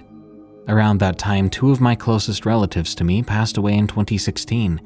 It almost seemed more than a coincidence that I killed 2 owls, and around that same year, those 2 people died. The next time you ever go into the woods and you see a messenger-like owl, do not kill it. You might get haunted by some kind of creature or nightmare out for revenge. Undream House from Linda 007. The closing date had finally arrived for our dream house. My husband and I had bought a beautiful home in the mountains, fulfilling a lifelong dream of escaping the city, to be able to hear the sound of wind blowing through Ponderosa and nothing else. I've always thought I lived in the wrong place, quite possibly pursued the wrong jobs that kept me in the city. I was so eager to see our new home, so since my husband was working, I packed up my things, took my dog, Y, and set out by myself. It was a long drive from where we were living. I stopped at the title company, signed off on the last few papers, and unceremoniously was given keys to the house. My dog hopped into the back of the SUV, and we headed onto the highway as dusk was settling in. The house was remote, no cell phone service, so I made a call to my husband while I did have reception to report everything was in order. Back then, it was the start of the COVID lockdown stuff, and I was only just then understanding its effects. I remember telling my husband that I would stay at a hotel that night, since we haven't moved anything into the house yet, and when he told me everything was closed, I didn't believe him at first. But it turned out everything was closed, including the hotel, and the reservations I had were canceled. So at that point, my only option was to go to the house, which had no furniture, but I was still excited about it. The property itself was some 40 acres in the Rocky Mountains, located deep into the National Forest, at about 7,000 feet elevation. It was a historic home, about 100 years old, and recently completely renovated, though there were some oddities such as no real master bedroom. It had a meadow, a trickling, gurgling creek, a pond, forest, and spectacular silence. There was a little snow on the ground at the time, but not too icy. The road to the house was beginning to look familiar to me, as in it already felt like home. Once I was off the highway, it was a 45-minute drive. Y and I arrived as dusk was deepening. This was the first time I'd been on the property without being chaperoned by a realtor. I realized I didn't know how to operate the door locks, but I finally got in. The previous occupant had completely moved out, of course, as when I'd first seen the place, there was still a lot of knickknacks, but now it appeared nothing had been left behind. I recall them even having some disturbing-looking artwork, but that was all gone too. That did remind me of something that happened, though. When seeing the place with the realtor at one point tapped me on the arm and nodded towards a painting in the corner. At first glance, I thought it was a guy walking with his dog, but on closer inspection, it was a guy carrying a goat head. Weird. I'm glad that one was gone in particular. I noted there was a spotlight in that corner that must have illuminated the painting, but to my surprise, I couldn't find a switch to turn it off. The silhouette of the painting could still be seen as the wall was faded around it. Y made the rounds of our new place, upstairs, bathrooms, closets, and now was ready to go. He stood in the entryway and whined. "We're not leaving, silly. We're staying here tonight." I grabbed a few things from the SUV and locked the doors. I didn't even have a sleeping bag, but with a few blankets and my pillow, being so tired, I would be asleep in no time. As I closed my eyes, I was aware that Y sat by me at full attention. He seemed to be panting nervously. It's just a new place, I told myself. I did fall asleep, but I was eventually awakened by the sound of banging coming from the basement. It sounded as if someone was banging a metal pipe with another metal pipe. Maybe it was just the heating system. I tried to go to sleep again. I became aware that the outdoor lights, which had motion detectors, kept turning on and off, and that metal banging just went on. Y would intermittently bark, but then return to his watchful pose right next to me. By 3 a.m., I was completely unnerved by the banging and decided to drive back home. I got dressed, fumbled with the door locks again, but finally got it secured and left. Overhead, the Milky Way shone brightly, the first time I'd ever actually seen it, thanks to the lack of light pollution out here. My husband and I made a few trips to our dream house in the mountains. Due to COVID, though, our plans for the future changed slightly, and we soon decided we weren't ready to retire, so we wouldn't be moving so soon. Still, we'd have the house out there waiting for us, and we did enjoy staying there on temporary occasions, but it seemed that house had different plans for us. Slowly, odd things began to happen. I never did hear the banging in the basement again. When my husband and I inspected the heating system, only the heating manifold was metal, being made of brass.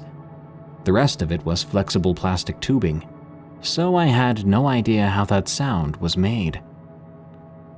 We would awaken some mornings to find the cabinet doors open in the kitchen. Now, altogether, we have one German Shepherd and 2 Malinois.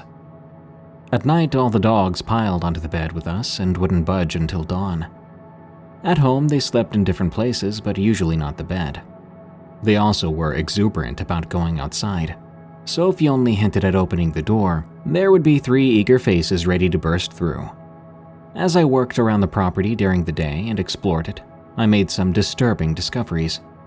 A marble statue in a remote corner and evidence of a recent campfire, which worried me that local kids might have done it and risked starting a fire on our land. Closer to the house and some overgrown weeds I was trying to knock down, I found several life-sized plaster human-looking heads on wooden pedestals. The plaster looked familiar as the previous homeowner had several art projects made from it. As I worked outside, I would stop and admire our home, which was, I thought, so beautiful when we first bought it, but now was taking on a more foreboding look. There was a stone arch under the deck in front of the house that looked like a frown. After a year of owning the house, we decided to sell it mainly for work reasons. The many odd things that happened there made me reluctant to stay by myself if my husband should go out of town. We made sure we kept an open Bible in the upstairs great room, a suggestion from an elder at church. On our last night there, the dogs piled onto the bed as usual. Sometime in the early morning, I woke up to find the front door wide open, which I had personally checked on before going to bed. More concerning is that when I got up to close the door, none of the dogs would budge from the bed. That was the last time I ever saw that house. About a year later, through the grapevine, I heard that it completely burned down. Luckily, no one was injured. As for me, I didn't even feel sad about the news. There was something not quite right about the place. I do think there was some sort of entity occupying that space and time, clearly with a dark side, and I think the dogs could sense it. I don't believe it was a lingering spirit from someone who had died at the home at some point. I think instead it was some sort of entity conjured by the previous owner. Maybe it was disoriented that we didn't live there full time. I feel lucky we were able to detach ourselves from it, and apart from a few scary stories, it can never affect us again. I don't think that's a coyote. From Dragon Soul. I think there's something living in the national forest up the road from my home that isn't a normal animal. I recently moved states about 2 months back, buying a home that sits in a small neighborhood on the side of a mountain that's just outside a national forest. For the sake of privacy, I won't mention which. Because of this, we often get wildlife wandering through our yards, mostly deer, elk, and skunks. I've got 4 horses of my own that live on the property with me and my family, and seeing as they are trail horses, they don't generally spook at wildlife. In fact, my 4-month-old filly is friends with the deer herd that wanders through. I say this to let you know that they aren't spooked by normal animals going through, which will make later events more strange. When we first moved in, we found a half-decayed deer carcass hidden away up a hill in front of our driveway, which is weird because this is a neighborhood with people coming and going, so why would a predator decide to eat here? And as far as I know, none of my neighbors are active hunters. Even so, I doubt they'd just leave a carcass there if they'd killed it. There were no prints we could find, nor evidence of another animal, so we kind of just left it alone and moved on. Maybe whatever was eating it had gotten spooked and dropped it to run. For a while, everything was pretty normal, though nights there did seem to hold a certain air of danger, more so than when I'd go camping or playing outside at night at my grandparents', who also lived on a mountainside, surrounded by forest. It feels like something is always just outside of our porch lights, watching us. Maybe I'm just paranoid because of the bears and cougars that are known to be in the forest. Still, I just don't like being outside at night here. Over the course of a month, my family had hiked up and down the mountainside by the main road to get to some of the small shops in the area and to take in our new home. Along the way up, we found multiple dead animals: cats, skunks, a deer, and even half an elk. It was so strange to see so much of this in a stretch of path, but then again it could have all just been roadkill. But why was it all in that one spot, I'm not sure. Why so many animals were dying in this area altogether was just strange. There was also no gore in the road that I could see, so it makes me think they weren't hit there or killed there. Perhaps they were just dumped off by whoever cleans the road. Seemed like a logical thought at the time. Now, though, I'm not so sure. In my neighborhood, there were 4 roosters who just kind of went where they wanted. No one owned them, so they would wander from house to house looking for the small bits of food people would throw out to them. Often you would hear them crowing rather loudly in the mornings and afternoons. This went on as usual for several weeks, until a few days ago. Suddenly, there was no more crowing, and the chickens stopped wandering the yards. I hadn't really paid it any mind until one of my neighbors stopped to chat on my way to work. They were in the process of trying to catch one of the feral roosters when she told me that the other 3 had been found dead. They were completely drained of blood, but not eaten. This immediately struck me as odd because what kind of animal does that? Certainly not big cats or coyotes. They would have eaten the bodies, torn them apart. I don't think it was the local cats either, as none of them have ever shown interest in bothering them. Plus, I don't think they would drain blood like that. Of course, the first thing to come to mind was a chupacabra. I am in an area where there have been many supposed chupacabra sightings over the years, and no normal animal would do that. I was curious for the better part of the day, but ultimately moved on with my day. Until midnight, close to 1 a.m. That's when I suddenly heard this screaming howl outside the window. It sounded like it was coming from across the road and down the mountain a ways. It was weird. The first half of it was this unsettling, piercing scream. Then it slowly devolved into a howl that sounded close to a coyote, but something still sounded off about it. I'm not quite sure how to explain, but I felt tense and nervous listening to it. It was like I finally found the reason why I always felt unease outside here at night, and I wasn't the only one. My horses, who usually don't give a crap about that sort of stuff, were snorting and running along the fence line farthest from where the sound came. As I mentioned before, this was highly unusual for them. I mean, my eldest mare faced down bull moose before, and I mean face to face with barely even a startle, and rounded up cattle in the pouring rain and thunder.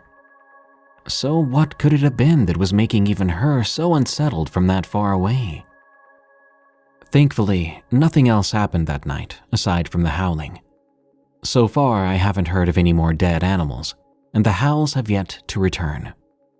Still, I do not know what it was, and it still doesn't sit right with me.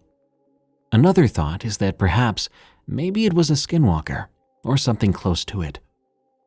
I can't be certain, but whatever it is, I hope it stays away and just leaves us alone. Bigfoot is a shapeshifter. From C.J. Mullins.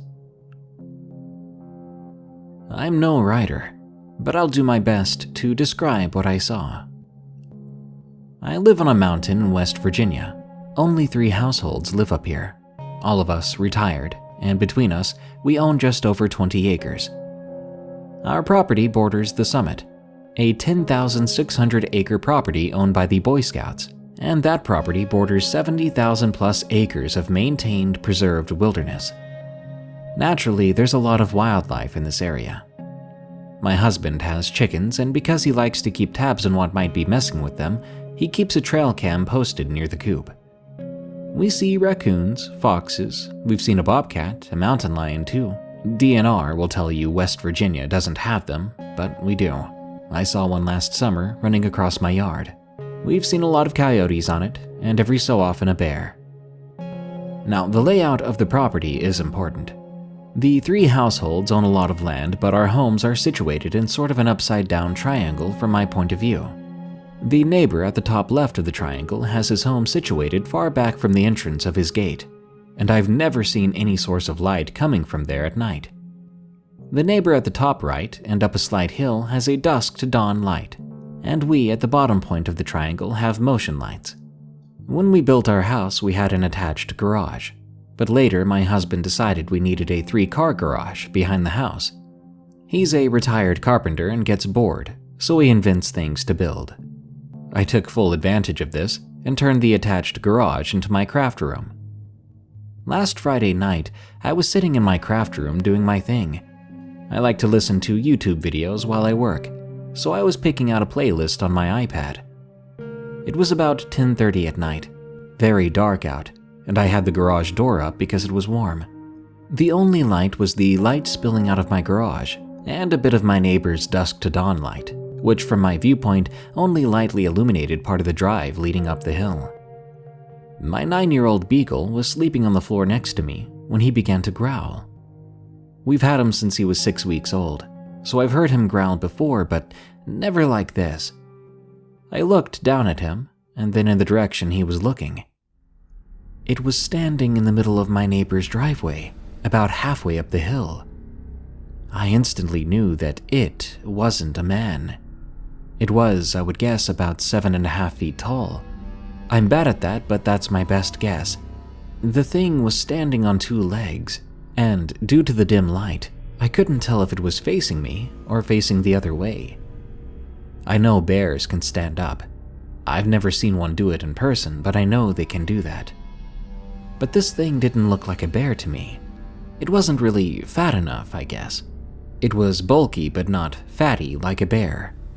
I then realized I was on full display under the bright lights in that garage, so I took 4 steps to hit the light switch. When I stood up, though, it moved. It didn't run, but walked rapidly. It did look like a man walking, but again, this was not a man.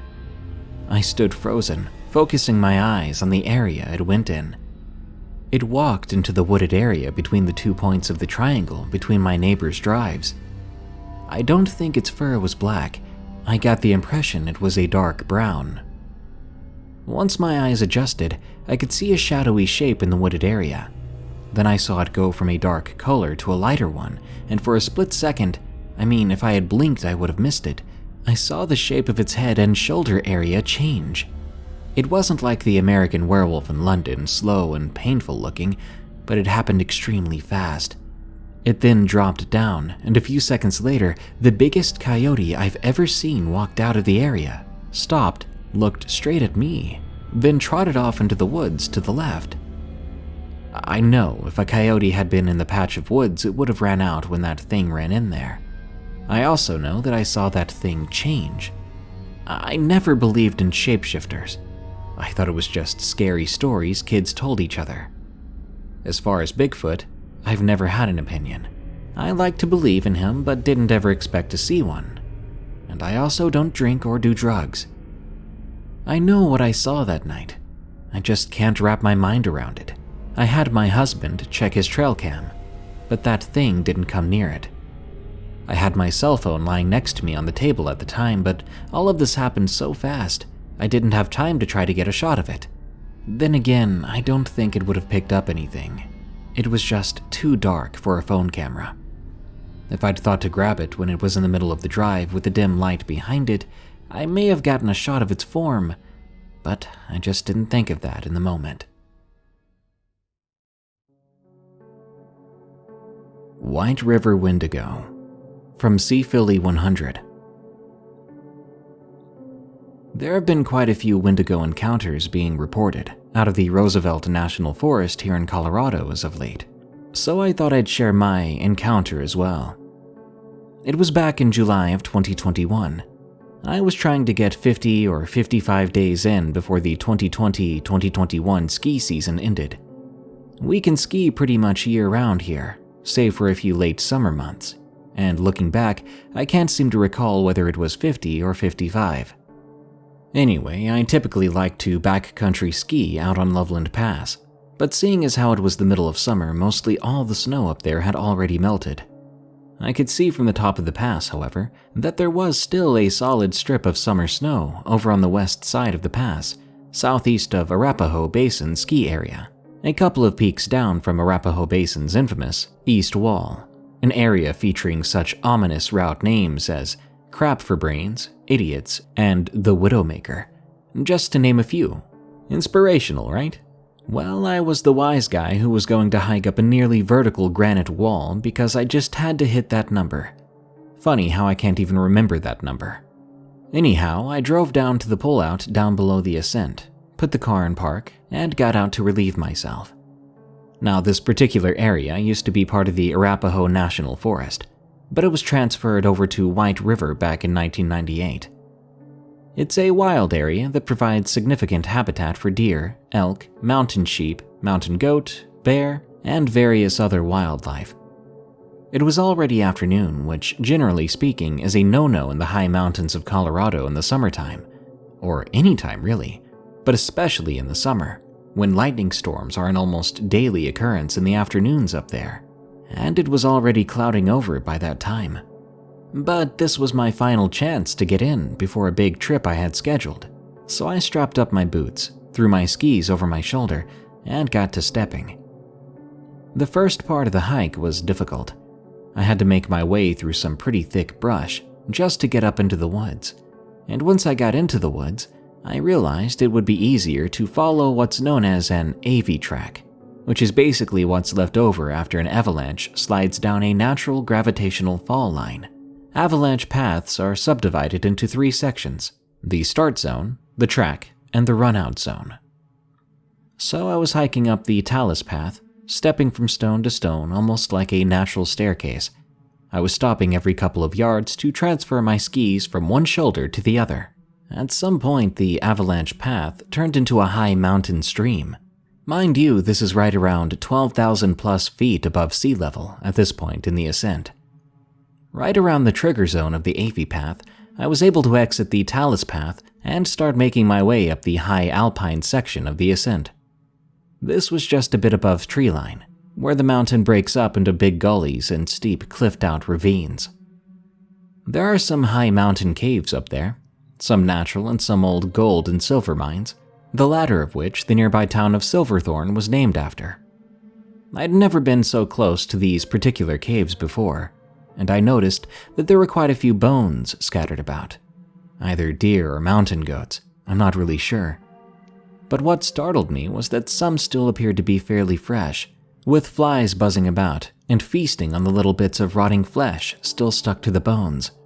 I figured there must be a mountain lion den nearby, as they are a pretty common sight around the area. I wasn't too concerned though, as I had my skis to protect me, and mountain lions aren't really known to be super aggressive unless you provoke them. The thing that puzzled me, however, was the smell. Mountain lions smell like big cats. They have that same strong ammonia smell to their urine, which they use to mark their territory, so you'll smell it when they're spooked.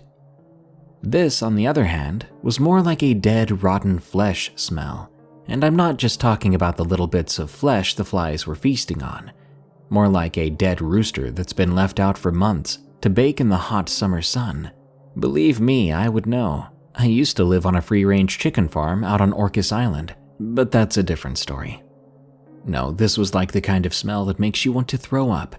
Very vile, disgusting. Just then I started to hear what sounded like a chicken squawking, only differently. More hoarse and raspy, like a chicken dying from emphysema, if that makes any sense at all. My spidey senses were tingling as I quickly assessed that there's no way in heck a chicken had managed to get all the way up here. This was far away from civilization. The squawking turned into more of a high-pitched whistling sound, but with the sound waves bouncing off the rocks and echoing around the gully, so I couldn't quite tell where it was coming from. That almost made it sound like it was all around me. Feeling nauseated and a bit disoriented, I then heard a loud popping sound and turned around just in time to see something truly horrific. A giant moose-like creature with sharp, curvy antlers and a face and head like a big elk skull or something, with black soulless pits for eyes, 2 small slits where the nose should be, and complete with long, jagged teeth hanging out of its bony downward mouth, if you could call it that. A skeletal but muscular and rather mangy-looking ribcage, and I could see that it was hunched over on its haunches that looked like oversized deer legs, with the long, extended heel ending in rather large hooves. It had long, skinny arms that it was using to halfway run, walk, and lunge at me in a jerky and uncoordinated fashion, yet it was somehow still impossibly fast and aggressive. It was rapidly crossing the clearing in a disturbed and menacing manner. Not having much time to react, I quickly threw my skis down on the ground and clipped in, and even though there wasn't quite enough snow to ski on, off I went, bouncing down the hill, cranking over rocks and patches of grassy dirt, just praying that I didn't fall. I could hear that thing chasing me, and I knew I couldn't turn around, but I could hear its heavy bipedal footfall behind me, and I could see from our shadows that the thing was gaining on me. There was a big cliff coming up, and I knew I had to take my chances or this thing was going to catch me.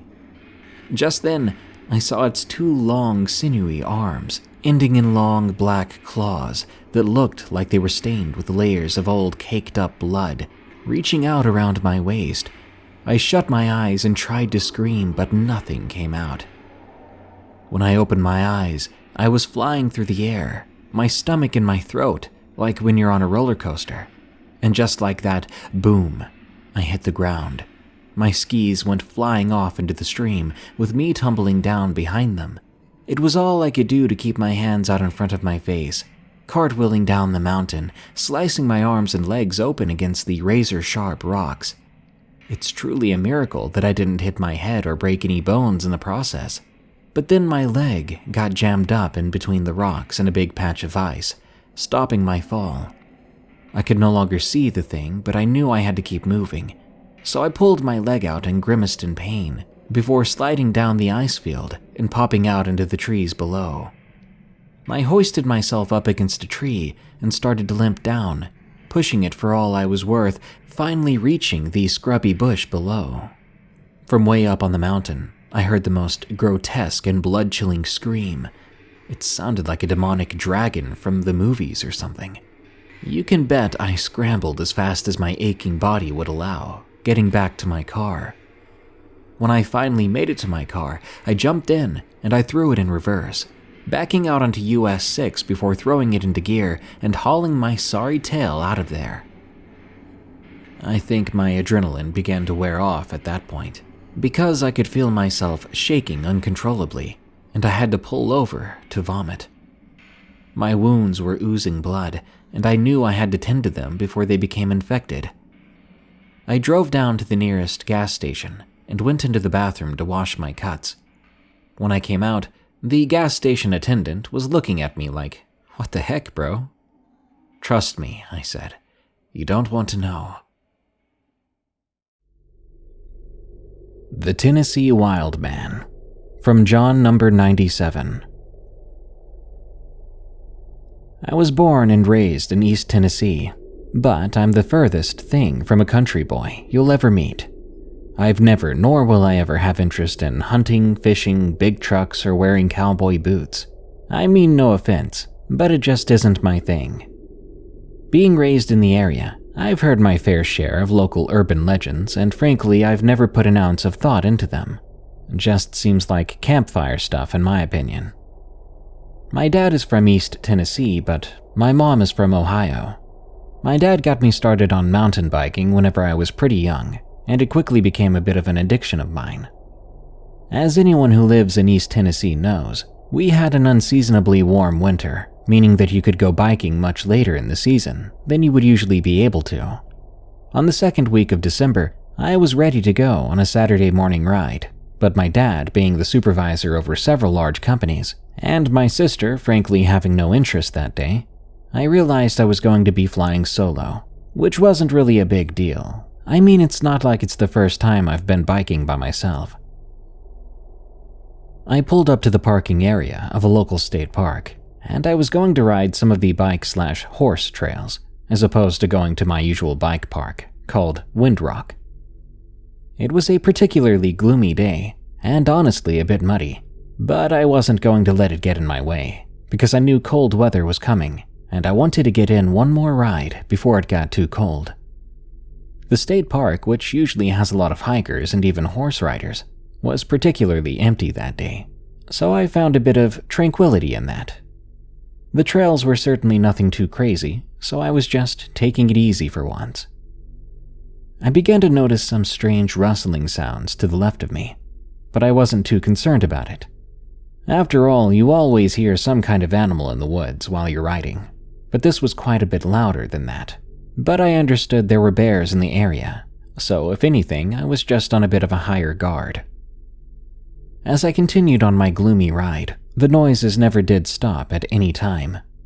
After a while, I'd pulled a bit off the trail to stand there and take a bit of a breather and to rehydrate. It was then that I saw something much taller than me, meaning it had to be well over 6 feet tall. It was covered in matted and wet black hair, facial features like nothing I've ever seen in my life, and it was breathing with a snarling growl at the back of its throat.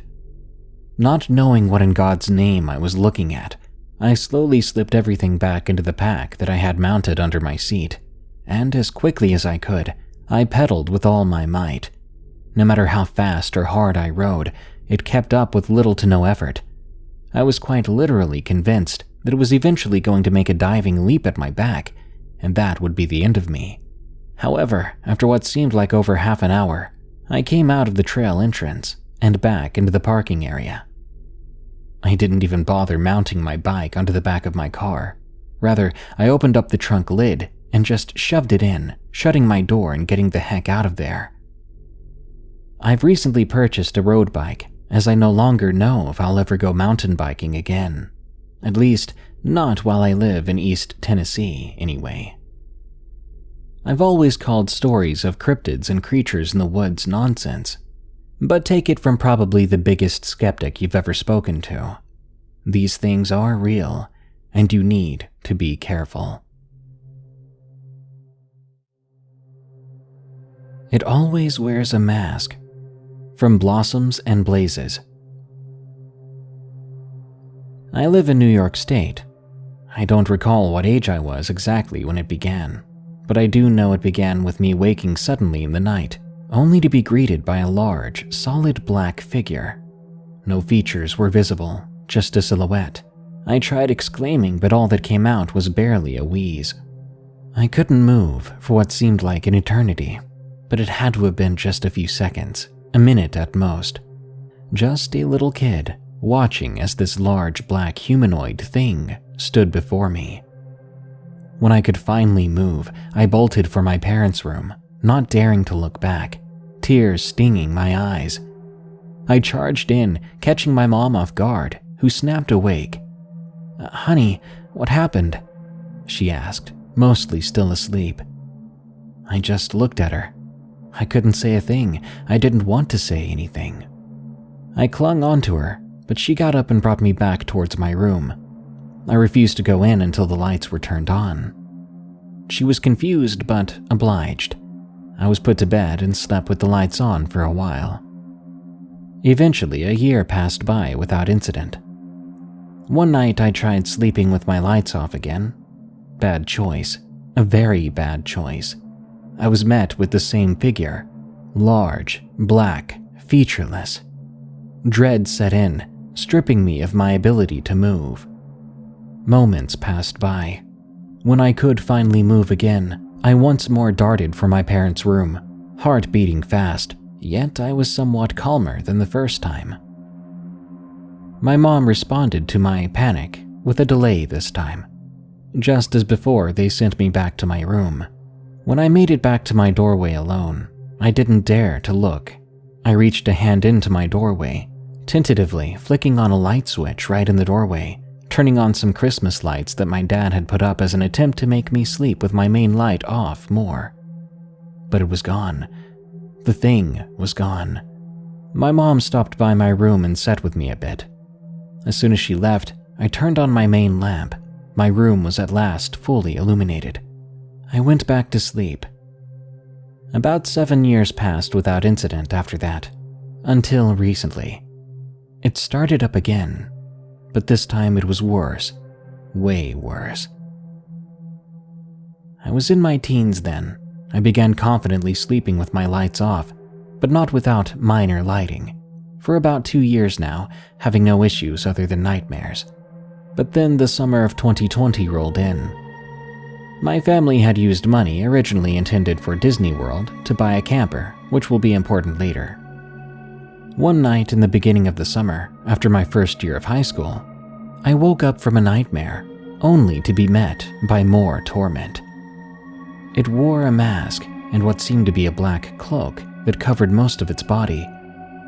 The mask seemed to be modeled after a witch, something you might see during Halloween, but with an over-exaggerated nose, a tan color complete with warts, like a stereotypical hag. No features were visible but the mask. The thing gripped me with claw-like hands, aggressively slamming me against my bed. Fury surrounded it. I couldn't move. I couldn't speak. I couldn't even see straight. I was helpless, just silently praying it would stop. It must have only been a few seconds, but every second was terrifying. I willed my eyes to shut, and it stopped suddenly. When I opened my eyes again, the thing was gone. So my lights went back on for a few nights. Another month passed by. It was now about August, if I recall correctly. My family and I went on a camping trip at Allegheny State Park to take the new camper on another test run, needing a break from home. Staying home so long had been really rough on my family, having lost both our grandfathers at the beginning of the whole mess. So we set out to enjoy some time camping in a beautiful state park that was also said to have a lot of paranormal activity, which had my mom, my sister, and I rather excited. We've always been fascinated by that stuff. The first day or two had been relaxing, peaceful. This might be important to mention, but my sister and I share a bunk bed in the camper. She has the top bunk and I have the bottom. There's a curtain hanging from the ceiling that veils the entrance for privacy and such. Next to the bunks is the door to the bathroom, and then the way to the main area of the camper, and the master bedroom where my parents sleep is on the other side of the camper. Anyway, it was the second night, if I recall correctly. I had gone to sleep after watching an episode of a collective favorite TV show of my family. I slept for a bit until I was awakened again. I found myself being violently shaken. The thing seemed to have tagged along with us for this trip. I knew it was the same entity, even though it now instead wore a jester mask, complete with bells, black and white. The hands were gloved, black gloves that shook me. I tried yelling for my parents or even my sister. Nothing but a rasp came out. I managed to blink at one point and once again it stopped.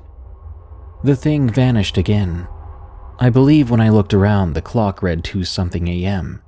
I stood from my bed, skittishly exiting my nook and sitting down on one of the seats by the camper's table. My mother noticed me awake and asked, "What's up?" as she peeked out of the master bedroom. "Nothing," I mumbled. "Just a bad dream," I added, lying, but I didn't care. It wouldn't matter if I told her anyway. I climbed back into my bed, trying to fall back to sleep. I finally did. After that experience, I was safe until winter and late fall, where the experiences resumed once more. But what I don't understand is why those experiences now happen to me monthly.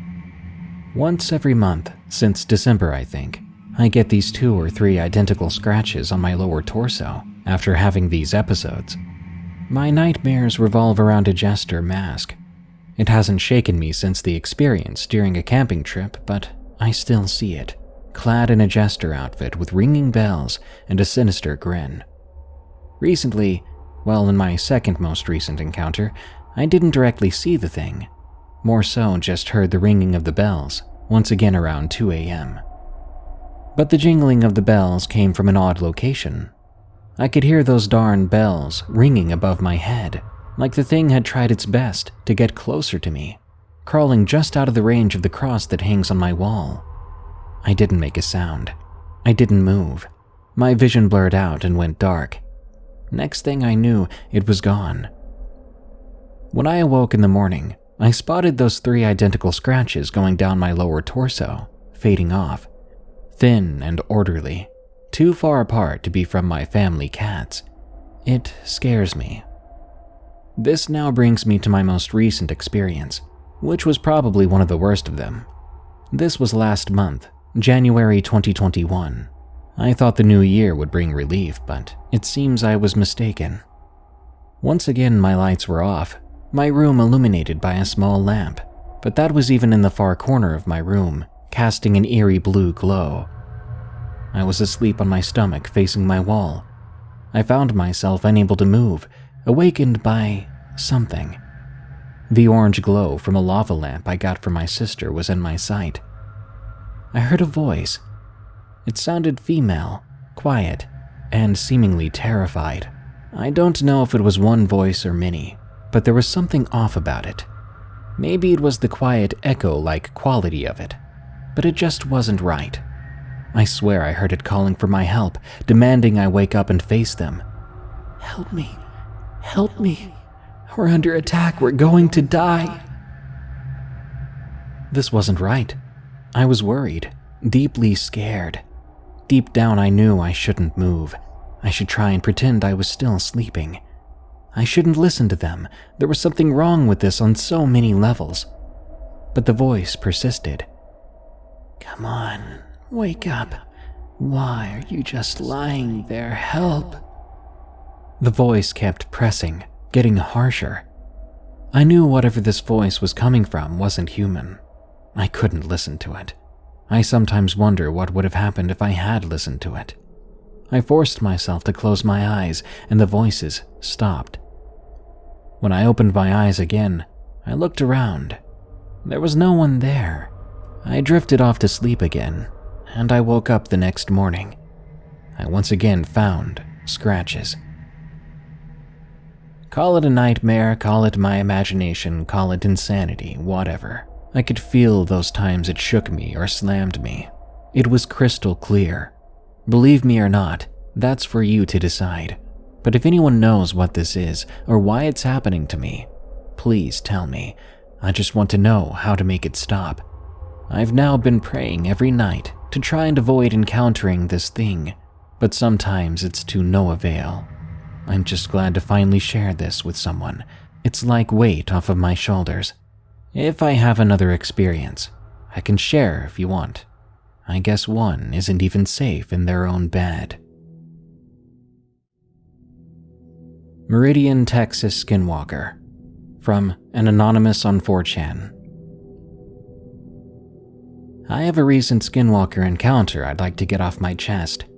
Now, I'm not the best writer, and I've spent some time pre-writing this to ensure the details are all included. I'm going to forewarn you, it's not really that exciting, as no one died, and for that I'm fortunate. I'm 24 years old, and a biologist currently finishing up my PhD at a top Baptist university in Central Texas. I've been in the state for a few years now. However, originally I came from up north. I've made it more than halfway through the program, and I'm finishing up my research projects in preparation to graduate with my PhD. My research focuses on mosquito-borne illnesses, and I intend to utilize my PhD and my research interests as a ticket to direct commission as a medical entomologist for the Army. A lot of my research consists of fieldwork. This includes mosquito larvae collections. As I conduct a lot of fieldwork, I often find myself in remote places, including state and national parks. Over the last few years, I've been collaborating with a former military medical entomologist.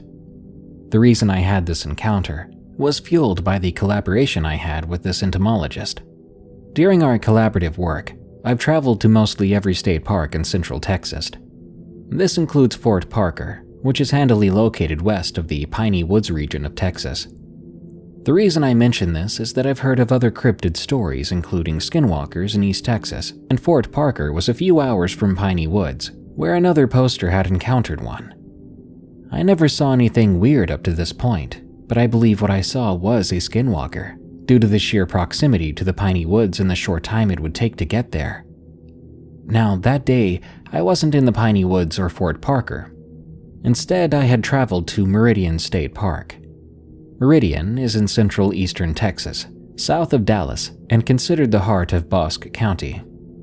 It was around 3 hours from Fort Parker and 4 or 5 from the Piney Woods region. I was tasked with doing some mosquito larvae surveys to see what species were present, and this had become a routine activity, so I thought nothing of it. The park was eerily deserted for a Sunday morning with a few campsites set up and a few park rangers working. I quickly signed in at the ranger station, showing my collection credentials, and was given a parking sticker receipt for my car windshield. The weather was quite good, with a temperature around 74 and partially cloudy skies. I parked my car at one of the parking lots next to the lake, specifically next to Lakeside Campground Premium Shelter 4. I had counted no more than 5 cars, and from memory remember seeing a bunch of Taiwanese tourists. I applied some bug spray. As a biologist, I've learned a lot about mosquito-borne illness, tick-borne illness, and I wouldn't be a happy camper to be on the receiving end of any pathogen. I grabbed my rucksack out of my trunk, as well as my collection gear, which included my larval dipper, strainer, Eppendorf tubes, 50ml conical tubes, etc. Now, I'm usually legally carrying when I go into state parks, due to being from the north originally and having to deal with predators. However, on that day, I chose not to bring my 9mm because it was so humid. My original plan was to hike the Bosque Trail and cross over onto the Shinnery Ridge Trail, sampling any streams I passed. I started out on the Civilian Conservation Corps Bridge and made my way north on the Bosque Trail. It was pretty amazing at first. The forest was alive with insect activity, bird calls, and a slight breeze which rustled the trees. The Bosque Trail at this point crosses over into the smaller Little Forest Junior Trail, which is about 0.8 miles long. I stopped at Wildflower Field, as it was the first time I visited the park, and I wanted to see some of the sights, but the field was mostly dead. The wildflowers had been trampled, withered, and covered in weeds. Reluctantly, I continued along the trail and saw maybe one other person the quarter mile I was on the Junior Trail. He asked what I was doing, and I briefly explained why I was carrying all that gear. We parted ways, and I eventually made it back on the Bosque Trail. After a while, I stopped at Bee Ledge, which is a rock formation overlooking Lake Meridian. It was an amazing spot, so I decided to take a picture. Now, as I left that ledge, the weird things began to happen. These things would continue to intensify as I went down the trail. A quarter mile from the Bee Ledge, I started to encounter large objects blocking the trail path. Several logs seemed to have been dragged onto the trail. Additionally, fallen trees were spread out along the next quarter-mile stretch. Crossing over them was quite difficult, and there were a lot of them. This continued for several hundred feet until the trail steeply went up the side of the mountain. It seems that at some point the rangers had carved out stone stairs into the rock face. However, they were deteriorated, and at this point, hard to traverse.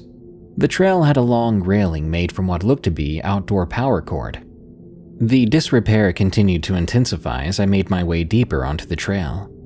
At the start, the trail markers were shiny metallic rectangles with a blue indicator nailed to trees. However, they soon transitioned into just blue spray paint on the bark. I constantly kept getting lost on the trail. Now, I'm not a person who gets lost easily. I've had a lot of hiking experience and consistently went on collections in various state parks. Upon reaching the first stream, I crouched to unpack my rucksack and started to collect larvae using the dipper. The water wasn't that deep. It wasn't flowing and had become stagnant with a deep brownish color. Using my larval dipper, I collected water and strained it for mosquito larvae. I made several collections and ultimately found several species including Culex pipiens, Quinquefasciatus, a very common southern species. After taking my samples, I carefully packed my rucksack to ensure the samples wouldn't be disturbed during transit. From experience, if it's too shaky, they won't be able to float at the water's surface and breathe, ultimately leading to their death. It's much easier to identify an adult mosquito versus a larva, and I didn't want to have to identify 100 dead larvae. As I continued to venture forth, the trail started to get worse and worse. It reached a point where I became teed off, and I thought to myself, why the heck does it look this way? What are the rangers doing out here? I started to take GPS-tagged pictures, which I could pass off to the rangers for trail repair operations. At this point, I doubted that any common person, let alone a weekend hiker, would be able to successfully navigate the trail, and I thought it posed a significant safety risk. Continuing onward down the trail, I reached a dense area of woods. It seemed that out of nowhere, the trail entered a thick brush and stayed in it for a while. The thick brush had minimal undergrowth but darkened the trail due to the thick canopy created by the overlapping trees. Now, I am a religious person, thinking back. I should have realized that darkness ultimately relates to evil and should have been forewarned of continuing. Entering those dense woods seemed to have transformed everything around me, not physically, but in a sense where it felt different. The bird calls disappeared, the insects were silent, and the trees were not rustling anymore. Slightly alarmed, I continued onward. I was approximately an eighth of the way through the Bosque Trail and had several more streams needed to be collected, which would take several hours. By then, it was 1 p.m. After a while, I felt as if I was being watched, and I started to get very anxious. I'm not a paranoid person, but I had a very strong feeling I was being watched. I usually don't get feelings like this, so when I experience them, it's usually wise to trust them. I scanned the area and didn't see anything, so I continued onward. There was still no noise, so I increased my pace so I could get out of this creepy area quickly. Soon I reached a second stream and decided to sample it. Like the first, the water was dark and stagnant. I unpacked my gear and quickly worked to collect samples. I found a few varied insect larvae, including several mosquito larvae and several dragonfly larvae. I removed the dragonfly larvae as they kill mosquito larvae, and if I had left them all, the mosquitoes would have been dead before I returned to campus. As I was packing up, I started to smell a stagnant copper smell. It's hard to explain, but the best explanation is a mixture of blood, roadkill, and death. I'm having a difficult time writing this next statement, but I'll give it my best go. As a man of science, I've learned a lot about the biology of living creatures. I've been able to extract mosquito blood meals and determine the blood meal host species using mitochondrial DNA. I've gene edited and made transgenic mosquitoes with edited receptors. I believe in a rational explanation for everything, as I've experienced a structured order to nature.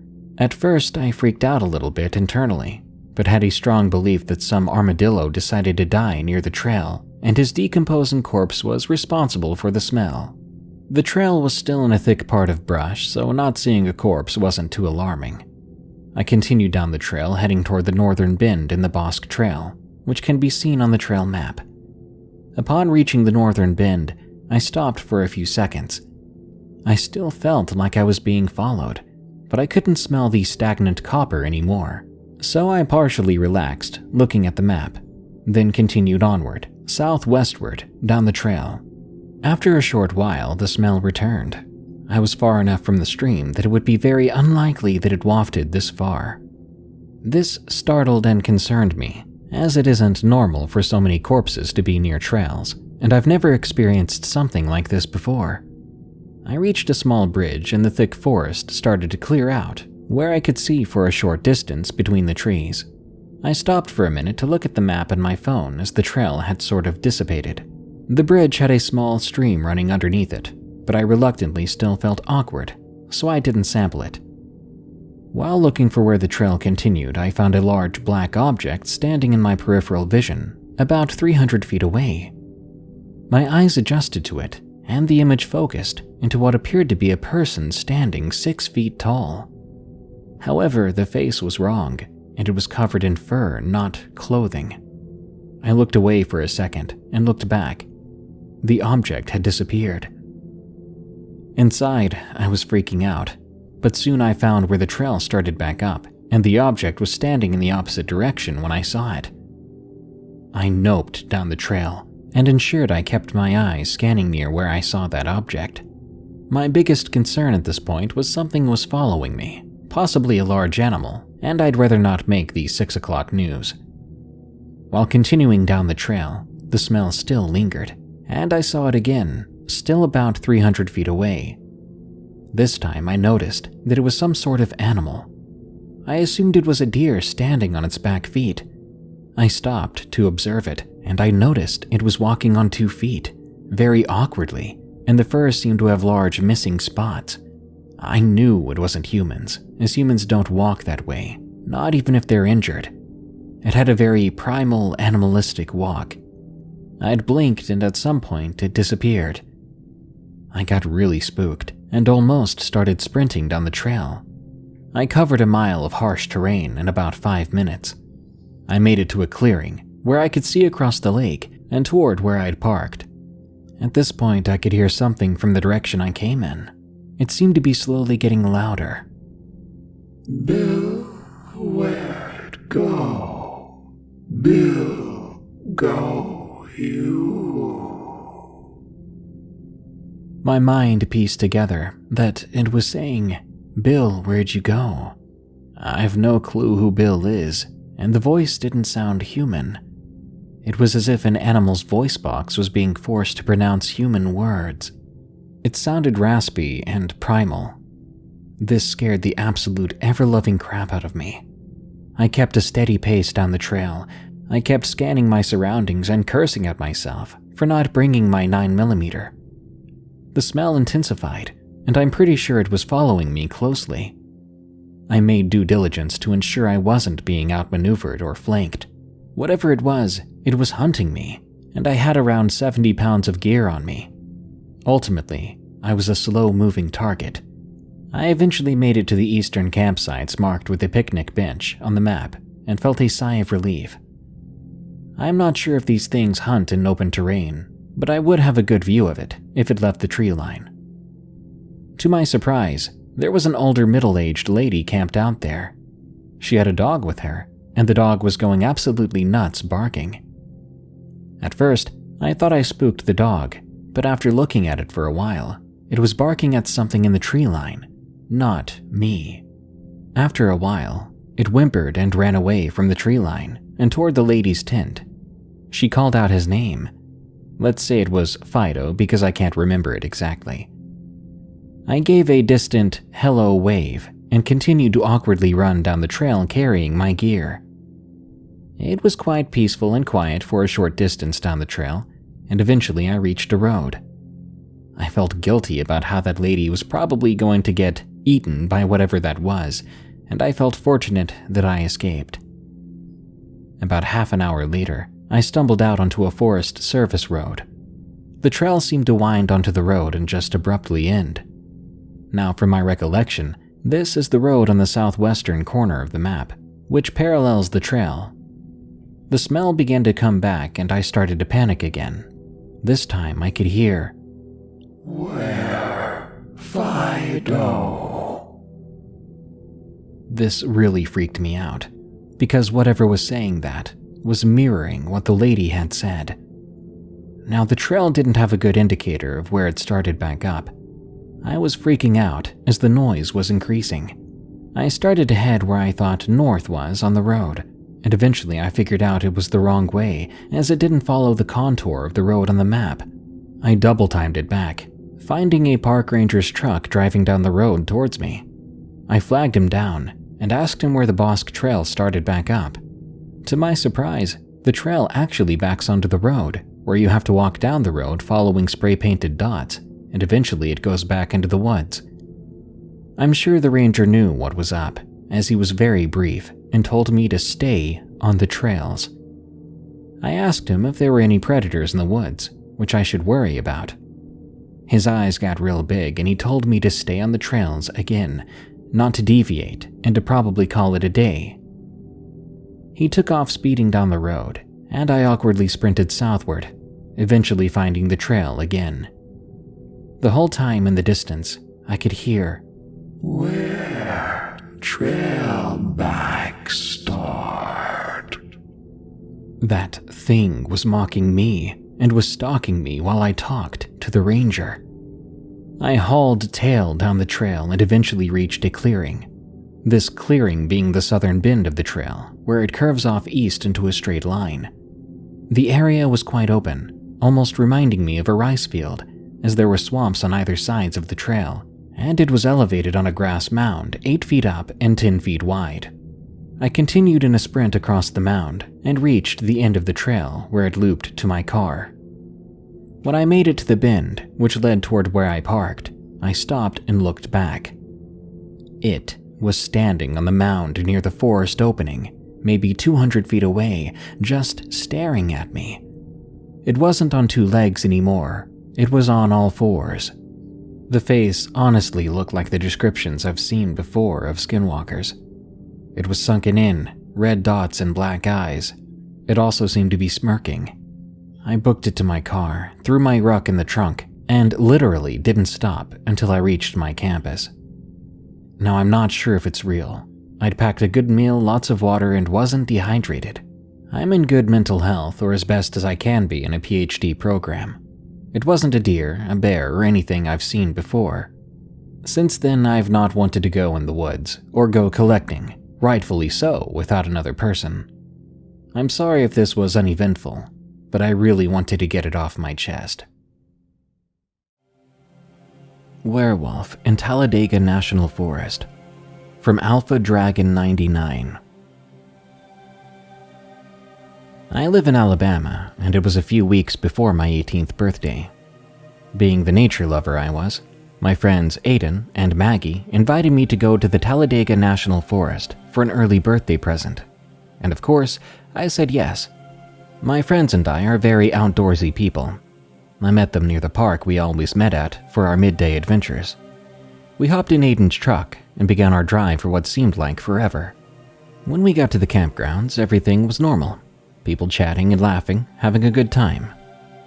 We found a camping space away from all the other people since Aiden, Maggie, and I aren't the most sociable of folks.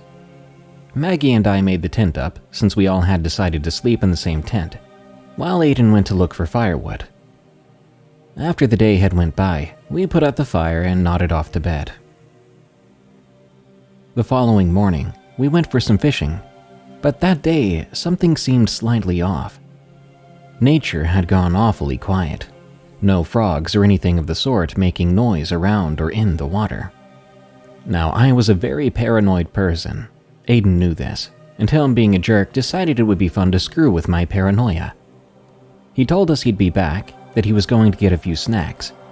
So, Maggie and I continued to fish, catching very little, just a couple of brim and catfish. Soon Maggie got worried because Aiden had been gone for a few hours. She left me alone to go look for him, and my paranoia grew worse. Aiden suddenly jumped out of the bushes a few feet from me, making me shriek. I called him a jerk, and I got up to leave. Maggie caught me walking back to the campsite, asking what was wrong.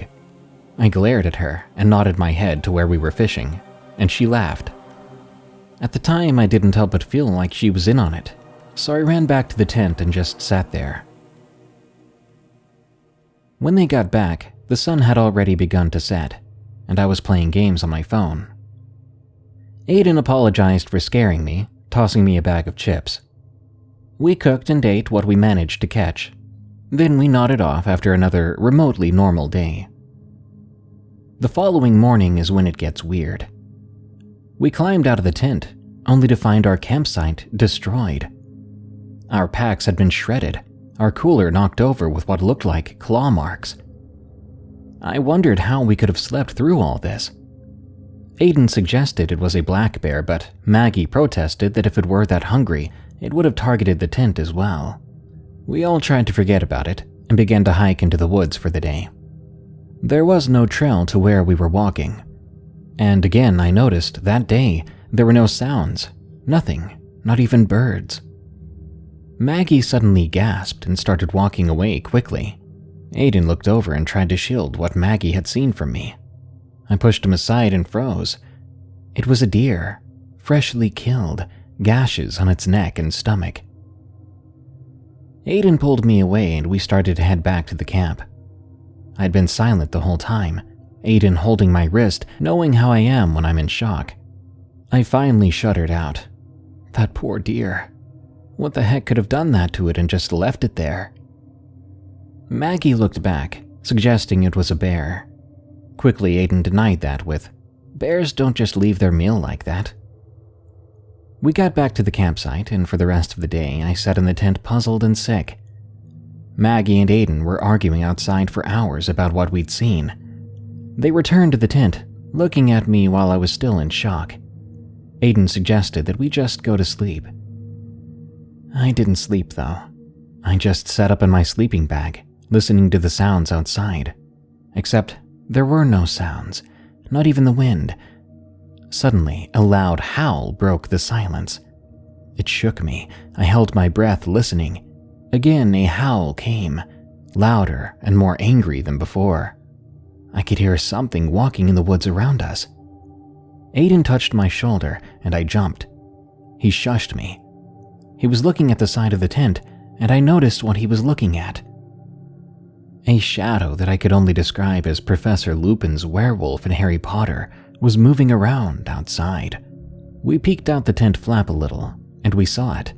A massive black wolf-like creature not far from our tent. Maggie woke up and asked aloud, "Why the heck are you guys making so much noise?" Quickly, Aiden grabbed her, covering her mouth, but it was too late. That thing that looked a lot like a werewolf outside was beginning to make its way to the tent.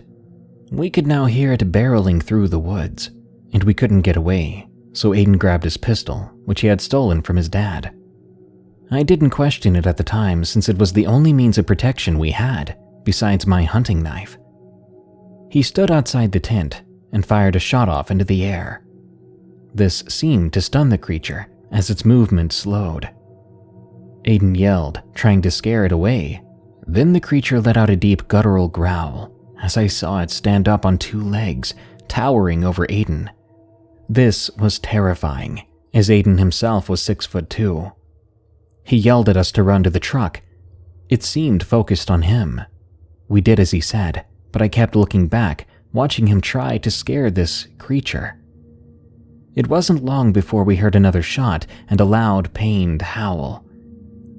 Maggie and I only assumed Aiden had shot the creature. Then we heard something running through the forest, and we prepared for the worst.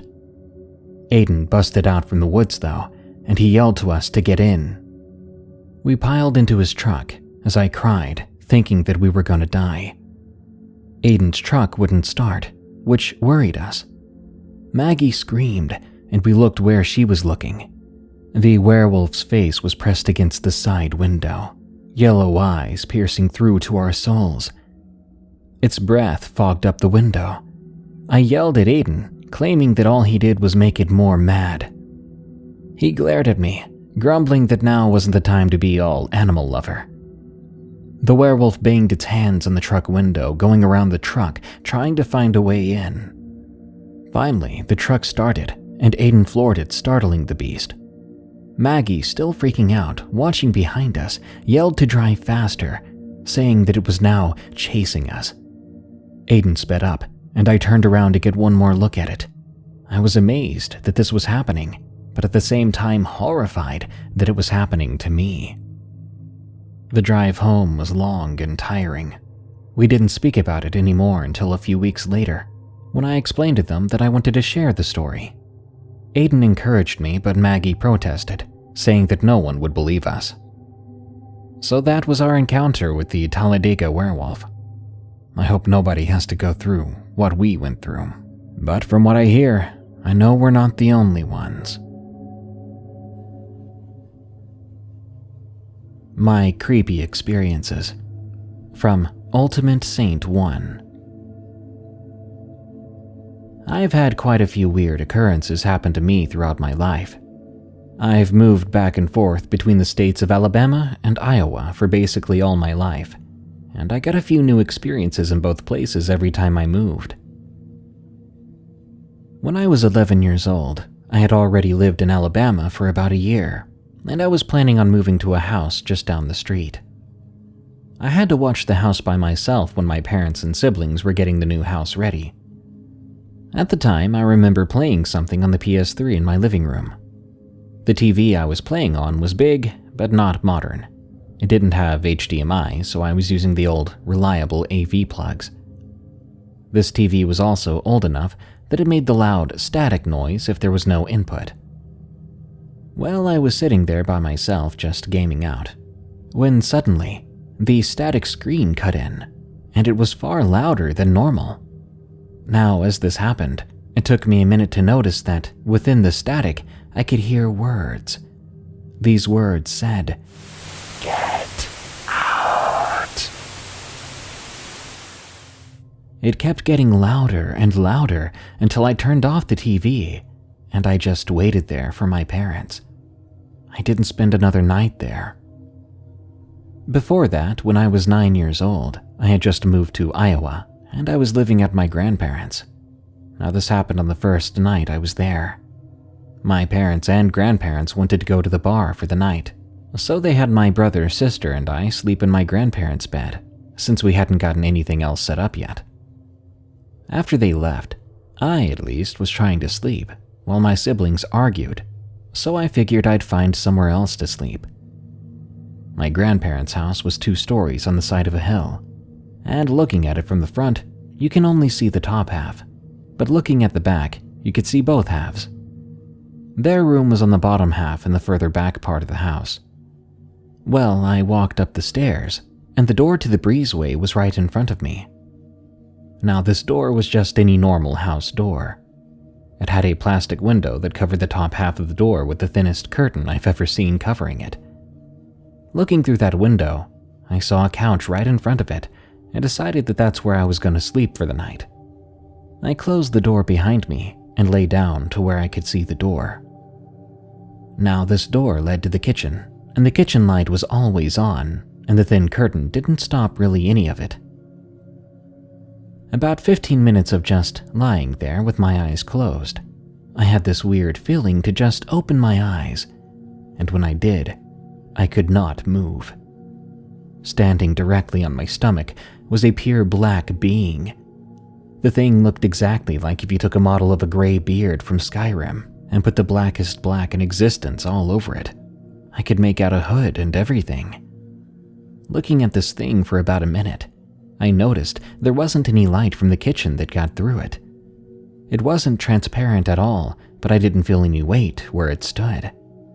I looked at it for about 10 minutes before I just passed out. Later on, after my experience in Alabama, I moved back to my grandparents about a year after that, so I was 12 years old then. This time I shared a room with my cousin that was down the hallway. I slept on the floor facing the door and my cousin slept on his bed. The door to the room had little spaces between the door frame to let in a little light from the hallway if the light out there was left on, but it wasn't too difficult to see much in the dark in that room if there were no lights on. On the night in question, I couldn't sleep very well, so I opened my eyes, and like my previous experience, I saw what looked to be a completely black figure in the middle of the room, except this time, there were 2 black figures. It seemed to be a little boy and a little girl. I couldn't make out too much about the boy, but I could tell the girl had on a dress and had pigtails in her hair. I would see these things every night for about 3 months before I asked my cousin if he saw them too. He said he did, but he just ignored it.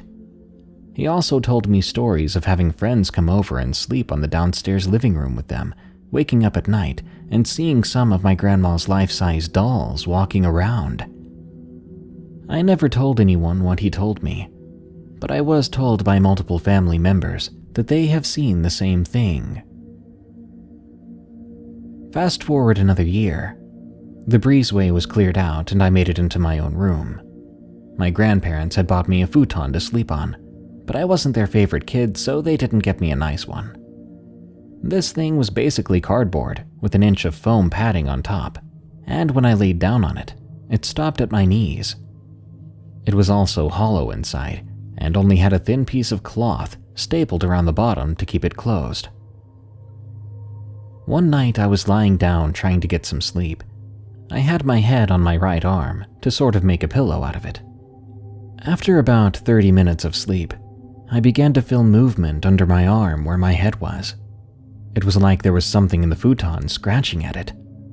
I spent 10 minutes lying like that, thinking, why is this happening?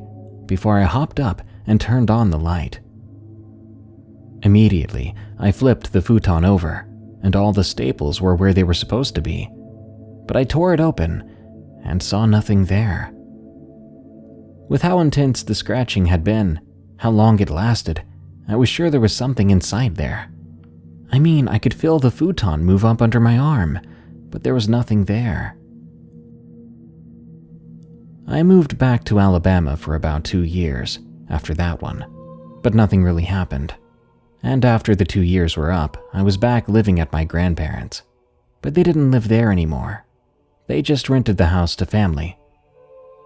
Over time, I would see shadows move and walking around the place, but I still had no idea what was going on. The next story happened when I was about 17. I was still living at my grandparents'. I didn't mention this before, but it was in a city. I still didn't have a car, so I would walk to work and back every day. It was about a 40-minute walk. I would usually get off sometime between 10 and 11 and walk home alone. About 10 minutes into the walk, I always come across this area that has no streetlights. You just have to hope a car passes by, and it's kind of a busy street, so you didn't have to worry too much. On the opposite side of the sidewalk, there was a chain link fence, and on the other side, the ground dropped straight into a tiny creek. I was walking home one summer night, and I get to this spot. All of a sudden, for reasons I can't explain, I decided to stop walking, and I looked straight up. A few stories above me, there was a dark mass with a bright blue ring of light under it. This thing was massive. I don't know how no one else saw it at the time, but it didn't make a single sound. After about 30 seconds of looking at it, it just zipped off into the night. It still made no noise as it went, and it was the fastest object I'd ever seen move. But every now and then, I do see the sky light up blue for a second at night. To top off this episode, here are a few old and creepy stories from previous episodes that fit today's topic. Warning: the following story contains disturbing depictions of animal violence. There's something in the woods in regional New South Wales, from Hunter 89. Around 2012, my best friend and I were hiking through the woods of one of the local mountains late in the afternoon for some exercise and because we were bored as can be. Not much happened on the way up. A few kangaroos here and there, but not much else. Great view at the top. Good chill spot too. So after the sun went down, we got the flashlights and headlamps out, carefully making our way down the mountain towards town. Again, not a lot happened along the way back, aside from some odd noises, some excitable roos and other wildlife. About 3/4 of the way down, we stopped for a bit to rest, which in itself was odd, as we weren't all that tired out heading up the mountain, and we'd had plenty of rest at the summit. We both felt pretty drained though, but since our backpacks were lighter after consuming some of the supplies, it seemed a bit out of the ordinary. Then we noticed it. A dead silence up there. No nightlife, no nothing. No crickets, and even the roos weren't crashing about the area like they had been. Absolutely nothing. So we were understandably a bit weirded out, and decided we should quietly pick up the pace. As we made it to the bottom, it was like the sound had been turned back on or something.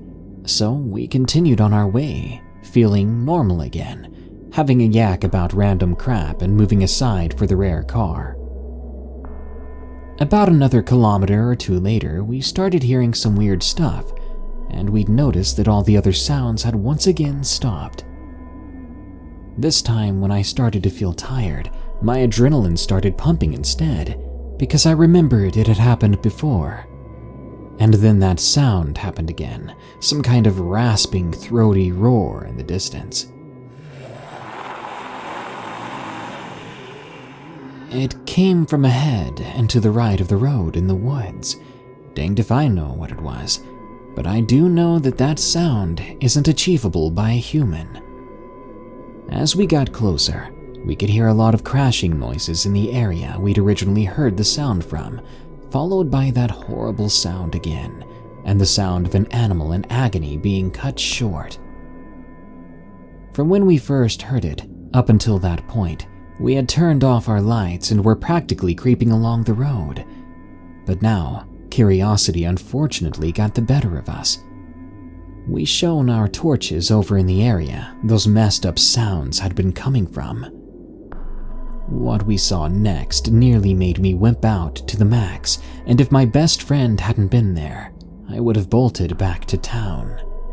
However, despite our attempts to show the whole macho as always vibe, all we could do was ready our knives and stare uncomprehendingly at this thing that was staring right the heck back at us. To make matters pants-wreckingly worse, this gosh-danged thing had a dead, almost full-grown kangaroo in its mouth, or what was left of the roo anyway, since it seems like it was gutted alive and was still kinda twitching. Every instinct told me to run like a bat out of hell back to town, but thankfully, reason trumped my instincts, and I chose not to make any sudden moves, especially since I somehow knew that we wouldn't make it very far if either of us ran. For what felt like ages, it seemed to be watching us, as though deciding whether to drop its fresh kill in exchange for us, or not.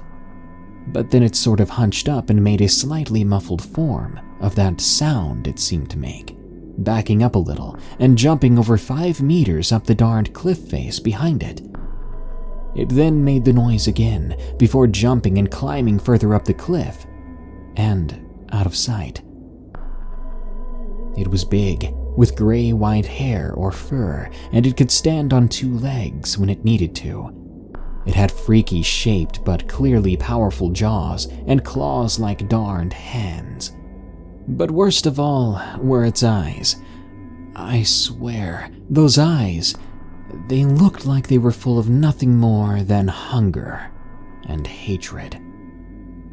Needless to say, I don't like going hiking at night anymore. Werewolf sighting from the Mad Miller. In spring of last year, there have been reports from sheep farmers along the Dutch-German border, especially in the eastern Dutch provinces and way down in the southeast of the country. These shepherds have reported several cases of their sheep, and on some occasions even their sheepdogs, being slaughtered, but not eaten. These cases have been on the news several times. For if the killers would have been wolves like many suspected, they were displaying some off behavior. Namely, wolves don't just kill their prey and leave it behind. Nor would they consider fighting one or several sheepdogs on a normal occasion. And lastly, they would never invade human territory, especially not on their own. Not to mention the territory was being guarded by dogs and electric fences in the meadows. Still, there have been reportings of sheep and sheepdogs being killed, and sometimes being partially eaten. In the southeast, there were 11 sheep, 6 of which were lambs, slaughtered, but left untouched beyond that. There was no trace found of the killer, save for the deep tooth marks in the torn throats of the dead sheep, as well as 1 paw print, with a length of about 7 inches.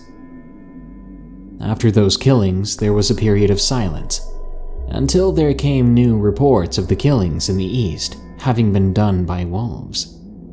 This was said to have been confirmed by DNA tests coming from the bite marks on the dead sheep. Roughly a year later, there is now a small pack of wolves living on the biggest Dutch national park, Veluwe, and there have been no more reports of sheep being killed. Not in the news, anyway.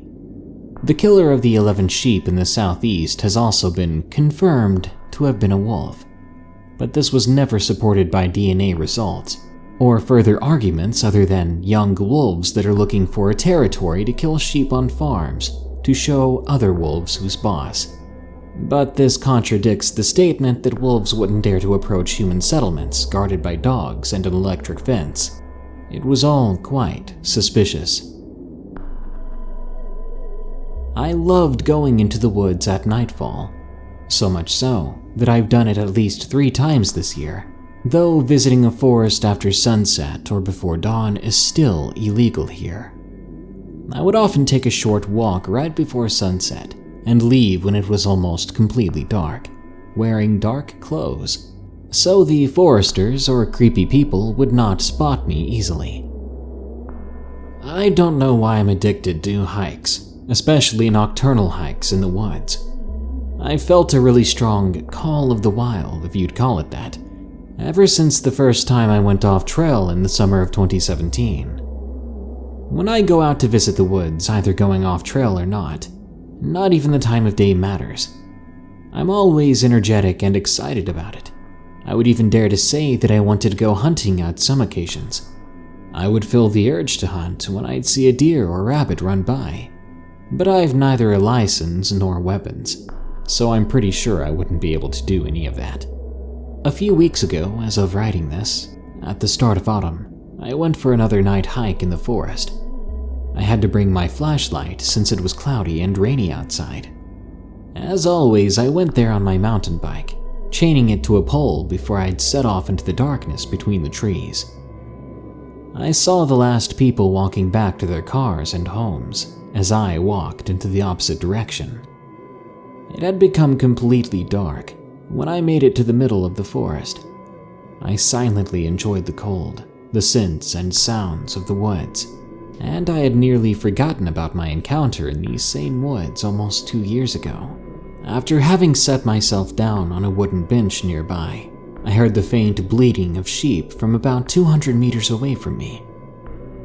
I stood up and began to walk in the direction of the noise, mostly because the bleating sounded rather distressed, as if the sheep were panicking and trying to flee from something. I was already surprised that I could hear it from that far away anyway, but what surprised me at least just as much was that I could smell the scent of the sheep as well. The wind was blowing in my direction, but still, I didn't know I was capable of this. I should mention it's quite normal to encounter a flock of sheep here in these woods, as local shepherds have their sheep stay in several places to control the weeds growing there.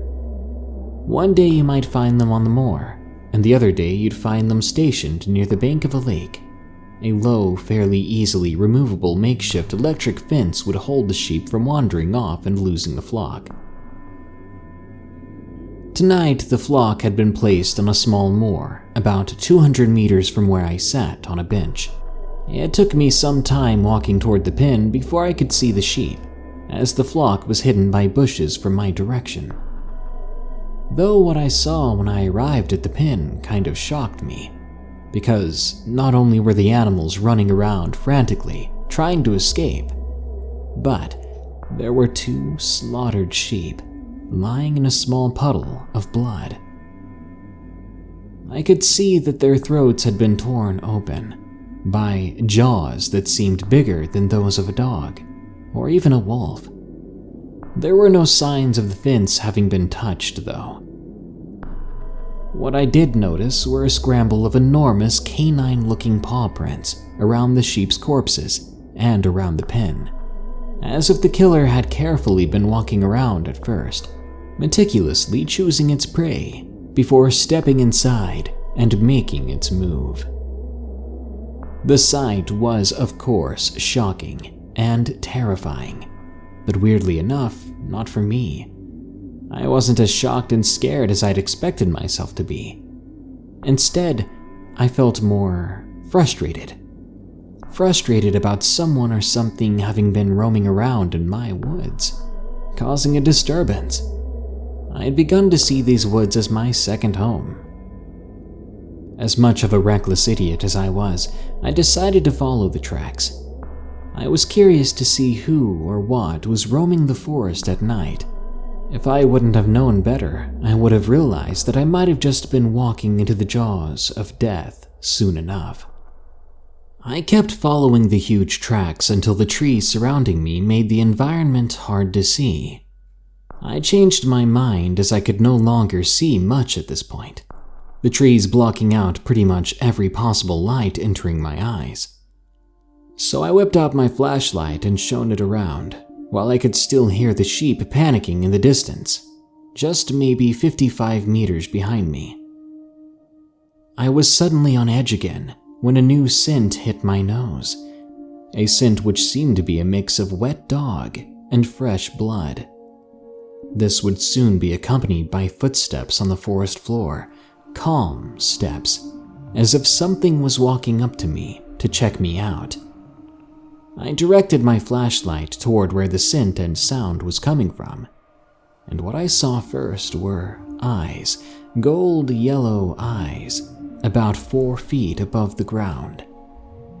Now this already meant that whatever it was bigger than a dog, bigger than a wolf even. I froze as the beast stepped closer, and at this moment I could make out its face and front view of its body. It was similar to a wolf, though in proportion slightly bigger and sturdier. Its fur was dark on its back and lighter on its belly. It even seemed to have a short, dark mane on its neck. The animal appeared to be staring at me cautiously, but it didn't seem to be aggressive yet. From the blood on its snout, I could tell that it must have been the beast that killed those sheep. And now, I was indeed scared.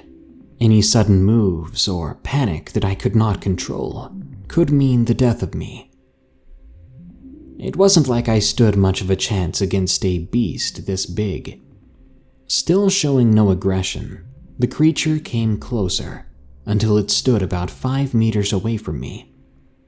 Then, as I stood there watching in utter awe and silence, the creature stood up on 2 legs, like a bear, now towering over me at about 7 feet in height. I felt the hairs on the back of my neck stand up, and I took a more sturdy, defensive stance. I had to constantly remind myself not to show fear. It leaned forward a little and sniffed the air to smell my scent. It then perked its ears up, seemingly more suspicious of me. All I knew was that the bigger you appear to certain creatures, the less likely you are to be attacked. But no matter what I did, this thing would be looking down on me. Still, I tried to make the best of the situation, trying not to look intrigued or scared. This, as if by some miracle, seemed to work. The wolf-like thing stepped backward slightly, breaking eye contact with me.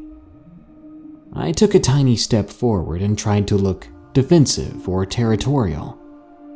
As I appeared to have the upper hand now, I did something ballsy. I spoke to it, trying to sound fearsome and demanding. "My woods. Get out."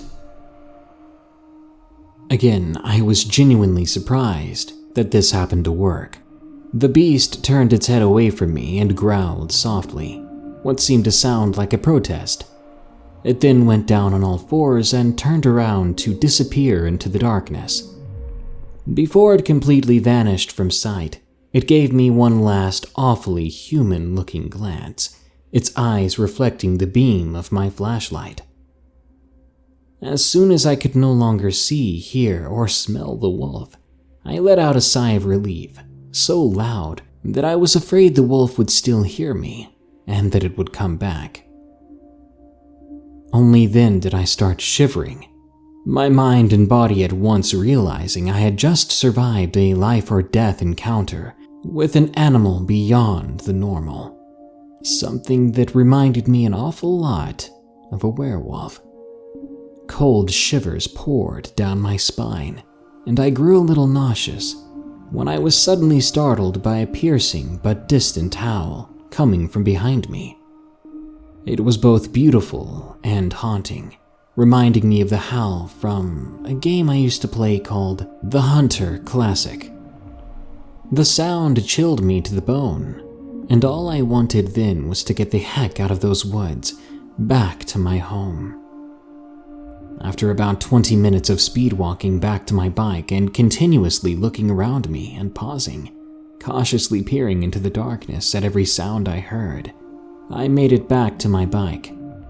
Quickly, I unlocked it and raced home. Back at home, the realization hit me again. I might as well have been as dead and torn up as one of those sheep. When I calmed down, the questions started coming in too. Why didn't it attack me? Why did it react like that when it sniffed me? What's also strange is I haven't heard anything in the news, even the local news, about the slaughtered sheep I discovered. It's as if it never happened, with perhaps even the shepherd completely denying that his flock lost 2 of its members to a supernatural predator. All I know is that I won't be telling anybody in my family or friend group about my experience. If it comes up in the news, I'm sure people will just think it's a wolf, just like it happened with all the other sheep killings in the Netherlands over the past 2 years. And I'll be quitting my nocturnal walks in the woods for sure, because next time I encounter something like that, I may not be so lucky.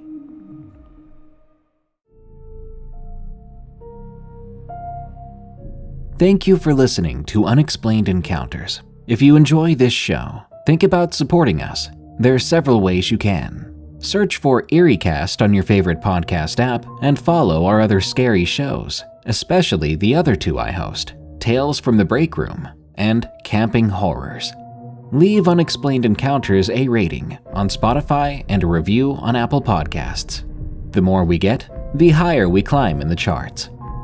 Get some cool merch at EerieCast.store, or unlock tons of cool extras like exclusive audiobooks and music tracks, ad-free access to all our shows, and a huge 20% discount on all our merch, all for less than $3 a month by signing up for EerieCast Plus at EerieCast.com/plus. Thank you. Until next time, send me your scariest stories of the unexplained at darkstories.org so I can narrate them in a future episode. And follow me on X, formerly Twitter, at Prevails for plenty of screams and memes. Stay safe out there and stay creepy, because this world is a strange one.